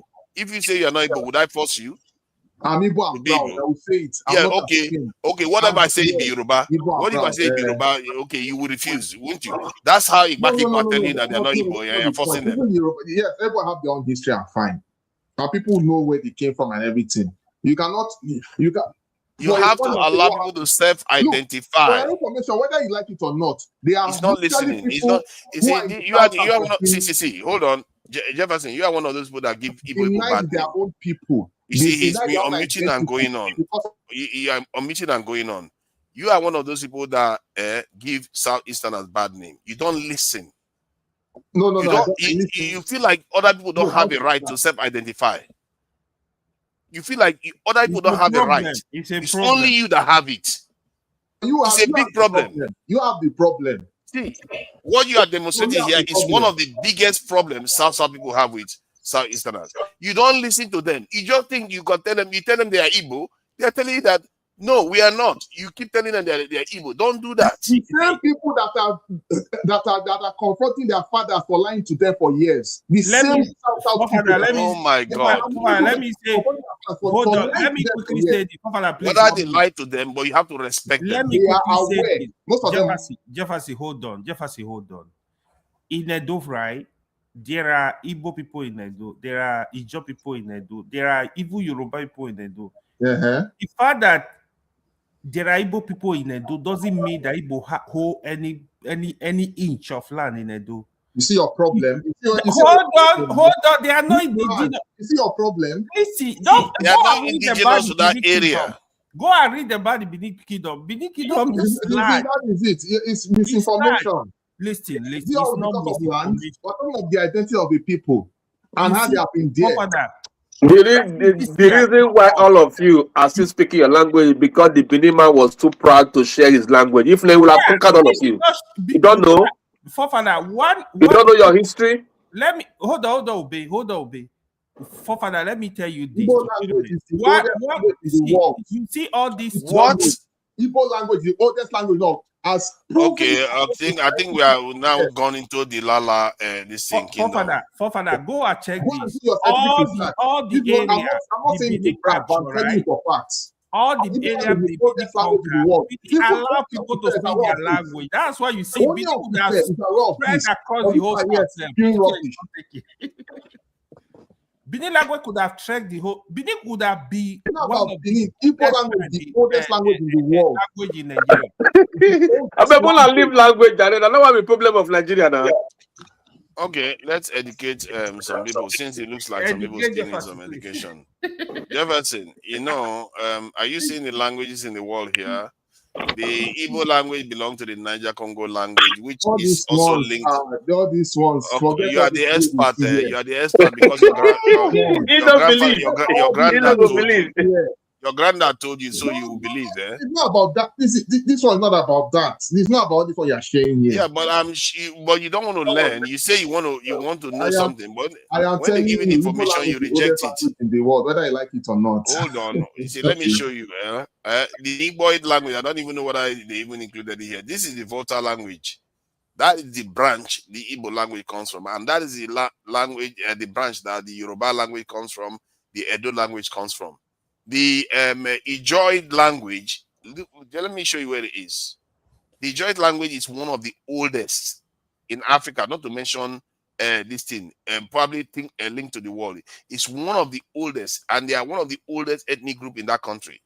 But people like you, we go to the South and tell them they are Igbos. Do you know how offensive that is? That's why I say people like you are the ones causing the problem. The government went and did, after the civil war, went and did a boundary adjustment and the system. Him and Passat be the problem. That's what they did. They just refuse to learn anything. They say we go conquer us in Tikolo for eye, go conquer everybody. I better not leave language. Those ones are not the point. Take this thing very seriously. You should be happy. You should be happy. You are related to the Yoruba people. You should be happy. Your language is you and Yoruba people are brothers. Don't need to argue anymore. You are Edo. They are all the same language. Your only of Ife is our word Igbo language and older language.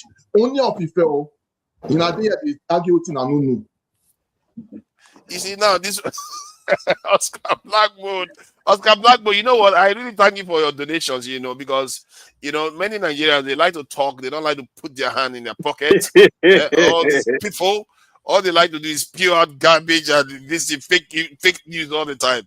But you, when you want to spew out your own fake news, you actually put your body into it. I respect that. I respect that.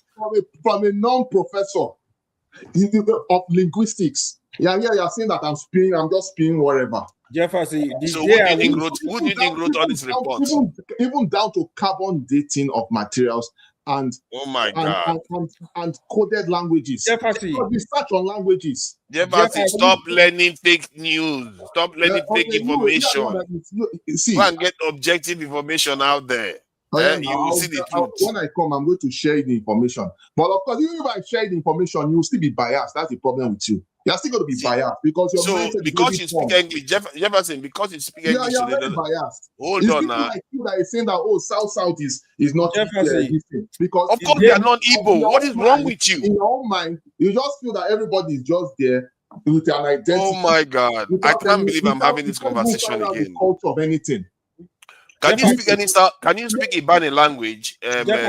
Jefferson, can No, you no, I speak don't like Ibani what you are language? doing. I Okay. want to clear you on it. That's why I said you Jefferson, not bring it up in the first place. Jefferson, can you speak Ibani language? You want me to play it for you? If you can tell Jefferson me does not one even word in there, understand you Igbo let very me well. know. Sef. He's a He fuleku. doesn't even understand He Igbo doesn't language. understand Igbo. He's a fake Igbo guy. Ask Pastor. Pastor will tell you. Wow. You know, yesterday I played a song, Igbo song here, and Steph was like, take it up. I was like, what was happening? Because they were saying something very bad in this song. Oh, He was, really? oh yes. Oh, I heard went him back. saying that Yeah. children are I here. went back. I was Okay. listening to the song more closely. I was like, oh my God, that was quite expletive what they were saying there. So that's why he said I That should turn was it why up. he said it. Yeah. He said I Jefferson, should on turn a it up. more serious note, the day I will catch you in my border. Oh man, you will regret.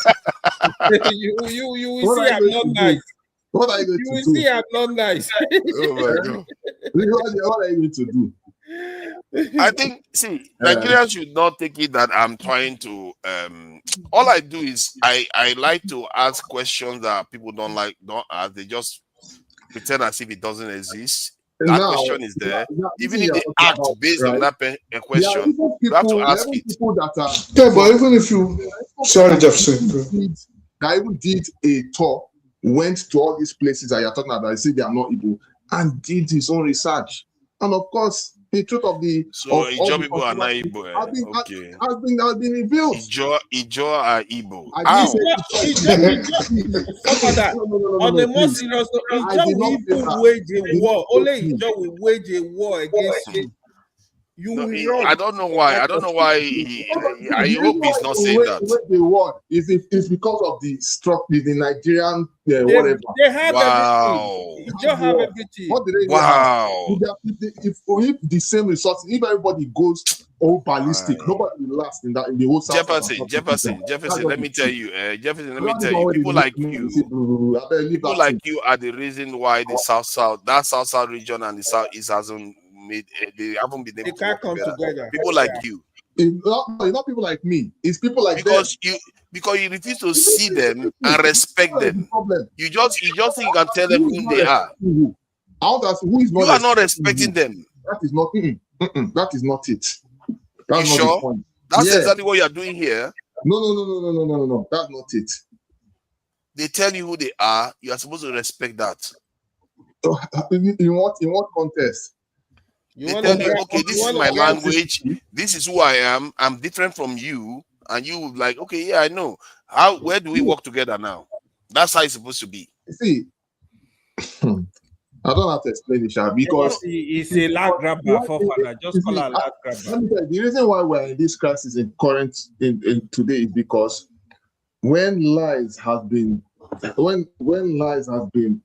do I put it, has been authenticated and told and formalized, it spreads over. Of course. Like this thing I'm saying now, in the other years now, by the time other will come, someone will just make up one language, stick with it. Maybe another 200 years, they'll say they are not. But let me tell you why I find. They say they are Jimbo. What is Jimbo? Let me tell you. All these kind of things. It's all these kind of things. It's all these kind of lines. Let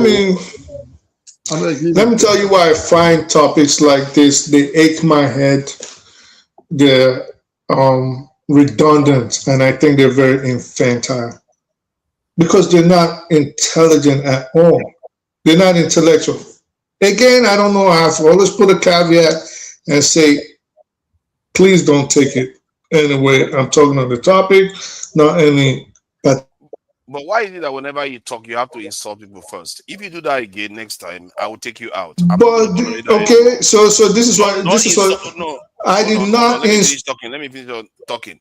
If you do that again, I will take you out. I never come here to insult you. Don't ever do that again. I'm not going to tolerate that anymore. All right, I know you continuously every single time. Again, this is what you do for fathers. Just give me a chance to talk. If you don't want me on your show, it's fine. You've tried to throw me. You've tried. Don't keep insulting the panel all the time. But I did not insult anybody. You probably no, I didn't. No, I didn't. If you did not mute me and try to start an argument, you would have heard me say, I do not have to put a caveat, but I have to, because you obviously muted me so you didn't hear it. I said, while I was speaking, can I speak, sir? Is it okay? Please, do I have to get on my knees? Can I just speak? And I did say, you don't need a video. I know what I said. And I said I put a caveat, which obviously you muted me before you heard me. And what I was saying was, again, I do not need to insult anybody, but I am talking about the topic. So obviously you didn't hear me because, as usual, I want to antagonize him. I want to fight with him. I'm not going to listen to him. I said that it was infantile. I don't like talking about topics like this. I did not insult you.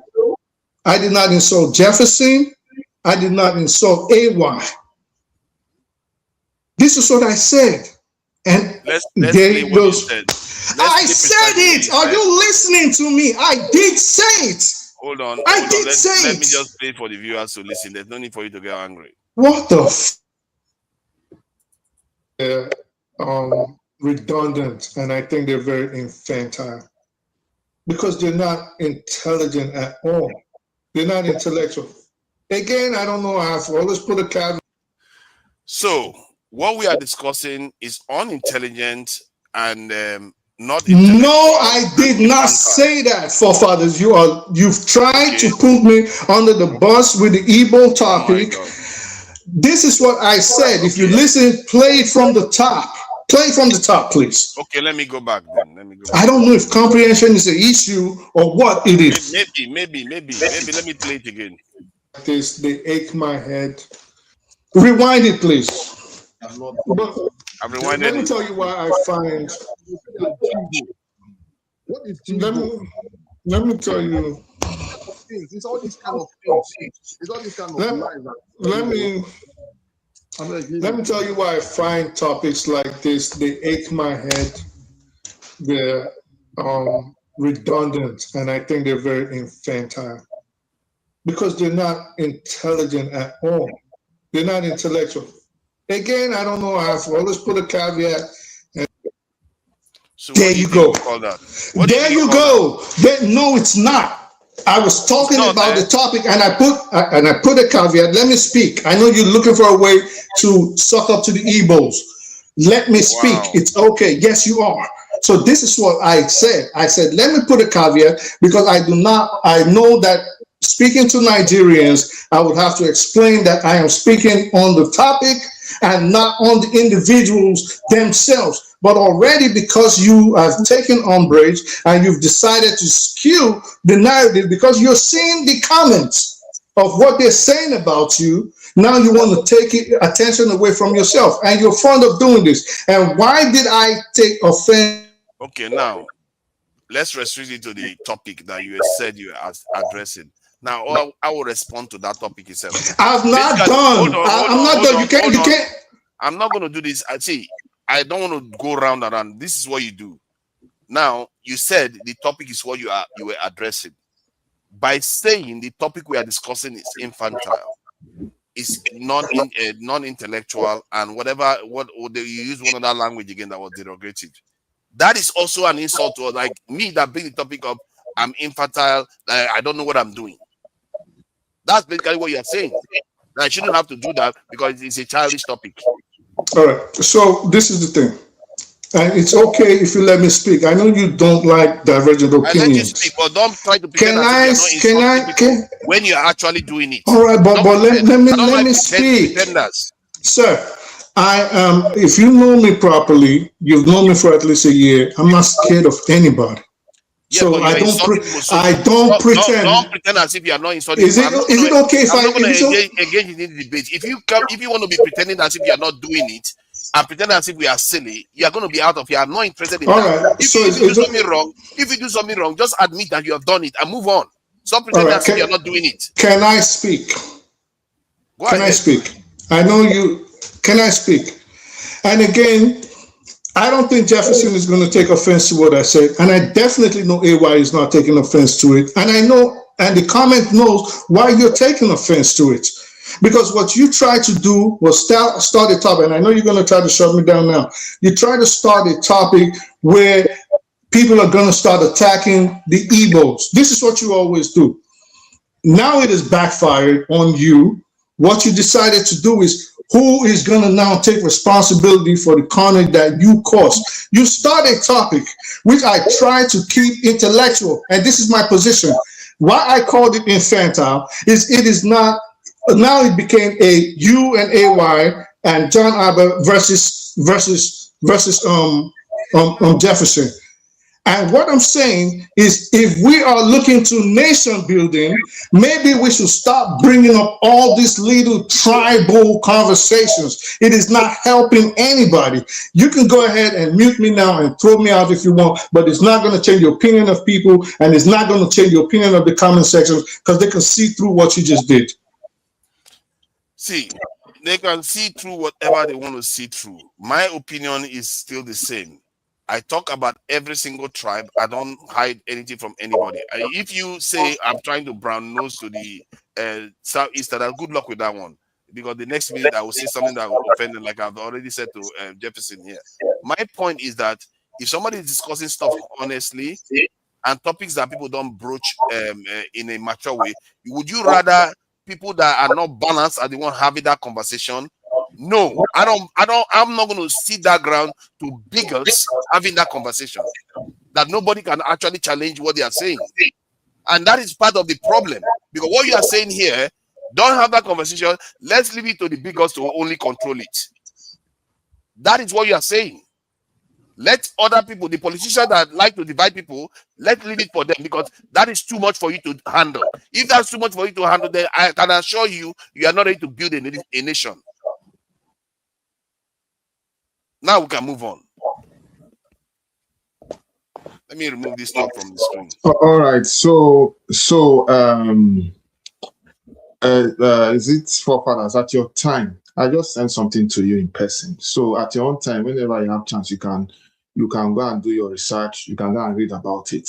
This one is not what that link I sent to you was a research done by one of the, I don't know if the other guy is alive, but the lady, she's late now. She died 2014. An extensive research on the origin of Igbo as a language.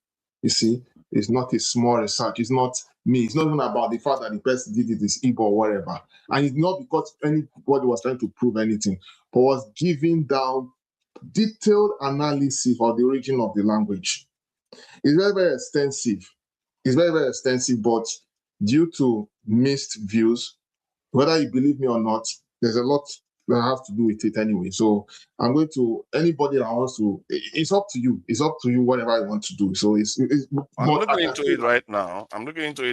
So that you can look into it and do your research. I'm not saying buy into what I'm saying or whatever.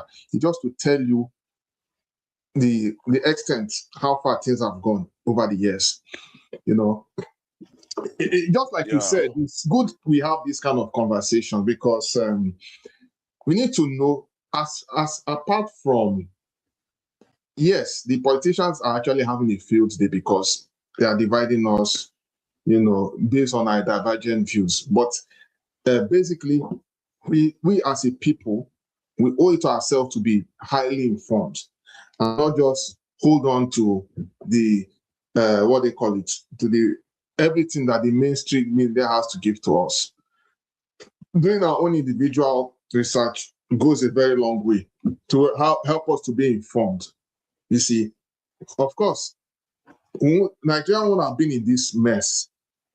Nigeria would have been in this mess today if actually we knew what we're doing as a nation.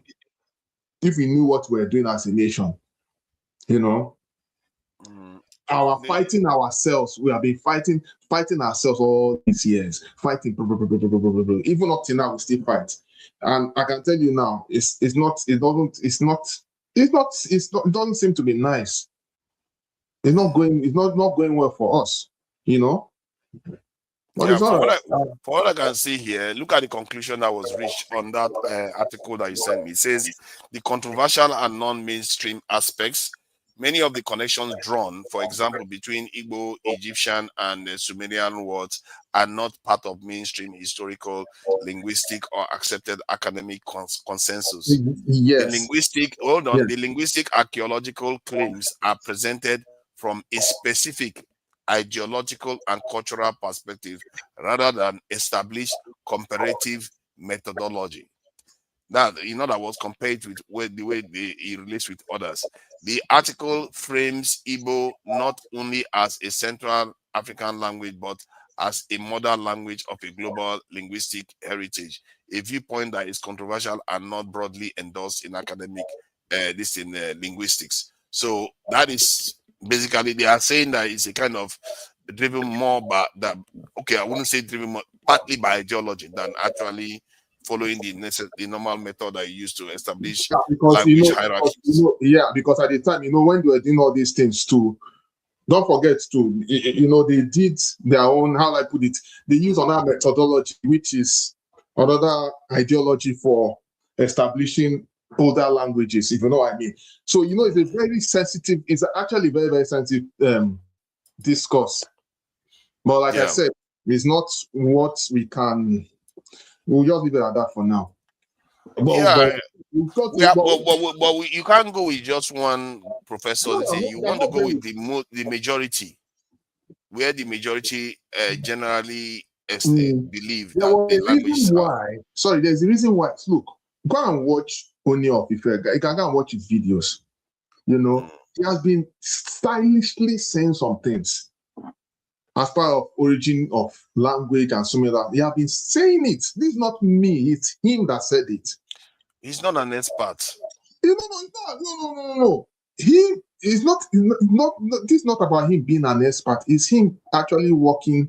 I don't know what it is, but Onyefa is, I think he's around 50 years old. What are you talking about? Who is he an expert of history? Oh, you're talking of age. Okay, the other people that are older, what are they doing about with the information? What are you doing? With regards to the owner of Ife, you can't take him serious on a topic like that. Especially, well, like Awaz rightly said, he's not an expert. Never in Yoruba history have I heard that statement come from any reliable source. Now, for example, we know the Benins. With the Benins, for example, we know about their link with the Aworis when they landed in Lagos and things like that. We know about the linkage with Oromion and the Benin Empire and how they spread westwards towards the River Niger. So we know all these things.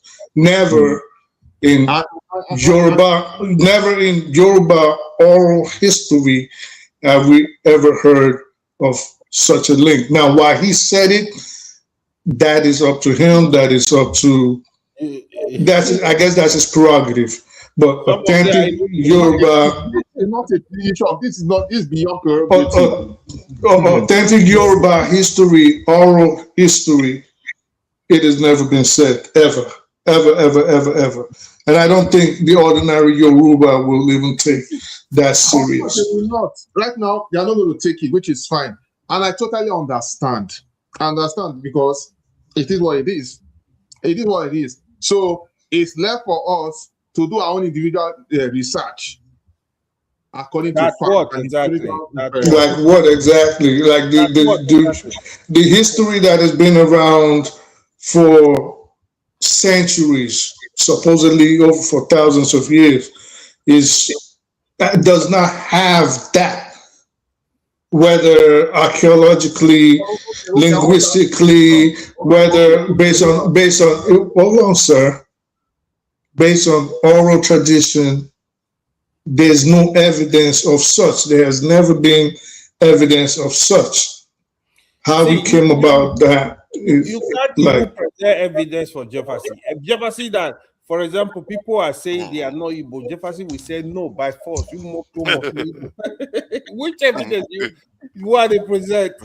You look at And the we are whole speaking region. English. Nobody can say that we are English people. We are, even if you speak English, just because Abi, somebody speaks a Abi. language, and even where they are close, it doesn't make us English, does it? Yes. I don't know why some Southeasterners don't Okay. Let me understand that. let me tell you. More than 90% of people that grow up in the north, they live in the north, they speak Hausa. Why is Hausa not claiming all of that to be Hausa? You don't know. Exactly. Even the Igbo that grow up in the north, they speak Hausa. Yoruba that grow northerners now, everybody, the Fulani, everybody speak Hausa in the north. Jeffrey, do you know most of Nigerian or African history was never written? Most of it was oral in nature, passed down from generation to generation. There were people that memorized these things, right? What are they? It was just oral all too. What are they gonna Wait. You said I can't. Wait. You said I cannot say it was oral. All oral, all true. Okay, so do you have? I mean, wait. So if you're saying there were archaeological artifacts, for example, yes, right? Yes. Well, we could agree to that, right? Anthropological evidence, yes. What I'm saying is, were they written texts of African history that we can rely on today and say, look, it was written here 5,000 years ago that XYZ king married XYZ person, conquered XYZ territory? The answer to that is no. We don't have. These were destroyed. It doesn't matter whether it was destroyed or swallowed or ate. My point, sir, can we try to argue objectively? My point is not my sir. Let me make my point, please. So my point.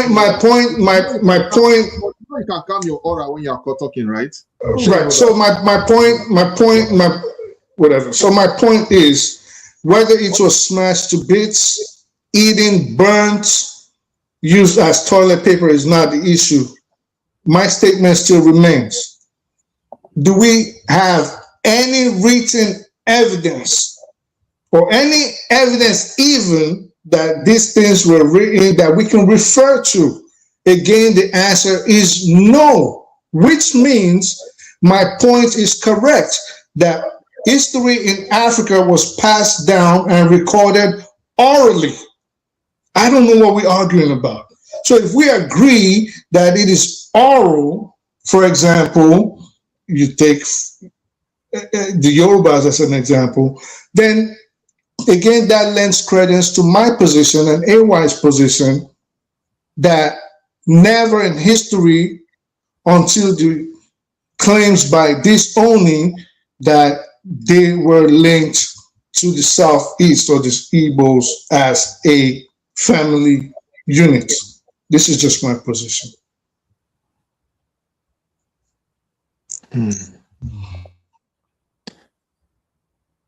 Anyway, I wanted to thank everybody for coming in, including one brain cell that decided that he's going to represent Josley one's brain cell of mine. But it's all good that he is. AY, thank you for coming in. I know you are getting frustrated by my antics, but it's all right. You know, we all have our flaws. No, I'm not frustrated. I just want to correct you if you are. All right, that's good. Just call me Brian. Oh, just call me Brian. Nice to have you. I think you can actually come in. I forgot to mention, actually, that's a new announcement. During the weekdays, when I'm hosting, people can be able to come in without their cameras on. You know, I don't want to reveal it to people that are used to the So cameras. you want us to be jubilating? No, I'm saying you can jubilate. I'm saying for people that want to come in without cameras on, they are free to come in without cameras on to come and contribute. That is actually true. Happy Boxing Day, and I see you, Gladys Oyeo Obo. Why am I so bad in names? Gladys Oyebo. Gladys Oyebo. Yeah, Oyebo. Thank you for that. Happy Boxing Day. I don't even know what Boxing Day is for. Really. You should go through boss, you know. Do Yeah. Just blow. I used to think it was actual boxing. Maybe I don't know what it is really. Why No, does it even exist? no be your Christian religion. It's the day you unbox presents. That's what it How is come you for. don't know Ah, anything about your Christian religion? what do you mean? I don't know anything about No be Christmas religion. what be that man they what Did I create? tell you I was Christian? Did I not tell you yesterday I was a Christian? You don't You call listen. Jesus Christ every minute here, Yeah, every call minute. Jesus Christ. That's an exclamation. Oh Sometimes yeah, it's just an give me a exclamation. break, give me a break, give me a break. Give Don't me a argue break. anything. Okay. Thank you all for joining us. Oscar Blackbone really donated to the channel today. I have to appreciate him Okay, for Black that. will always donate. Tima Jack is there. He's a rich man anyway, so it's okay. His money he has log money, not like us. Not Barrymore. Thank you At for least the he's stingy $1, to not me. Barrymore. And we have to appreciate all these people that are donating. They are precious people to us, to the channel, to support the channel. And Ghost Steel for the $5. I really appreciate their donation. I think they were asking to shut AY off. She was passionate enough to want to donate to shut you up, AY. All right, now, guys, thank you very much. I have to go now. Yeah, thank you, Jefferson, for coming in. I appreciate. Jefferson, have a Oscar good night. Blackbone Don't again. plan to grab my light though. Mhm. Don't plan to grab my light.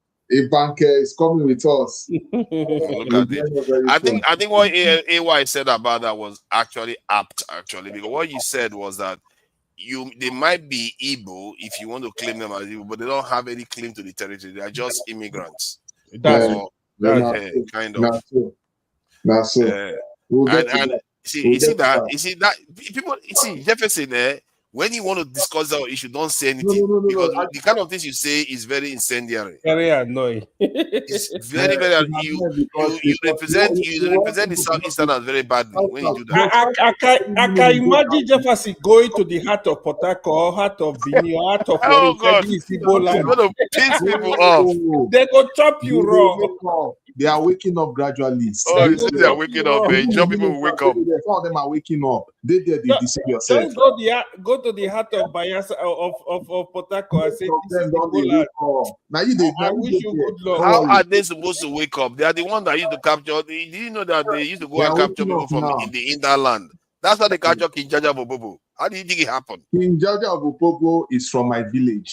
Yeah, somebody went and captured him from there and brought him to Bonu. No. He's from that one. This one is not made up. He's actually from my village, Gong. Yes, he's from your village. Hold on, Jefferson. He comes from your village inside Southeast. But South people, because they had more power, then they go to the Southeast, capture them, and bring them to sell them to Igbo people. He was serving as a slave.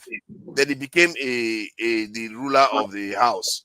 And he went and founded the Opobo kingdom that you see today. So you have to understand, these people are different. That's why they were going there to capture them. So they didn't have people that were indigenous in that place, Abi?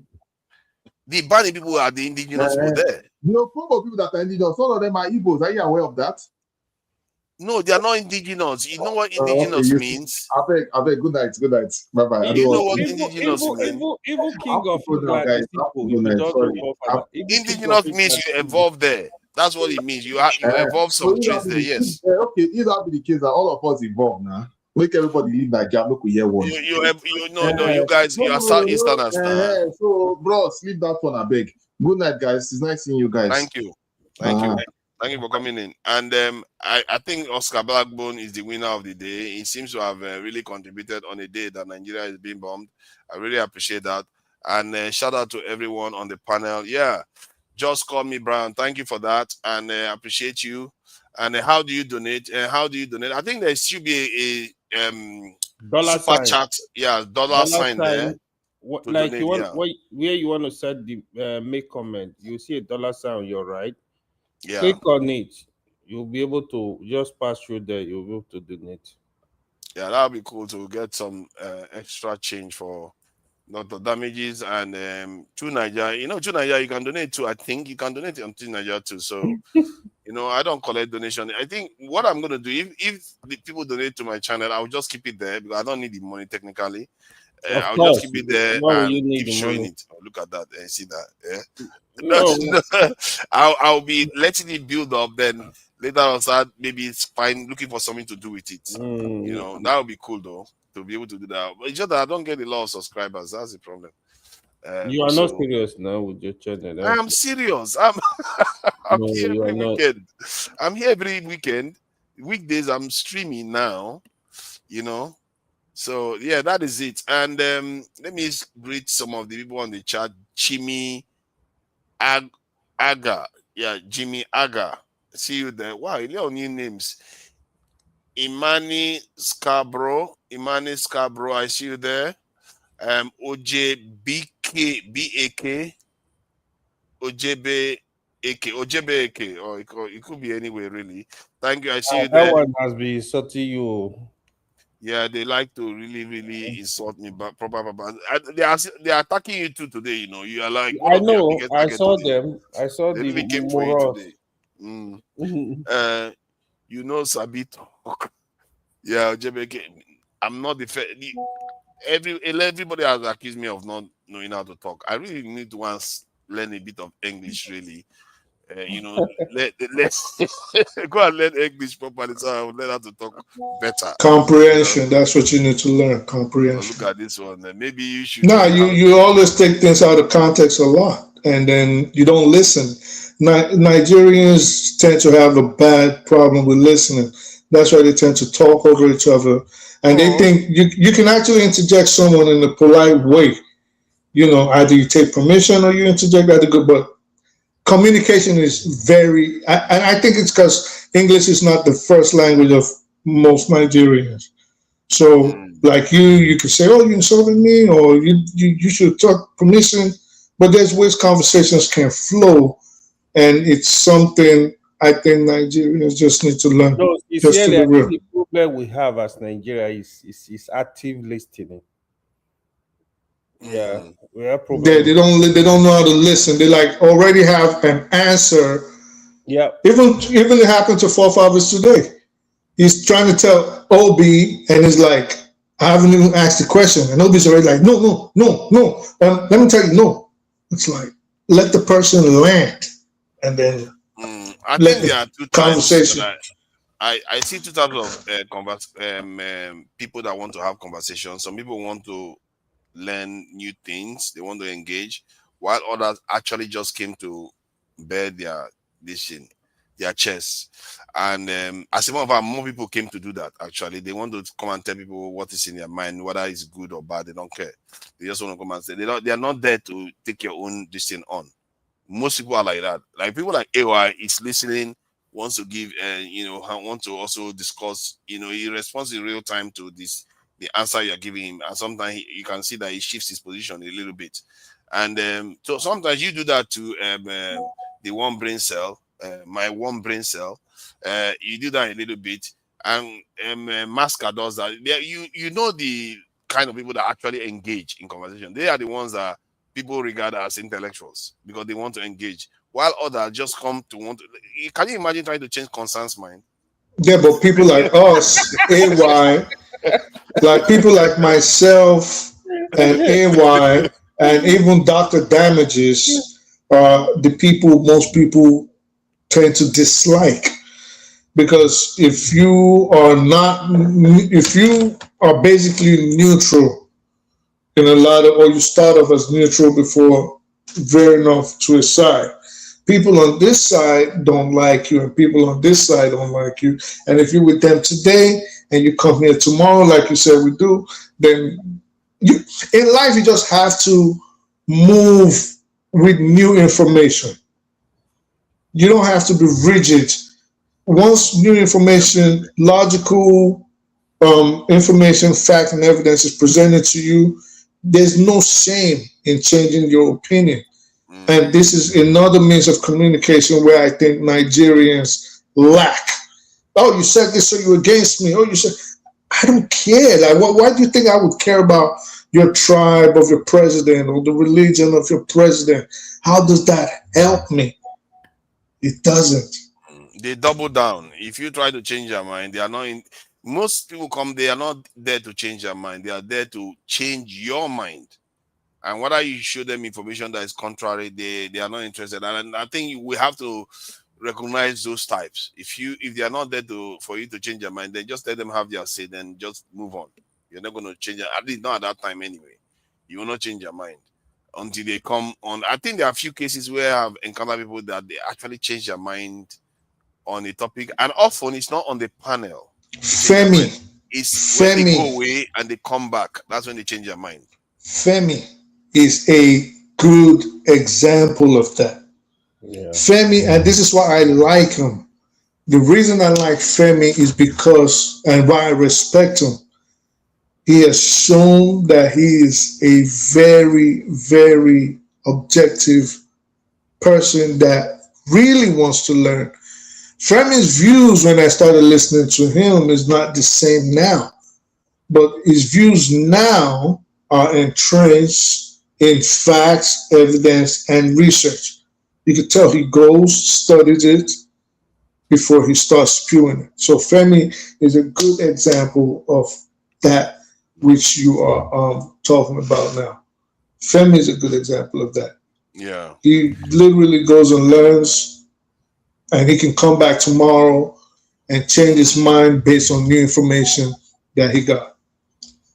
I've had a few people come online, they'll change their mind on certain topics, especially the one I've changed people's mind the most is security one.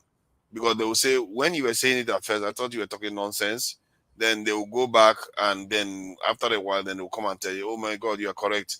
Even Oga of everybody, that when I come on every panel, the first thing he says is, why are you in the UK? You're a traitor. Why don't you go back to Nigeria? Stop talking about national security. Now, whenever he comes and talks about it, he say, oh, you have been vindicated. That's the only thing he says now.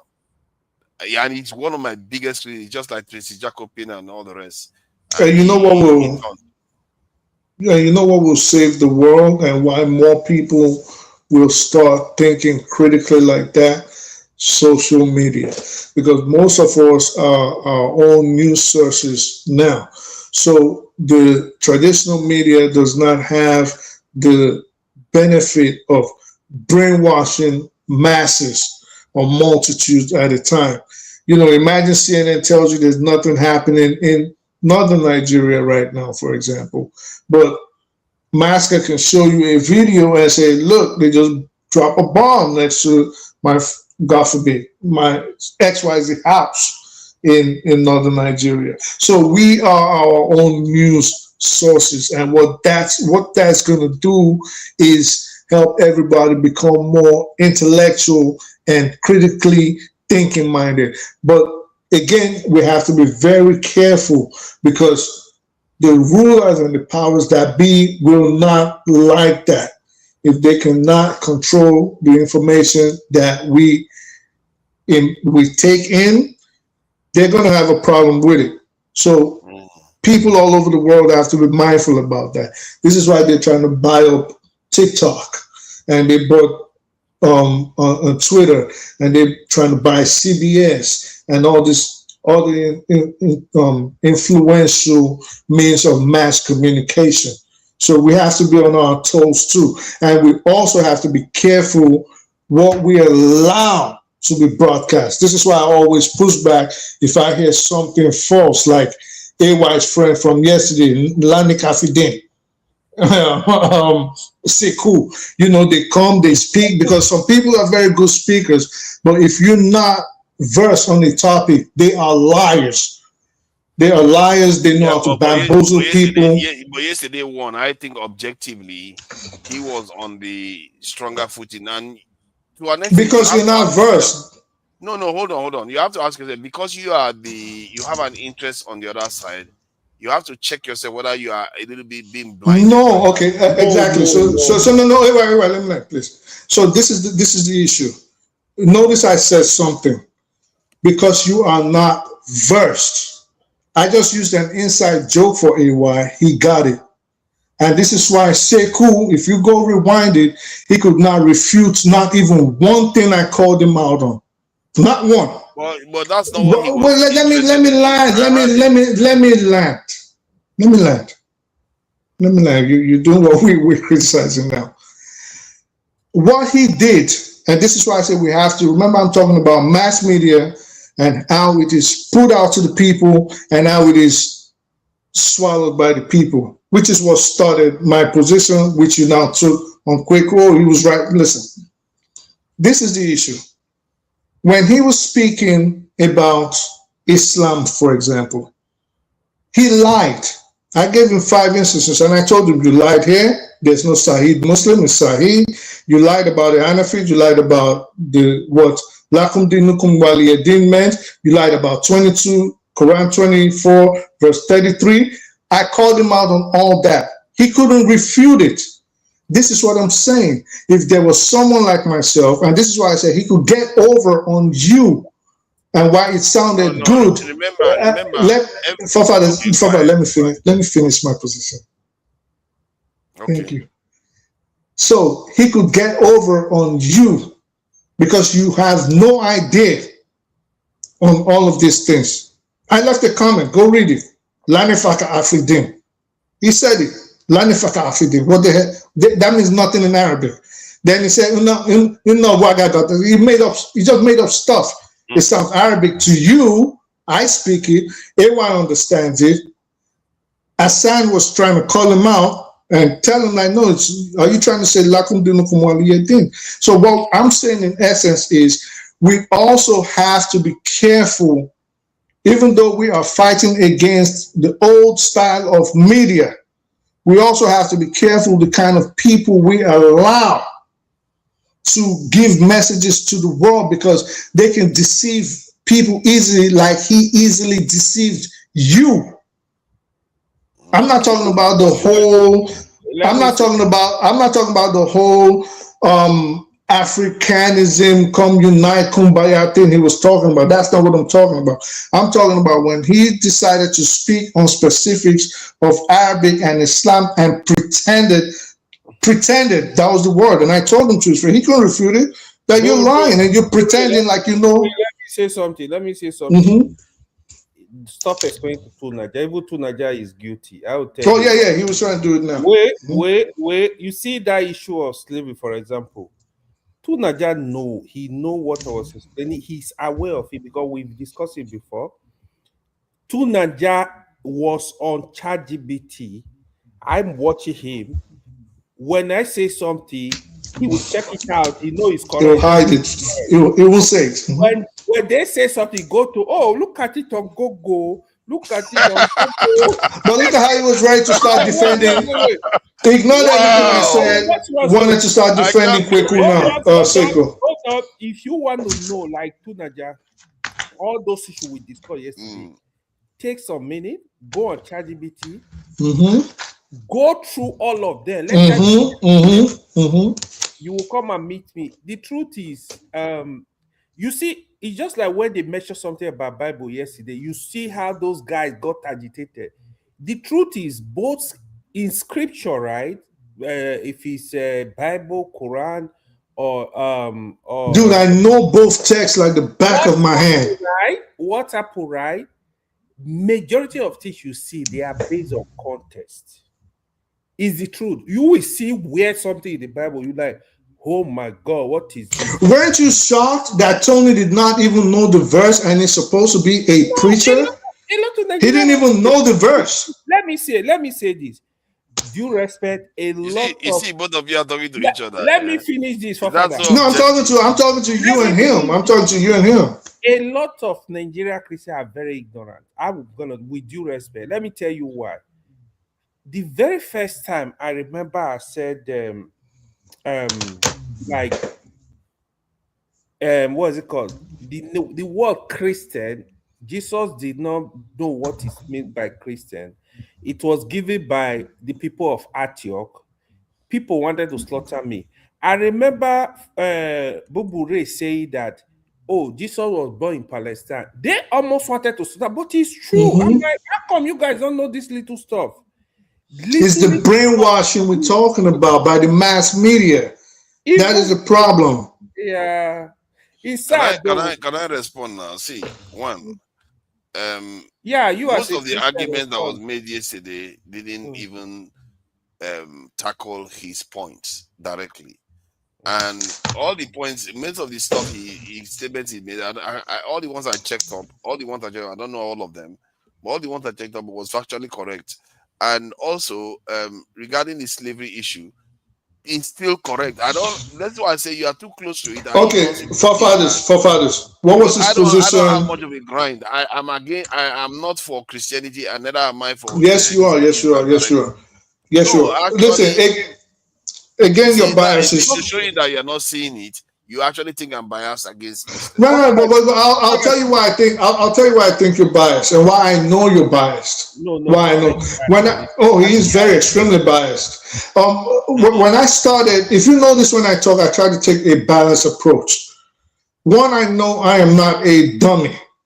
I have taken my time. My parents were intellectuals. Most of the people around me were intellectuals. So it would not make sense for me not to at least be well read. That might infuriate some Nigerians because I'll see they'll call you names in the comments, but that's not my problem. But I would hope at times that I am dealing with people that are at least intellectually astute.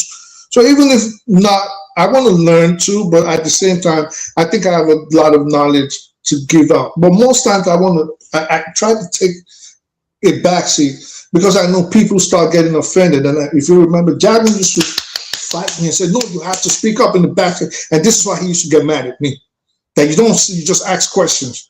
And I want to ask questions because I don't want to offend people. Now, look at what you're doing, for example. Everything I was saying was about how mass media has deceived the world and led us astray, and how, as we are in the information age and the age of AI, we can actually take back our power of how information is disseminated. You had no problem with it until I started talking about Sekou. But then, in talking about Sekou, which is not a problem, you still double down. Even though AY is saying, go back and look at it, and I'm telling you, with boldness, that he did not refute anything I called him. Every point he made, he lied. Why? Because he did not know, and this is why I called him deceitful. You still are doubling down. The ones I checked was clearly like the one about the wives of Muhammad. I checked it, and he checked out. All right. Well, I said the ones I called him out on. Quran 24:33. Did you check that one too? No, like I said, Sahih Muslim, did you check? Sahih, of course you won't check those ones. Sahih Muslim, did you take time to check that? I'm talking about what I called him out on. That's why he couldn't say anything. So we have to. My bottom line is we have to. That wasn't central to the argument. That's the thing. Yes, it was. We went over it for more than 30 minutes. Not for me. It wasn't my point. The point I was making was simply that people that practice the faith tend to lose their temper more quickly than others. Well, again, that is subjective. Again, that with all due respect, I'm not insulting you. The numbers, forefathers, again, 1 second.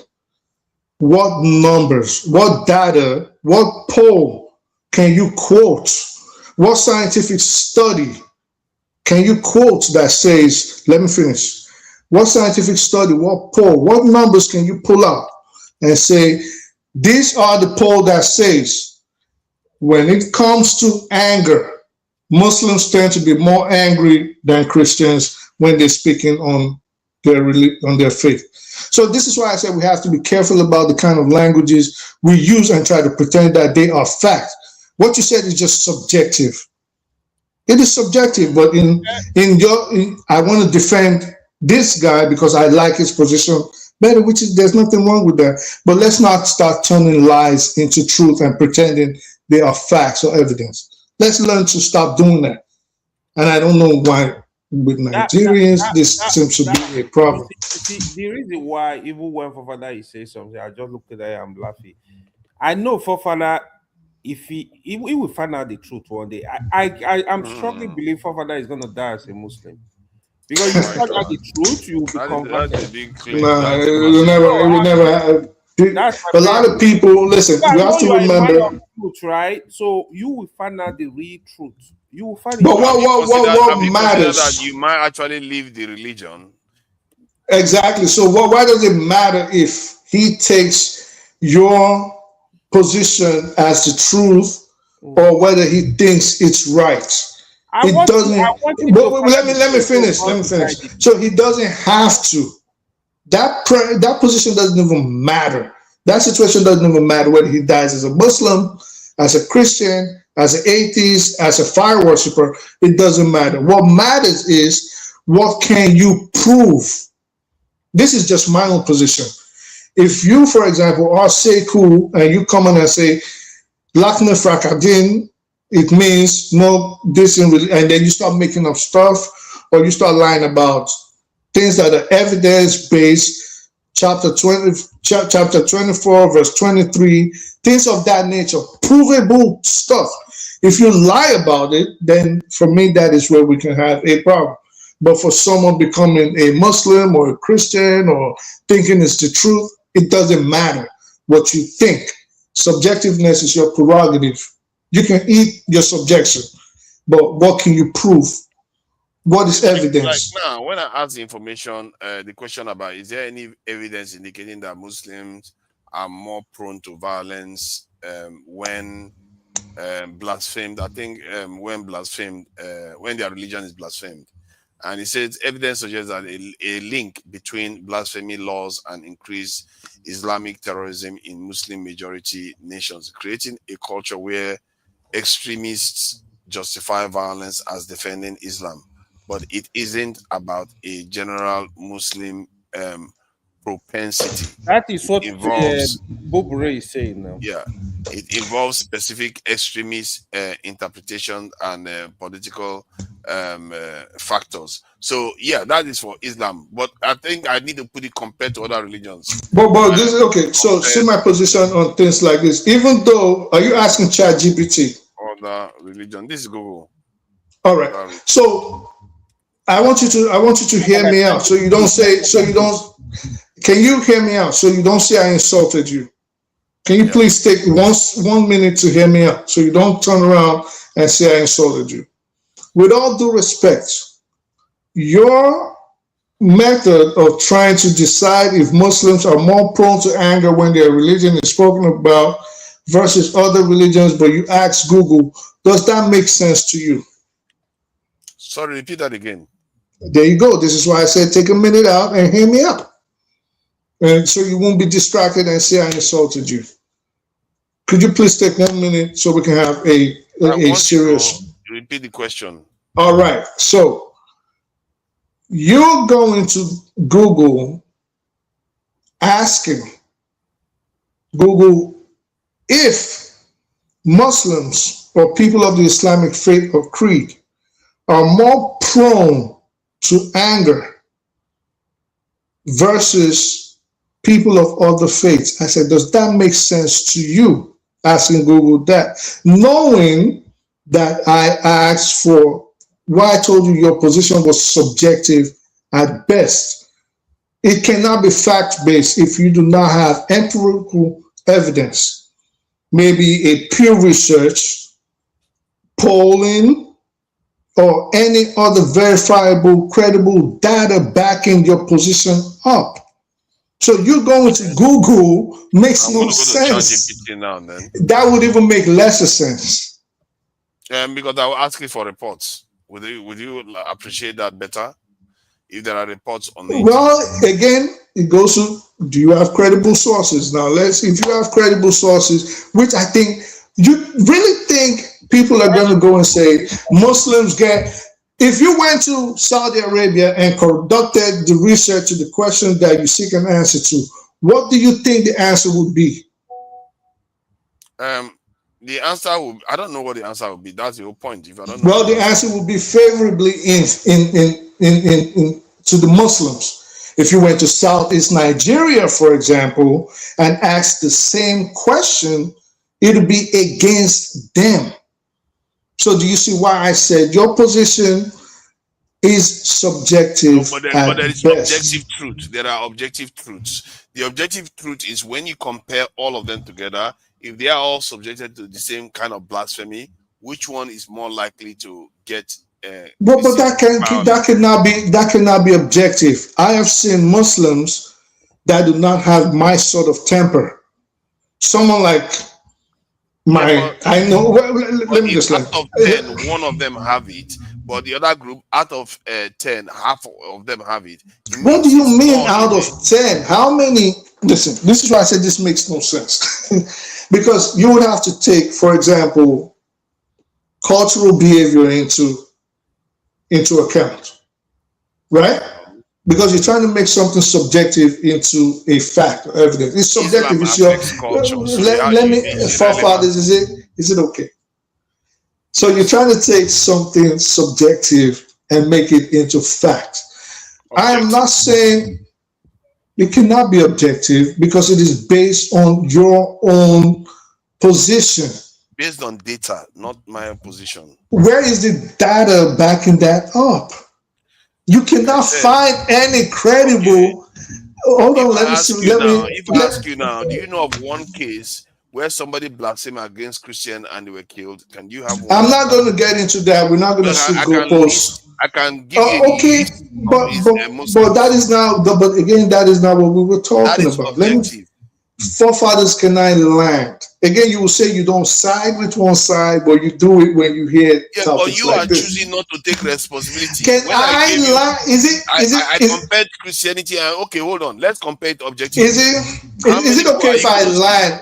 But we're not going to shift the goal. We're not going to shift the goalpost. That's what we're not going to. You're not being objective. Is it okay if I land? You've already just stated your position. Let me land.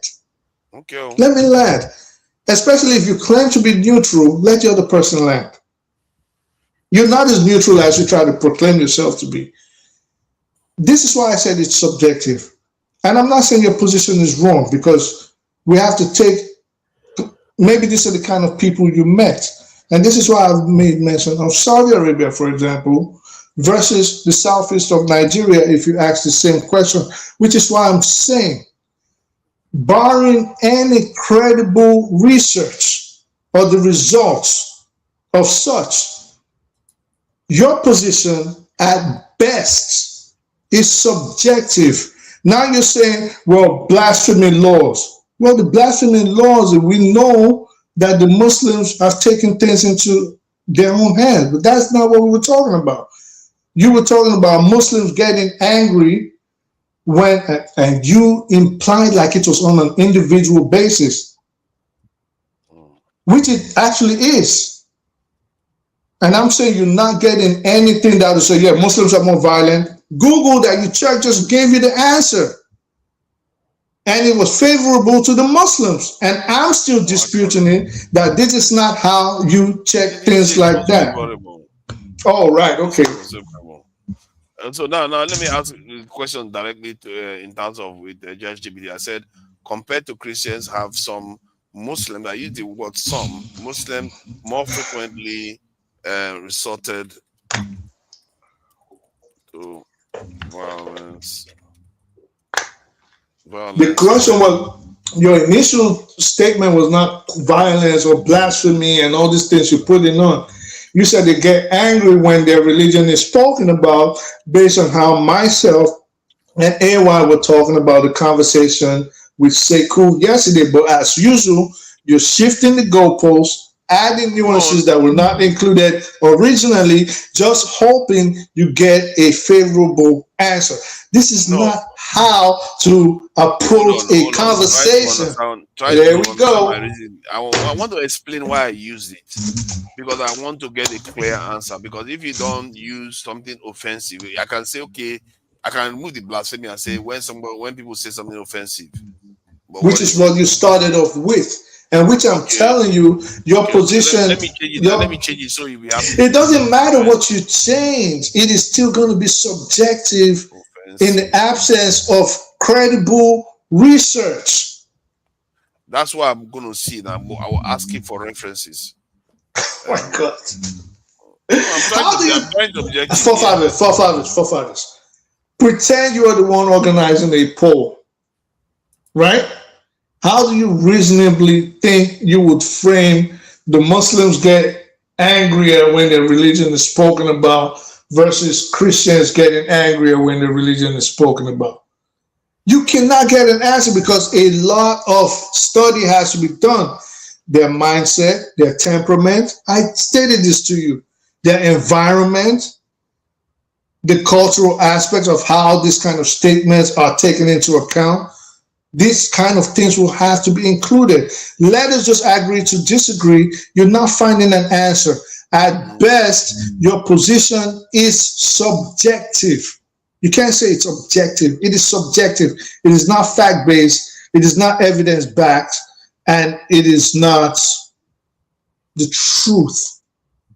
It's subjective. There's nothing wrong with having subjective. But subjection just shows your bias, which is what you're trying to fight. Okay, hold on. So when I ask you with my own words, and I told you, okay, give me a list of Christians that have gone on to attack people because of their faith. There we go. You cannot provide it. When you cannot provide it, no. We straight up. That's not true. That's not true. Don't do that. You'll be talking. See, when I say you should provide that list and I provide my list, you refuse. I didn't refuse. Again, this is what you did. When I started talking about it, as usual, you shift the goalposts. I forget. Then again, you're doing it again. No, I'm saying I forget about it. There is no list. This is what I'm saying. Listen to me. But I have hear a me. list. All right, good for you. But hear me out. This is what I'm saying. We were talking on a personal basis. You keep changing the goalposts and changing the sport we're playing, right? This is what I'm saying. On a personal level, I guarantee you that if you can show five Muslims that get mad when their religion, they feel slighted at their religion, I guarantee you, myself and AY can also show you 5 Christians that their religion, they get angry when their religion was slighted. But this does not mean that on a personal level, you can objectively say factually, this group gets angrier more or these people get angrier more. If we're not talking about things like blasphemy or other nuances that you try to throw in. Remember, this was about me, AY, and Sekou. This is why I say Nigerians probably will not like the way I discuss because I don't believe in shifting the goalposts. I believe in staying on track. And let's talk about evidence and let's talk about facts. They usually don't like that, but that's fair enough. But you know, it's subjective. It's what you believe. There's nothing wrong with that. If you think Muslims are violent on a personal level, that's fine. You know what I mean? But you can't say, well, it's fact that Muslims, there's 2 billion Muslims. There's 2 billion Muslims. You think Christians don't get mad? Christians are on the show get mad. You're a Christian, you get mad whenever your religion is brought up. You get mad. Okay. So from what I can see here, let me see. From what I can see here, I'm trying to see if I was an idol worshiper, I'll be happily doing that. But I'm beyond that. I'm one of those people that move beyond what we are the paradigm that we African traditionalists. These cases are localized. If I was traditionalist, as a matter of fact, I'll be prouder than what is it telling you? You see, you cannot get a objective analysis on that. It's impossible. I'll be prouder to practice the religions of. No, I'm saying what is your research on Google and ChatGPT telling you based on what question? Yeah, so hold on, I want to ask it. Let's narrow it down so that it gets you something more concrete. So, you are hilarious, boy. Okay. I'm just trying to get something concrete. You cannot get something concrete out of a subjection. It is how you feel about a group of people. Not necessarily. Oh boy, okay. You want to ask it how angry people get? How angry the Christians get versus how angry the Muslims get when they talk about their religion, without adding inflammatory, nuances like you've been trying to do, like blasphemy and things like. You're not getting nothing out of it. Yeah, no, because he said something about localized cases. He gave examples about Deborah and all the other ones that happened that is localized. Then I said, okay, provide me the ones for localized cases for Christians, and let me see what is going back. It's going back to medieval England. It's going back to medieval period. How did you how did you Because how did you frame the question? Very well. I didn't frame There the you question go. very well. Let me tell you why. I should have framed it for this current period. How did you frame the question? I just asked it generally. That what? That is there evidence that Muslims versus this in other religions? No, what were the exact words? You have your history there. Tell us how exactly you framed it. Okay, hold on. I'm just trying to read. I'm reading now, so tell us how you framed the question. What is Jesus Christ? Are you going to let me read it?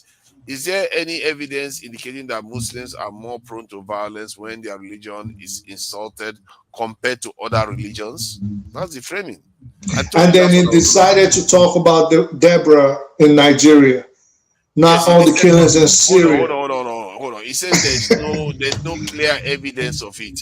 And that is okay. Let me even go back to the question. So there's no clear evidence, but you decided to mention Deborah in northern Nigeria because he gave those examples as localized cases. That's why he said there's no clear.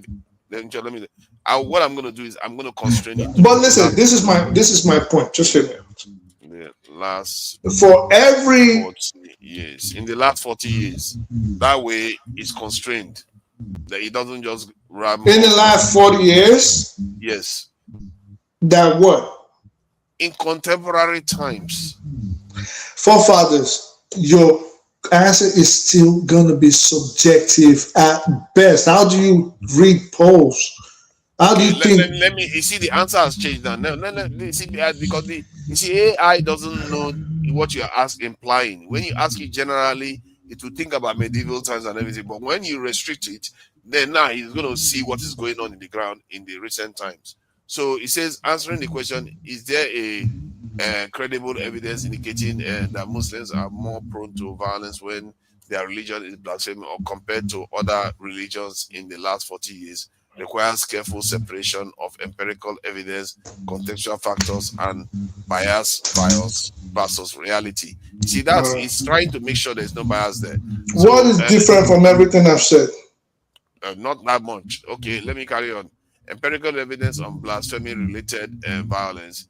A pattern in Muslim majority countries. There is documented mob violence and extrajudicial killings following accusation of blasphemy in number of Muslim majority countries, particularly where blasphemy laws exist and socially salient. But blasphemy was not what we were discussing. So this is the problem I said you're going to run into. Okay, if you do not add, listen, nothing to change. If you do not add incendiary adages like that, you're not getting any credible answer, because your position that Muslims are more prone to anger, which you referred to myself and AY, and then you decide to bring Deborah in. But check it out.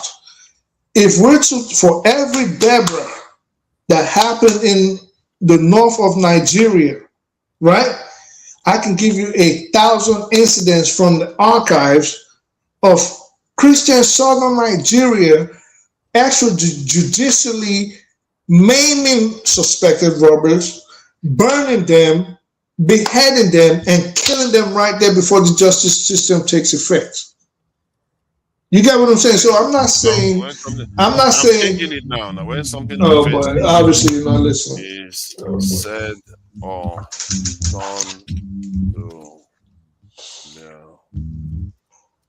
their religion, and when something this thing is when something offensive is, oh goodness, he said. You are hilarious, bro. Said. Yeah, sometimes it's not easy to type. You said, oh, because it is a non-question. It's your belief that on an individual basis. I'm just trying to tweak it. Already, it was saying that there was empirical evidence previously. That's not true. You cannot say that. if you put on blasphemy, of course there are incidents. Why do you think blasphemy to say that? Because what we started talking about was I asked you a different question. Why do you think blasphemy to say that? Again, forefathers, you let the other person land when they speak, when they're speaking. Of course, it will say blasphemy because there have been incidents of Muslims reacting violently when they feel that they have been blasphemed against. So we will have evidence of such, which wasn't the original question until you shifted the goalposts until you got here. What we were discussing was how myself and AY related to what I termed, which I provenly termed as lies, untruths, and misquotes by Sekou. No, the video is there for. About. But that was what we started talking about until you again started moving. I don't know why you keep moving my content. It wasn't. That was the show had a specific point.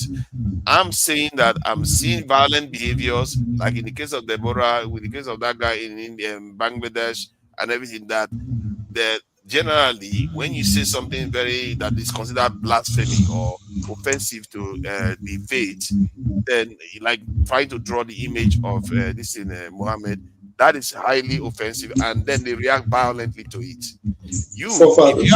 Hold on. If you are acknowledging that is true, then what is the discussion about?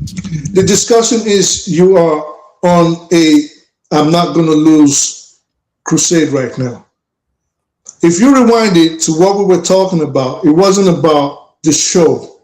We were talking about how, again, myself and AY reacted, which was what you called out. And then you started, you can always rewind it because you love rewinding stuff. So you can rewind it to how this whole conversation started. It wasn't about blasphemy. I kept calling you out because I knew that was what you were trying to do. We weren't talking about blasphemy. If it was blasphemy, nobody in their right mind, a truthful person, is not going to go and say, well, it doesn't happen. We know this things happen. Then why were you disagreeing with Shikau? Why were you disagreeing with Shikau yesterday? But because that wasn't what I just told you. Again, try to listen to me. Hear me out. No, you see, hold on. Just stop. You asked me a question. No, stop. You have got started enough. See, the whole point of the context of the discussion was about blasphemy, technically. No, it wasn't. Because we keep those people that were murdered was because people thought they were blasphemous. But that wasn't what we were. No. Okay, hear me out. Oh my God! No! Don't tell me hear you out. All those people that lost their life that we're talking about is because some people thought they blasphemed. Am I wrong? Well, that wasn't what we were talking about. No. Am I wrong on that point? You cannot ask me that. I'm asking you because you can answer it yes or no. But that wasn't what. If I told you that point, if that point that I'm making, am I wrong? That I can also make a point that the sun is round. I agree with you. Okay, just tell me you agree.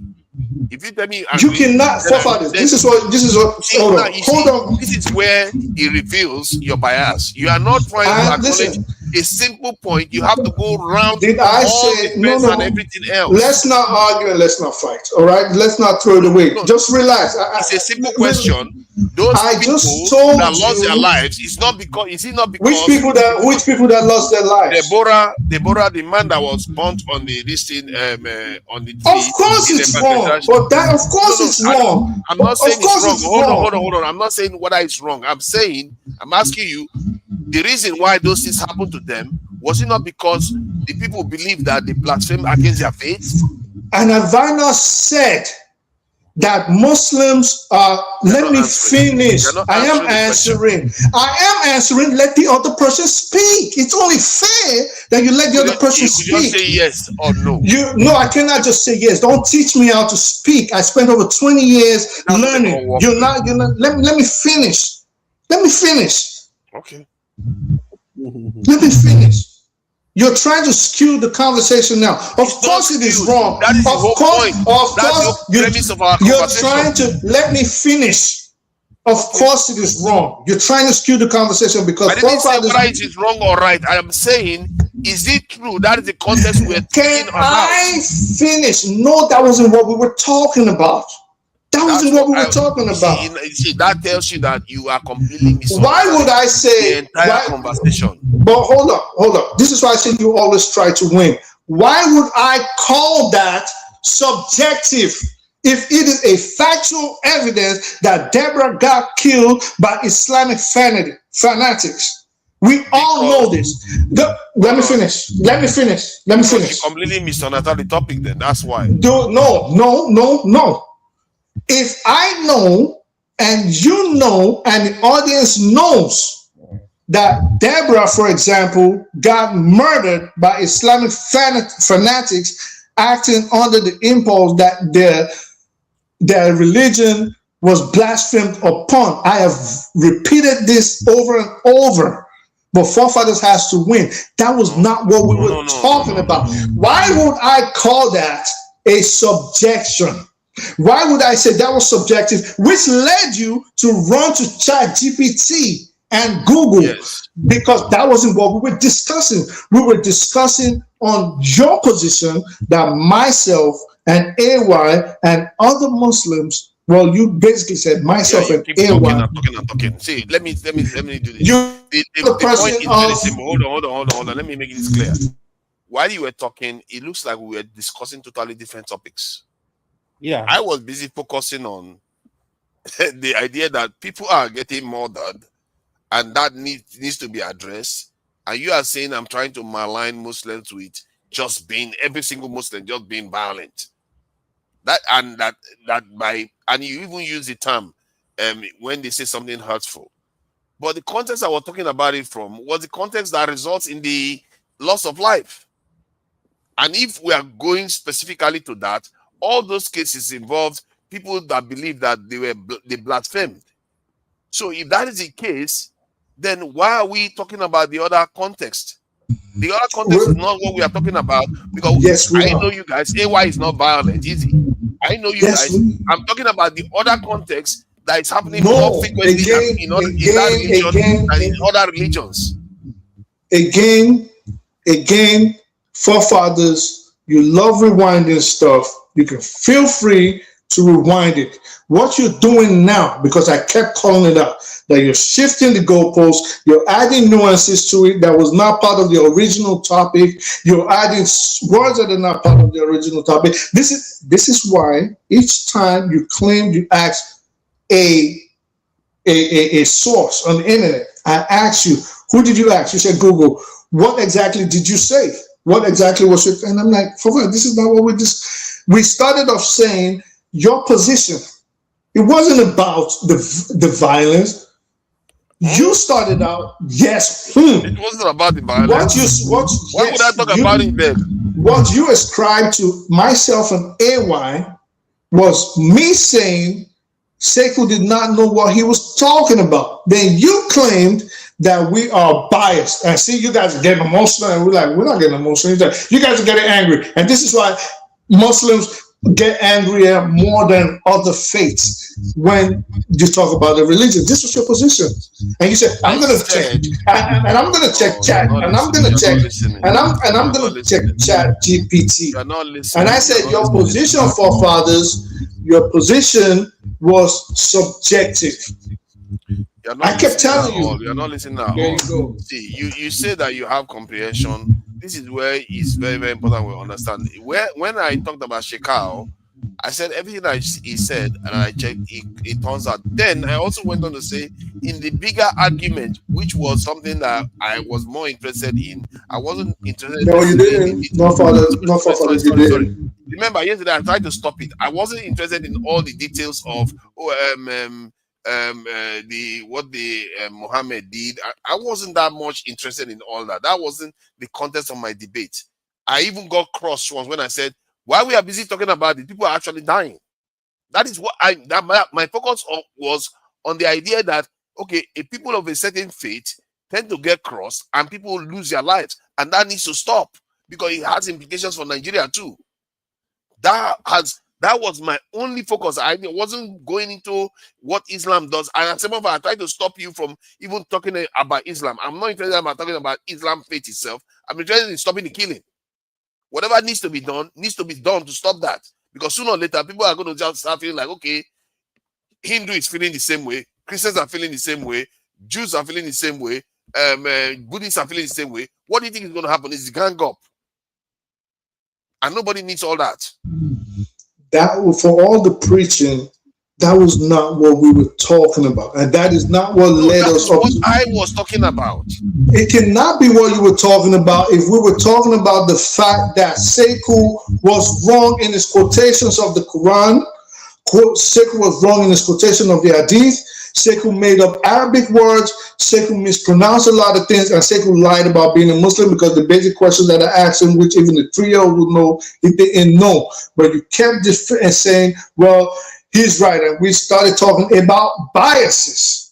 That was what we were talking about. Not all of this are you now all of a sudden. And I kept telling you, Nigerians have a tendency of shifting the goalposts instead of sticking to topic. Okay, and I knew this was where we were going to end up. You know what? If that is what you are saying, I'll consider that. If you are saying your original premise of all this conversation you're having this evening was about bias and everything, then I'm saying your original premise was subjective. And that's where we're going to stay. It was subjective. You cannot try. I keep telling you, you cannot try to make. It's not subjective. All right. So rewind it then, because what you're trying to do is my original premise was that Muslims, generally, based on the information I have available to me, tend to get crossed, get violent, and result in people losing their lives when you blaspheme against their faith. More and than I asked you, others. Good, thank you. So now you're being truthful again. So let's not move the goalposts. And I asked you, I said, what evidence do you have to such? Because you only made that claim because the moment you talked about Sekou and myself and AY said, no, I told you it was because you were being bamboozled, because if you're not versed about something, someone like Sekou is dangerous because they can lie and sweet mouth you and feed into your bias. This is what started the whole conversation. And then you decided to ask ChatGPT and Google who gets more angry. And I said, you're not going to get anything because your position is subjective. Now, barring, as you moved along, I said, barring you start adding things like blasphemy, then you might get answers that we will all tend to agree on. So you're still not going to take a subjection and try to make it objective. And this is what with you from that point of view when you said if I use an open language like that, it will be more subjective. I can agree with you but in the context we are talking about as human beings here, people understood what I meant. That what results in that loss of life is often blasphemy anyway. So if I say they get angry, is it not similar stuff? They're getting angry because somebody said something. But we weren't talking about blasphemy. This is why I kept saying your position is subjective. We had nothing. God, this is where comprehension comes in. I don't know why you. No, this is where being biased and factual comes in. You cannot keep twisting stuff. It's not biased. It's not biased. I'm not saying. See, hold on. I'm not saying that Muslims are generally listen, how do I put it even? Without being blasphemed, that they will resort to violence. That wasn't my point. Because all the cases I mentioned is because of blasphemy. Forefathers, please let me speak. Would you agree that it was at least 20 minutes before we got to adding blasphemy into the issue from the jump? Yes, of course, yeah. So how can you then say that your premise was based on blasphemy when it wasn't? When the other person is telling you, if we were talking about blasphemy, you would have to be a lunatic to deny that fact, even if you were the Pope of Muslims, if that even existed. So that wasn't what we were talking about. Why would I call that subjective Why would I say so? But you've. It's okay like that. You know what? Go ahead. I think again, you people You're asking like a critical question, and it deserves answer. That why would you say that that would be subjective? Because you misunderstood me. That's why you decided to hold on to the precise wording that I use, that it would be subjective. Because if you had looked at the context that I was speaking about, you would have known I was talking about blasphemy, wouldn't you? Because you would have known what caused those casualties was because they blasphemed. Forefathers. I misunderstood you. Yeah.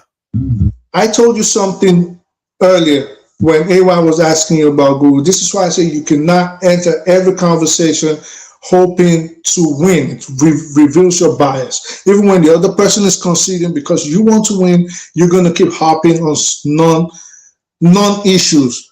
Now, if I said that, how then did you just agree that it took over 20 minutes for us to get to blasphemy? If that was what we started off on. Because we're talking about it without isolating the key word. Because you insisted, because you remember you insisted that it is subjective. So I had to find a specific word that is going to make it actually objective. So then I had to get to the blasphemy, which was quite precise actually, because that is the reason why all these people, you should accept that is more relevant. But wouldn't that be? Wouldn't that I don't know be? what is happening with your microphone. It seems to be making noise now. Maybe it wasn't making noise before. Can't hear now. It's fine to me. Hello. Yeah, I think it's better. Oh no, it's still echoing. There's reverberation. What kind of? Hold on, let me see. I don't know what is happening now. Is it my headphone or something? Is it better? Hello. Yeah, it's gone now. It's gone. So. Yeah. So why wasn't I was about to ask you a question. So why wasn't? This is why I say, listen. This is why a lot of people hate arguing with me. So why wasn't? More than 30 minutes ago, but go ahead. Right. So why wasn't your position from the jump about blasphemy? And why was I saying you were subjective? And why did I keep saying, forefathers, you keep shifting the goalposts? If you do not add something like blasphemy, we're not going to get an answer. You know why? Because the issue was not about blasphemy. It was about how do Muslims react based on myself and AY and the fact that you were on Seku's side and you were objecting to our position. This is how the whole conversation started. Is that you are not thinking, you are choosing to run away from the actual issue that was being discussed. Because if you were, you are not going to make it look like, oh, they are talking about how Muslims react individually, this thing like that. We are talking about how they react to specific situation. And when I said when you say something negative about their religion, is it not blasphemy? Blasphemy is negative. But that was forefathers. Again, you're switching the situation. I think you have a different picture of what happened. I have to use the word blasphemy before it's okay. No, hear me out. You don't have to raise your temper and get upset. I understand. I'm not doing this. You are just gaslighting right now. You can always rewind it. Hold on. You can always rewind it. I tried to explain to you that the context we were speaking about was to offend a Muslim, and I told you that that was a mistake on my part because you hooked on to the fact that I'm saying offensive, so it's going to be subjective. No, the context I was talking about, you have to understand it. I was talking about people losing their lives, and you know the context that they lost their lives. You could have said, no, you know what? Hold on. You could have said, don't use the term offensive, use blasphemy. Why would I say use blasphemy when that wasn't what we were discussing about? We were discussing about losing their lives. No, we weren't. You kept shifting the goalposts till you got here. This is what I kept calling you out on. You shifted. Please let me land. You were talking about Chicago, and I said, everything I checked, see when you are talking about Chicago. So far, is it okay if I land? Hold on. I don't want to waste time. I want to end the show. I don't care about what Chicago said to you about your religion and everything. That's not my context of discussion at all. And when you raise it up here, I said the only thing I care about is the things that I checked about Chicago's statements were actually accurate. And I gave the example of the wives of Muhammad and all the rest. But that wasn't my point. And that the original point that I was making, he basically presented a more compelling case to win the argument. Okay, I'll tell you this. This is a waste of time. What you need to do is an absolute waste of time. We've had fun about it. What you need to do is go back at your spare time and look at everything again. And maybe, just maybe, this might be a lesson in how to enter conversations, discussions, arguments, and debates. Because if you keep, this is a problem discussing again on this show, or with even Nigerians usually, where this is the topic and they keep moving the goalposts because they have an objective and moving it and model everything up until we don't even know what we're talking about again. But that does not work with me, because I will always stand on what the topic was, and it gets them frustrated, gets them upset. So this is what you're going to do, especially as a moderator. Go back, rewind it, watch everything again, maybe the preceding 5 minutes, how we started and how we got to this position. And then you will see that maybe in the future, your way of conversation, maybe you need to tweak it a little bit, and then we won't have this kind of situations. Okay, do you agree also that I should do the same for you? If I go and find out that you actually made some mistakes that I should, that's how you come, I show it to you and say you should correct your ways. Of course, I'm always open to correction. You see that? I listen, my ego is not overinflated. I do not have an issue. You don't have to say that. You don't have No, I have to. Listen, it's not it is, again, forefather, this is the comprehension issue we talk about. And I probably understand, maybe I'm not insulting you. Can I land? Can I land? How can you guys always try to tell people how to speak and take offense at basic English words? Because nobody speaks to you like that. I don't. Because if you spoke to me like that, I would not get offended. You're not insulting me. I didn't say I did not. Like that. Okay. I don't care if you don't know how to speak to people. That is fine. Again, I'm not insulting. If you spoke to me in a way, I like to treat people with courtesy. I do that too. What I am saying again is, this is why I say, if I say what now, you say, oh, you insulted me. How can you try to start dictating how a person speaks? The moment you hear something you don't like or a word you don't like, you take umbrage to it. You said I should check the email, and I said fine, I will check it. I wanted to say something, but of course you threw me off. No. I think the only thing you wanted to say was about you don't have an ego. You are fine with accepting. Exactly. So let me finish. So I wanted to say, wow. If I am open to correction, it is not wow. Let the other person speak. We're grown men here. I am open. You ask me if you found something wrong. Can you tell me? Yes. And I'm telling you why. Because I do not have an overbloated ego, and I do not have an inferiority complex. I don't know why you would think that is an insult on you. I'm telling you how I am and why I'm open to correction. You guys cannot keep taking everything someone says and take umbrage to it without trying to comprehend where do you want me to start speaking in Spanish or Arabic or Japanese? Like, what do you want me to speak in?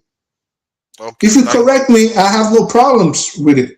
Okay, I agree with you. So when it comes down to, like me now, you see, if not for the extra words you added, I wanted to say that makes you an elite, because elites that truly understand the nature of things have to learn to accept better information and jettison the garbage or the old ones. Have you ever seen me think back? Have you ever seen me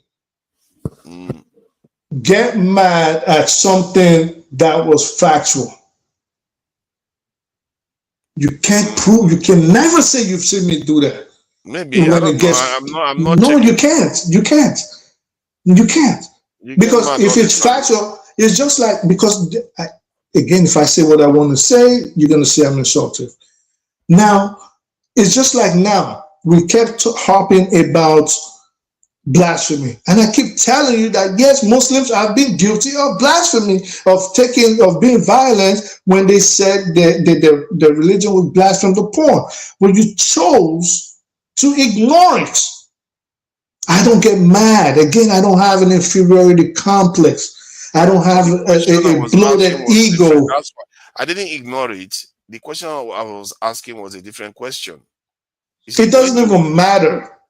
See, it doesn't even matter. Because it went to the heart of our conversation at the time.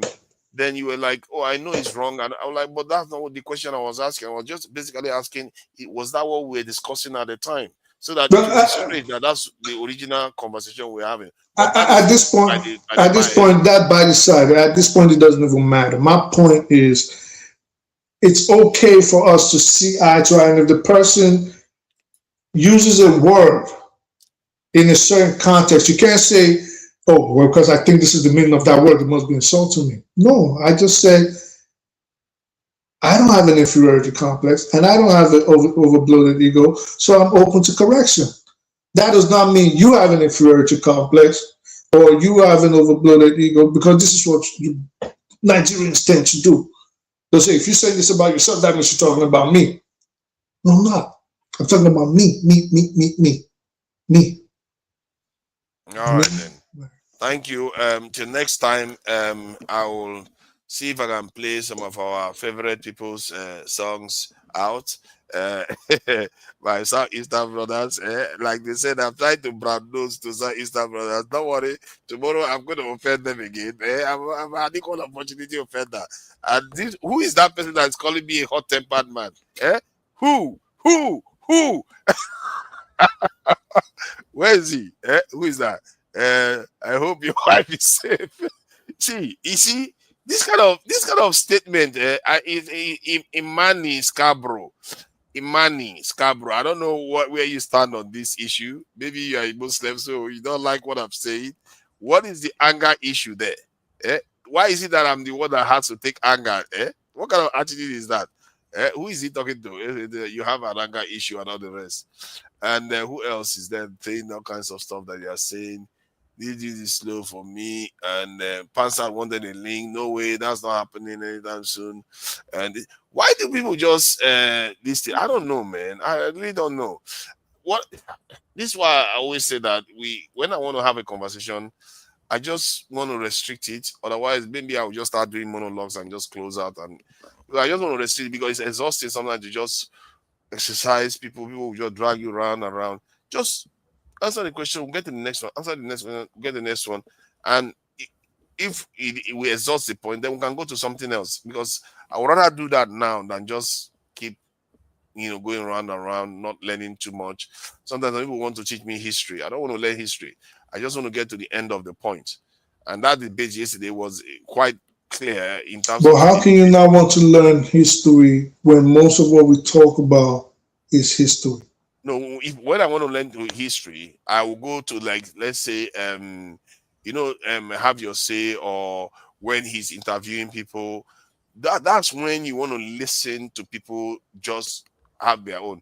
But like in the way I tend to talk about stuff, it's because nobody drills deeper into issues within our own context. That's why the first session started, and that's what I would like to do more of, where we have a baseline of our agreement, then we drill deeper into the issue, because I feel like that's where I learn more from. Because somebody will share something with me that I don't know before. Well, that would be hoping you're receptive to new information, which a lot of people here tend not to be. So that's why I do it. I'm quite receptive. People can only meet you at the level of their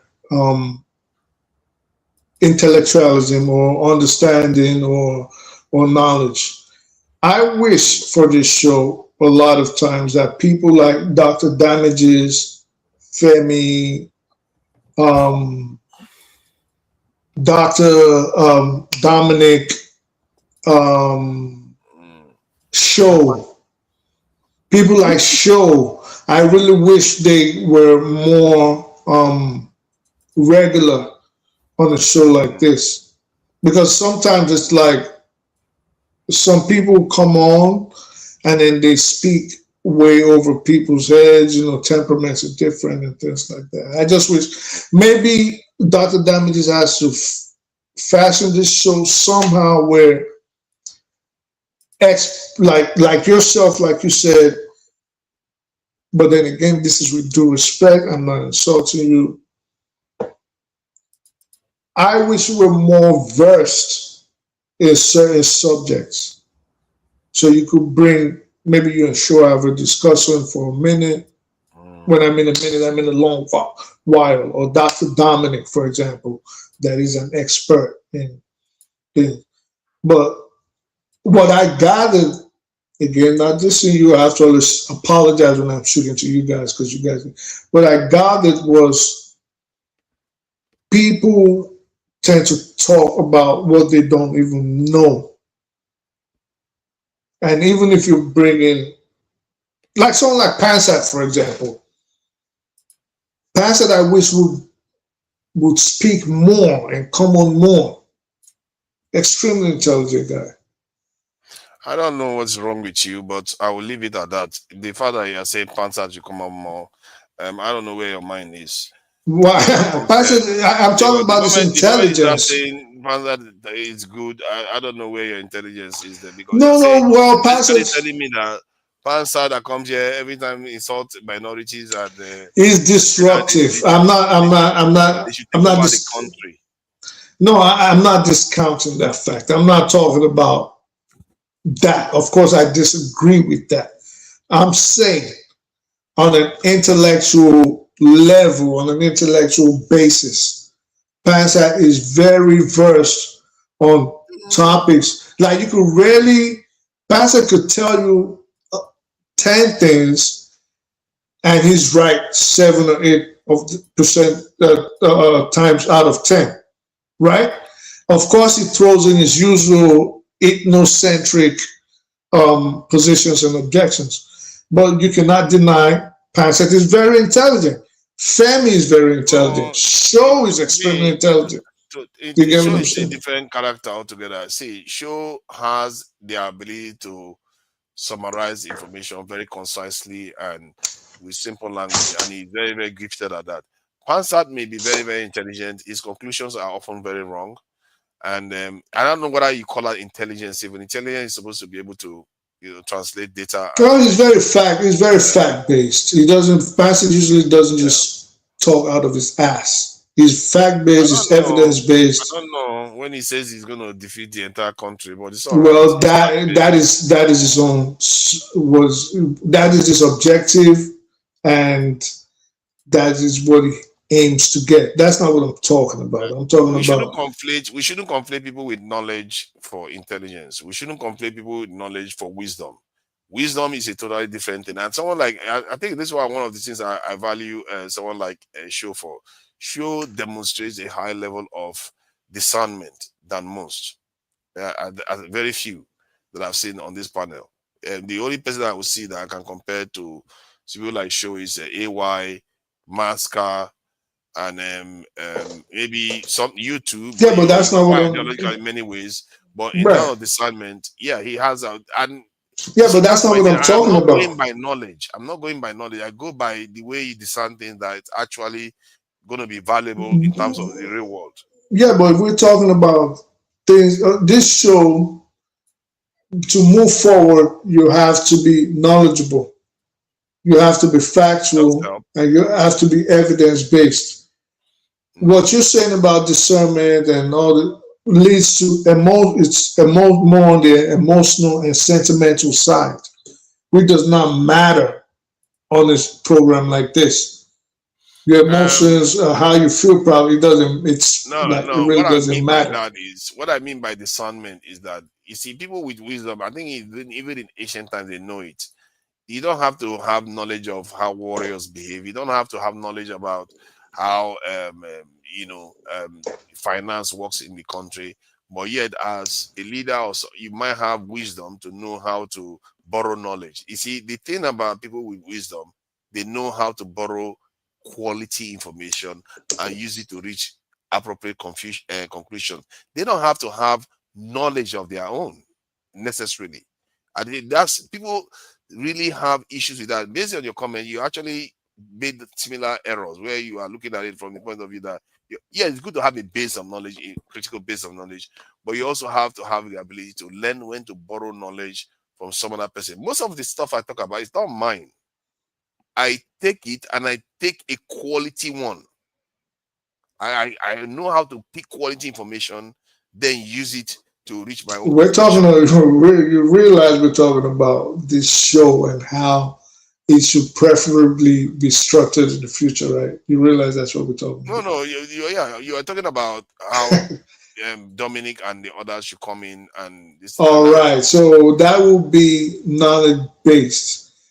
Their wisdom and their sentiments and how they feel about something emotionally will not count in the way I was hoping the show is structured for better Yes, quality. knowledge basis. Yeah, knowledge So it basis. has to be It has its merit. Yeah. a show like this, that is all the merit it needs. It has to be knowledge based, the people have to be factual, and the people have to have um, indisputable facts and evidence to present to themselves, to the audience, to their contemporaries. Your wisdom and your discernment, aside from trying to figure out how the other person is acting or is going to come at you, really doesn't matter. If they are coming to present a show that has to do with knowledge, like I described, interviews and stuff like that, of course that is fine. And there's no issue with that. If somebody is coming to, like someone like Dominic that is a doctor that wants to come and talk about medicine and all that, that doesn't require necessarily wisdom. The only wisdom that's required is how he conveys information and all the rest. That's knowledge-based information. But when it comes to areas where judgments have to be made about things, yeah, knowledge is useful to back up your judgment, but it doesn't necessarily count for much when it comes to reality. In the reality of critical thinking is at the core. To be fair to people like Dominic and the others, because they were able to achieve that level of education anyway, they tend to have a higher level of critical thinking than most people. So they probably even have that too, to be able to do the necessary analysis that they need to do. But I always say to people, don't worry too much about those things. I've seen people that, like Madame H.O., the woman may come across as crazy, but that woman's instincts on so many levels, out of what she says, only 6% I would disagree with. But again, that is where your Her own instinct is right. But that is based on your sentiments now. You're not saying she's factual, you're saying instinct. No, it's not. No, it's not. It's based on facts, because the judgments that she reached, you don't see, most Nigerians don't reach it. And I've gone and studied and, like I said, sought out quality information about these things, and I've reached a similar conclusion that is not common. So that's why Right. I So value her way. if you think, then if that's a quality person to bring on the show, then moving forward, maybe that's what y'all need to start doing. But again, we started talking. This is why I said we have to be careful before we start straying off. Before we got here, what we were originally talking about was a criticism of me saying Passat is intelligent. You know what I'm saying? So I don't this know is why what. we call that. I don't know, man. I don't know what intelligent is anymore. What is Well, intelligence? intelligence encompasses a lot of things. It just doesn't mean just because it's just the ability to discern.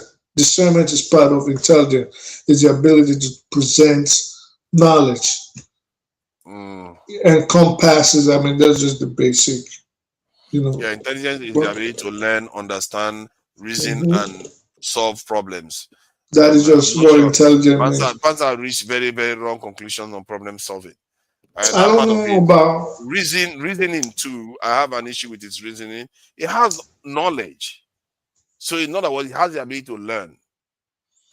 But in terms of its reasoning is flawed. No, it's not flawed. It's not He flawed. leaves out so much evidence. That tells you that it's flawed. It's broken. Yeah, well, it might be. No, okay. So if that's your description of flawed, Like if yes. But somebody says, "I welcome Trump to come in and bomb us," that yeah, is going to okay. help solve So our problem. He tells you yeah, that but he left out so many information. no, not true. Not true. Not true. Not true. This is where our biases come into play. So you cannot discount a person like Panther. This is why I'm saying you cannot discount a person like Panther and say he's not intelligent based on like that example you gave, because you do not have Panther's lived experience. You do not have his biases. You do not have what his interests are compared But to if he his says that people. Trump is coming to help us, objectively, most people, even Americans that are objective, will tell you that no, that's not what Trump is coming to do. Well, to He's going to help them, Christians. but But he believes that. again, He believes Trump is coming to help again, Christians. he is right. What do you mean he's Did right? you hear me out, forefathers? When the person speaks, listen to them. Just don't hear I them. listen. All I'm right. just saying So he's wrong. if you listen, then he's not wrong. The people So by that that want standard, Trump, everybody's right then. yes, That's ridiculous. yes, it is not ridiculous. Let the other person explain it to you.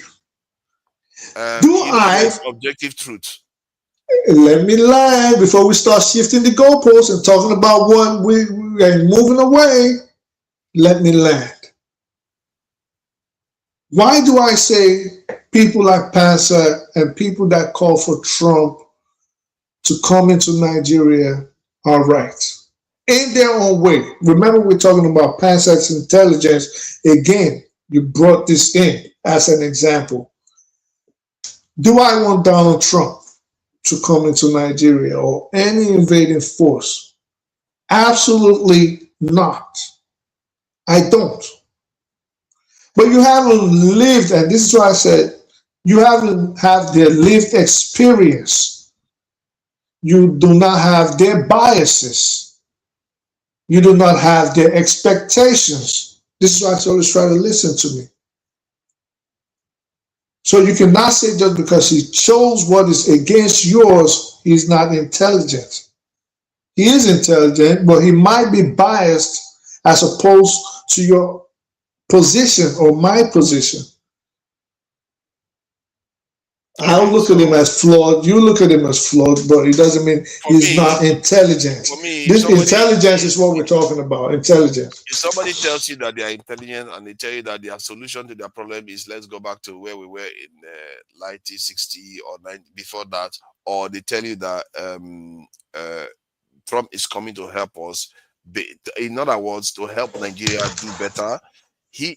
If you use that as the context of their statement, you can objectively say that is not true because he has contextualized it. If Yabini says, "Oh, I want Trump to come and help Nigeria in the sense that it will help Nigeria to break up," maybe that's a different context. Then you can say it's actually intelligent because he's supporting Trump for a different objective than from mine.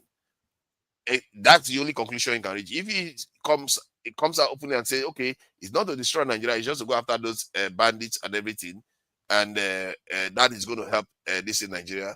Clearly, that is no. Objectively, it's not true because if you use that matrix, it checks all the countries that America has been to, it's inaccurate conclusion. That's when you can say, okay, this person, because they left out so many information that they're supposed to use to reach this conclusion, is unintelligent. This conclusion that they've reached. But if he was looking for that way to cause instability so that the country will break up, then I will agree with you that he is intelligent. You see what I mean? That is the kind of argument you are trying to make, that because his lived experience and his conclusions are different from mine, then you can consider him intelligent. I will agree with you if that is the case. But that remember, is not we're talking about intelligence and your use of the word flawed. Remember, that is what we're discussing now. Yes, flawed. Yeah, your use of the word flawed and my saying he's intelligent. His context is flawed. Because if he had said to me, like if he came on the panel and said, "Oh, I don't want the country to be together, so I'm happy with Trump coming to destabilize it," then I'll say that's intelligent. He's intelligent because he made that calculation. But if you But that is just one no, example. except he's actually being dishonest, because maybe that's what he actually wants, but he comes out and says, "Oh, we're just going after the terrorists." You see what I Yeah, mean? Maybe that's where you're but, right. If I jump to that conclusion, I would say he's being deceptive. He doesn't come out with his true but I did say that at the beginning. I said maybe that might lend credence to my position that at the very least he's biased. I did mention bias. I did mention lived experience. I did mention his expectations for his people. So it doesn't, but you chose the example of the United States to prove that he's not intelligent. Well, that is one example. You said he doesn't reach good conclusions, maybe because he's biased. So there might not be good conclusions in your position, or even objectively speaking, if you have foresight, you could say, well, based on XYZ evidence past that, you think the country is going to break up and you're going to be in charge. The United States is not going to let it happen. They're going to enslave you guys too.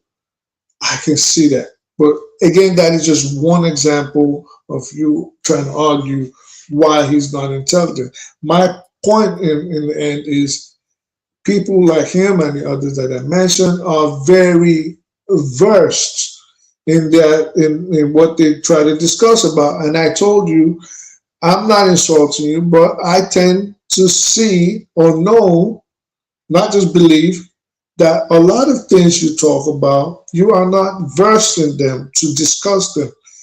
And this is why it is you might take positions. Give me an example. You've used this statement a few times. Give me one example. So I would. I was about to do that. Okay. A good example is what we were talking about yesterday with Sekou. That is what we actually started this whole conversation. So again, if you were versed in Arabic, if you were versed in Islam, if you were versed in the Quran, you would have known off the bat that even your position today that, oh, I still think it was right, we're telling you, like, no, he lied. He tried to bamboozle the crowd, hoping nobody knew. And this is why I came on. Interested in that. I don't know why you are saying. Well, that is what started. I never pretended to be vast in Quran. So I don't know why you are using that as an example. You see my point? You are no, I don't see your point. I'm talking about Islam. I told you to give me an example where I pretended to have I'm talking about a subject that I'm not vast in. Yeah, I never wanted to discuss that topic. The topic I was discussing was something else. Calm down. So you always get I don't know why I think I'm tired of this. You are not even trying to make sense, because in reality, you keep telling me that I'm something that I'm not. Clearly, I gave you an opportunity. Okay, let me give you another opportunity, even to give me a subject matter that I'm discussing that I didn't know much about. All right, good. Okay, if you want to do that, U.S. politics, for example. U.S. politics, you would argue over and over. You would argue about JFK. You would argue about AIPAC. You would argue about the Epstein files. You would argue about I've mentioned 3 or 4 right now. But that is not one. You have to give the context. Listen, I don't know anything about it, or I don't know much about it. Again, I just mentioned. I gave you U.S. politics, and I even subcategorized it for you. And I mentioned AIPAC, for example. Is it okay for me to speak? Let me speak. Hold on. What did I say about AIPAC that wasn't that? Well, you're not going to just pick one. So we're not going to go in a circle and start discussing AIPAC. I will mention a bunch because you did concede, but then again, in 4 other way, he's going to try to argue it out. So AIPAC, for example, the Epstein files, for example, Dimona, JFK's death, for example. Russia, you would argue that. For example, you and G-Day, when I would say, oh, you do know that the Bolsheviks were Jews and they killed a lot of Christians. You took a lesser position, but G-Day argued it to the death, and that's why I decided, I'm not even going to be discussing with this guy because he has no idea what he's talking about. So things like that. Yeah, but you still haven't given me one specific case. I've told you different things that happened. You just mentioned stuff. You just mentioned different topics, but you didn't say why I lack depth in them. Let's put it this way. I'm discussing it based on a specific issue, and what made me come across as if I don't know about the topic at all. That's why I picked the APAC one, because I can go at that right now. I say, okay, what is it that I said that made you think that I don't know anything about what I'm talking about? Well, you're not going to pick APAC because I think our religion, we've gone through this before, so I do understand what you're trying to do, which is you'd say, well, no, I never said. When I would say, talk about Israel and how they had control of the U.S. government, so I would talk about the Epstein files, and you guys would say it doesn't exist. One of the proponents. I never said it doesn't exist too. I say you guys. I mean, you've talked. There are different things we talk about this thing, so on. So you cannot listen. In the end, in other words, you can't seem to find any specifics. No, I did mention four. What do you mean? I just mentioned. I can. Okay, what if I tell you now you don't know anything about those topics? What would you say to me? But then you have to prove it. That's exactly what I'm asking you. No, you would have to prove it, because what you would do, you have to prove. No, hear me out. You would have to prove it. I have mentioned even Demona on here. You've argued about that. I mentioned about, for example, we went on for months about Israel having control of the U.S. government. You disputed this for months, to my chagrin. You and GA would dispute it. Eccentric Cast is there. I remember one specific incident where you guys kept going.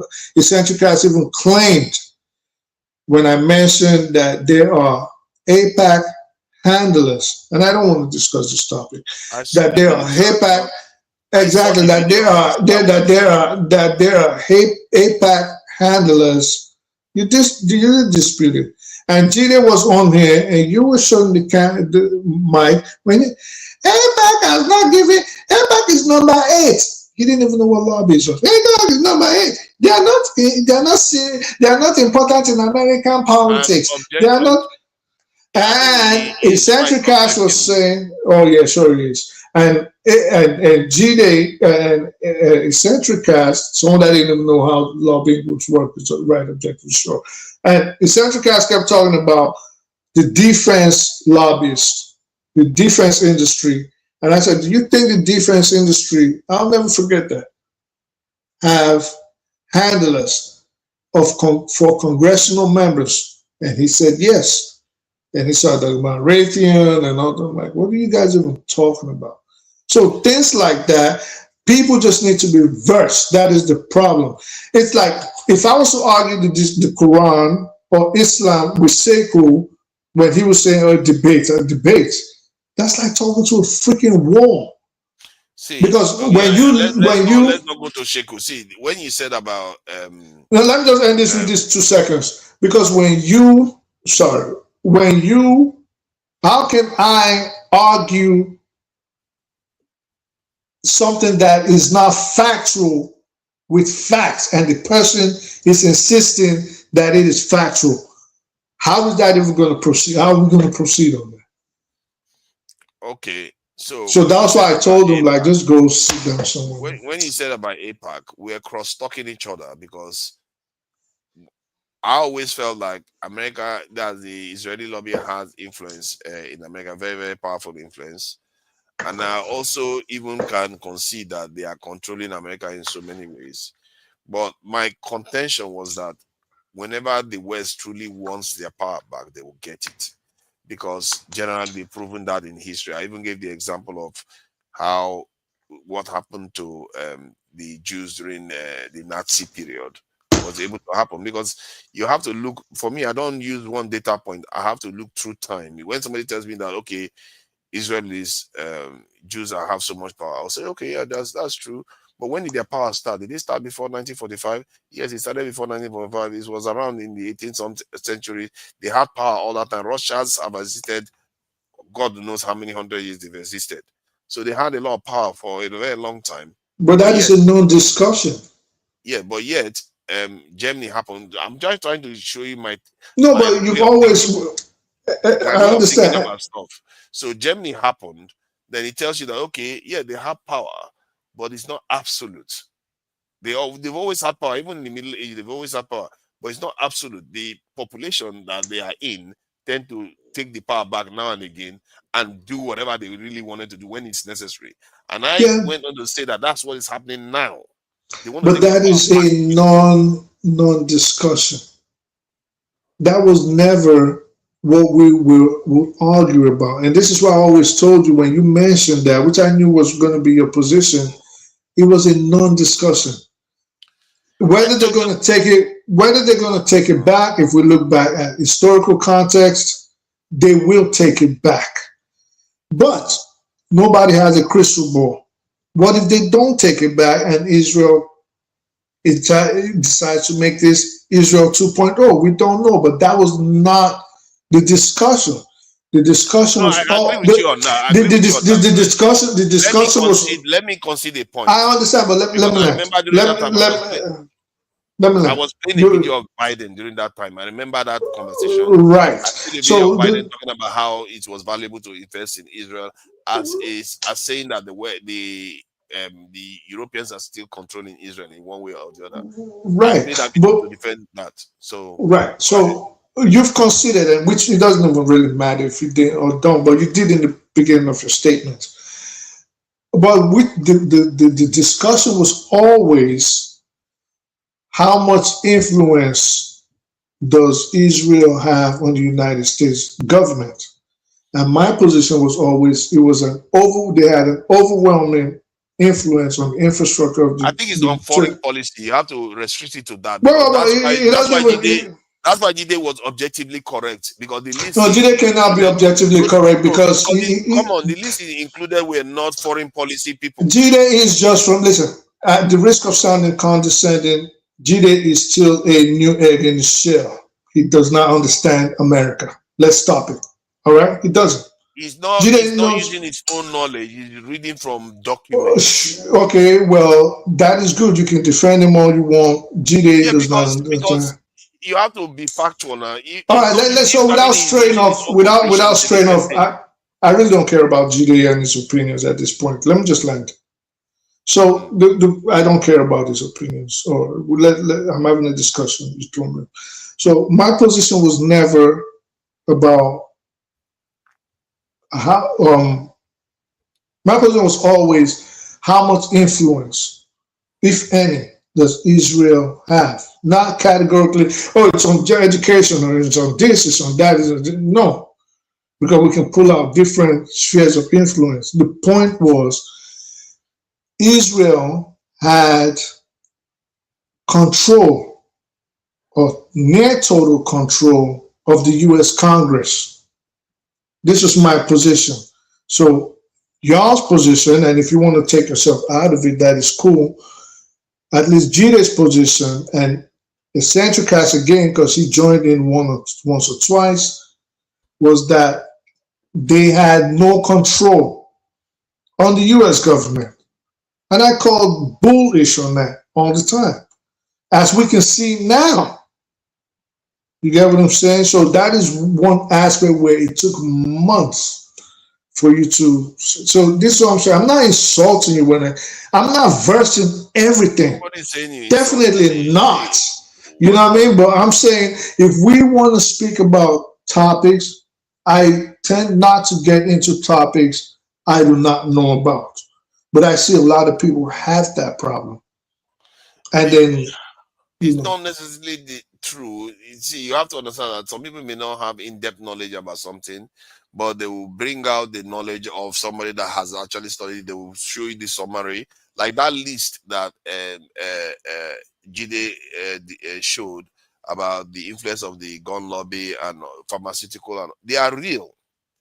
Israel has overwhelming influence in terms of foreign policy, especially when it's linked to the Middle East. They have overwhelming influence there. That is true. And that also gives Jide, which is not his own knowledge. He just went and got the information. And but that would then show that he does not understand. Hear me out. that would then lead to us to agree that, at least even based on your position right now, that he does not have an understanding. He's still fresh Yeah, but enough. what does that I'm make of not you? done. I'm not done. Let me finish. You want to Let defend that be your last comment. Sekou. All right, here you go. So, Yeah, because you're just dragging things on and on. because you don't want to hear it, so you decide to cut into it. I don't understand that. But that would then lead to my position where maybe you need to speak, not you personally this time, GD, on things you understand, on things you know. You cannot be arguing with someone and say, I'm going to run to Google and then I'm going to check. And then based on my feeling, look, APAC is number 8. APAC is number 8. And the person is trying to tell you, no. That's not, it's deeper than what you are talking about right now. They have handlers, they push Israeli positions, you Are have you to trying to swear say that allegiance. APAC is not number 8 on that list? But that's not what I said. I did. How do you argue for fathers? You're saying that they have handlers, but And then what did I say after when I said he says this is number 8? I said it is deeper than that. So yeah, this but is, by saying it's deeper than that, you are saying that APAC is number 8 is not accurate. which was not what we were talking about, which was his position. Again, hear me out. His position was that because APAC was number 8 on the list, which they probably created, this leads to him believing that Israel does not have an influence over the United States government. Would you agree to that? I agree to that to an Exactly. extent. So I feel what's the like extent you don't agree? I feel like you are misunderstanding that list, but let's leave it at that for now. Thank you for coming in, Jide. I have to not Jide, sorry. Yeah, you missed that boy so much, huh? No, you are the one that kept talking about him, and I'm a bit tired, to be fair. Thank you for coming in. I really I appreciate wasn't it. talking about him. I don't want. Yeah. Why would I want to talk about Maybe him? one day we'll have chance to have single panels where we have time. But I think when I'm talking to you one on one, I think we tend to get somewhere more than not, and I can pin you down. You don't have anywhere to escape. But nobody's there to save anybody. All right, thank you for coming in. I appreciate that, and all the people on the chat, thank you all for joining us today. And it's not something I'm proud of to hear that the country is being hit by foreign missiles. It's not something we should be proud of. I think it's something we have to truly ask ourselves how we got here.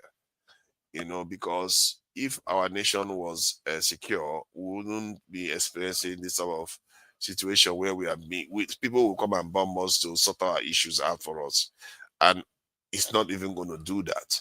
And let me play this again. I'll read this again so that as a kind of pattern shot for us to reflect upon, because some of the things we have been doing in our country has led us to this point. So I'll read this statement by Hannah Arendt.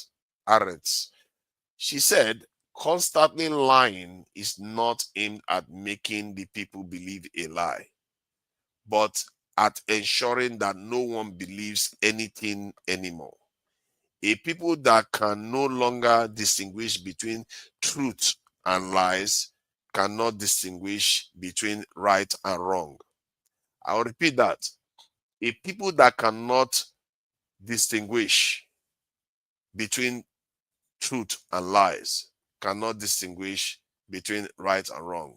With such a people, you can do whatever you want.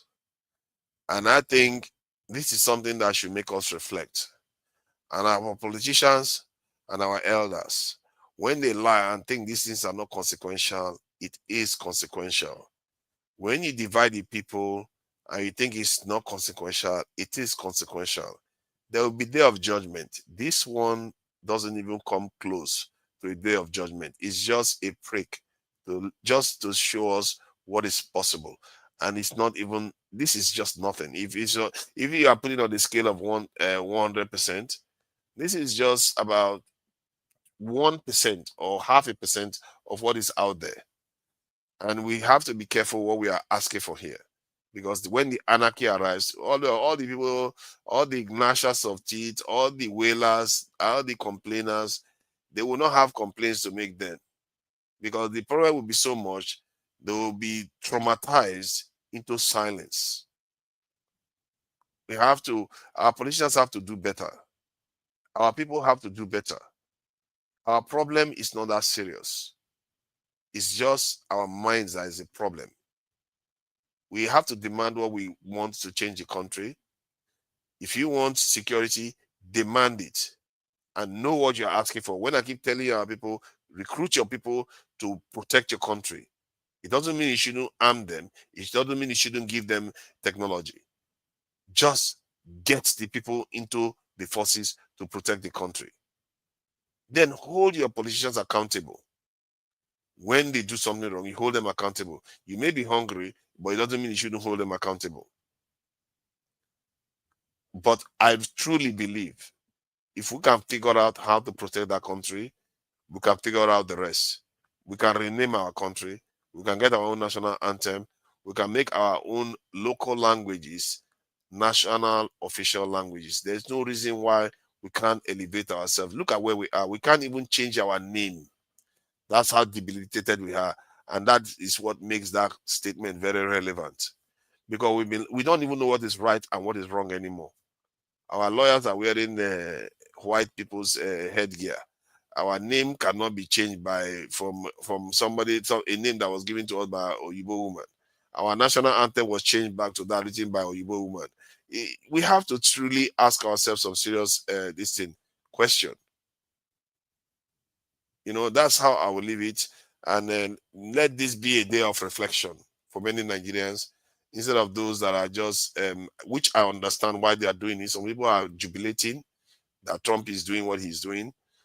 But you truly need to reflect on how we got here, how we are jubilating the attack of our country by the people that actually confess to funding these groups, that have destroyed our kingdoms, that have no reason, they have not given us any reason to believe that they mean well for us. We truly have to do some soul searching and some reflection.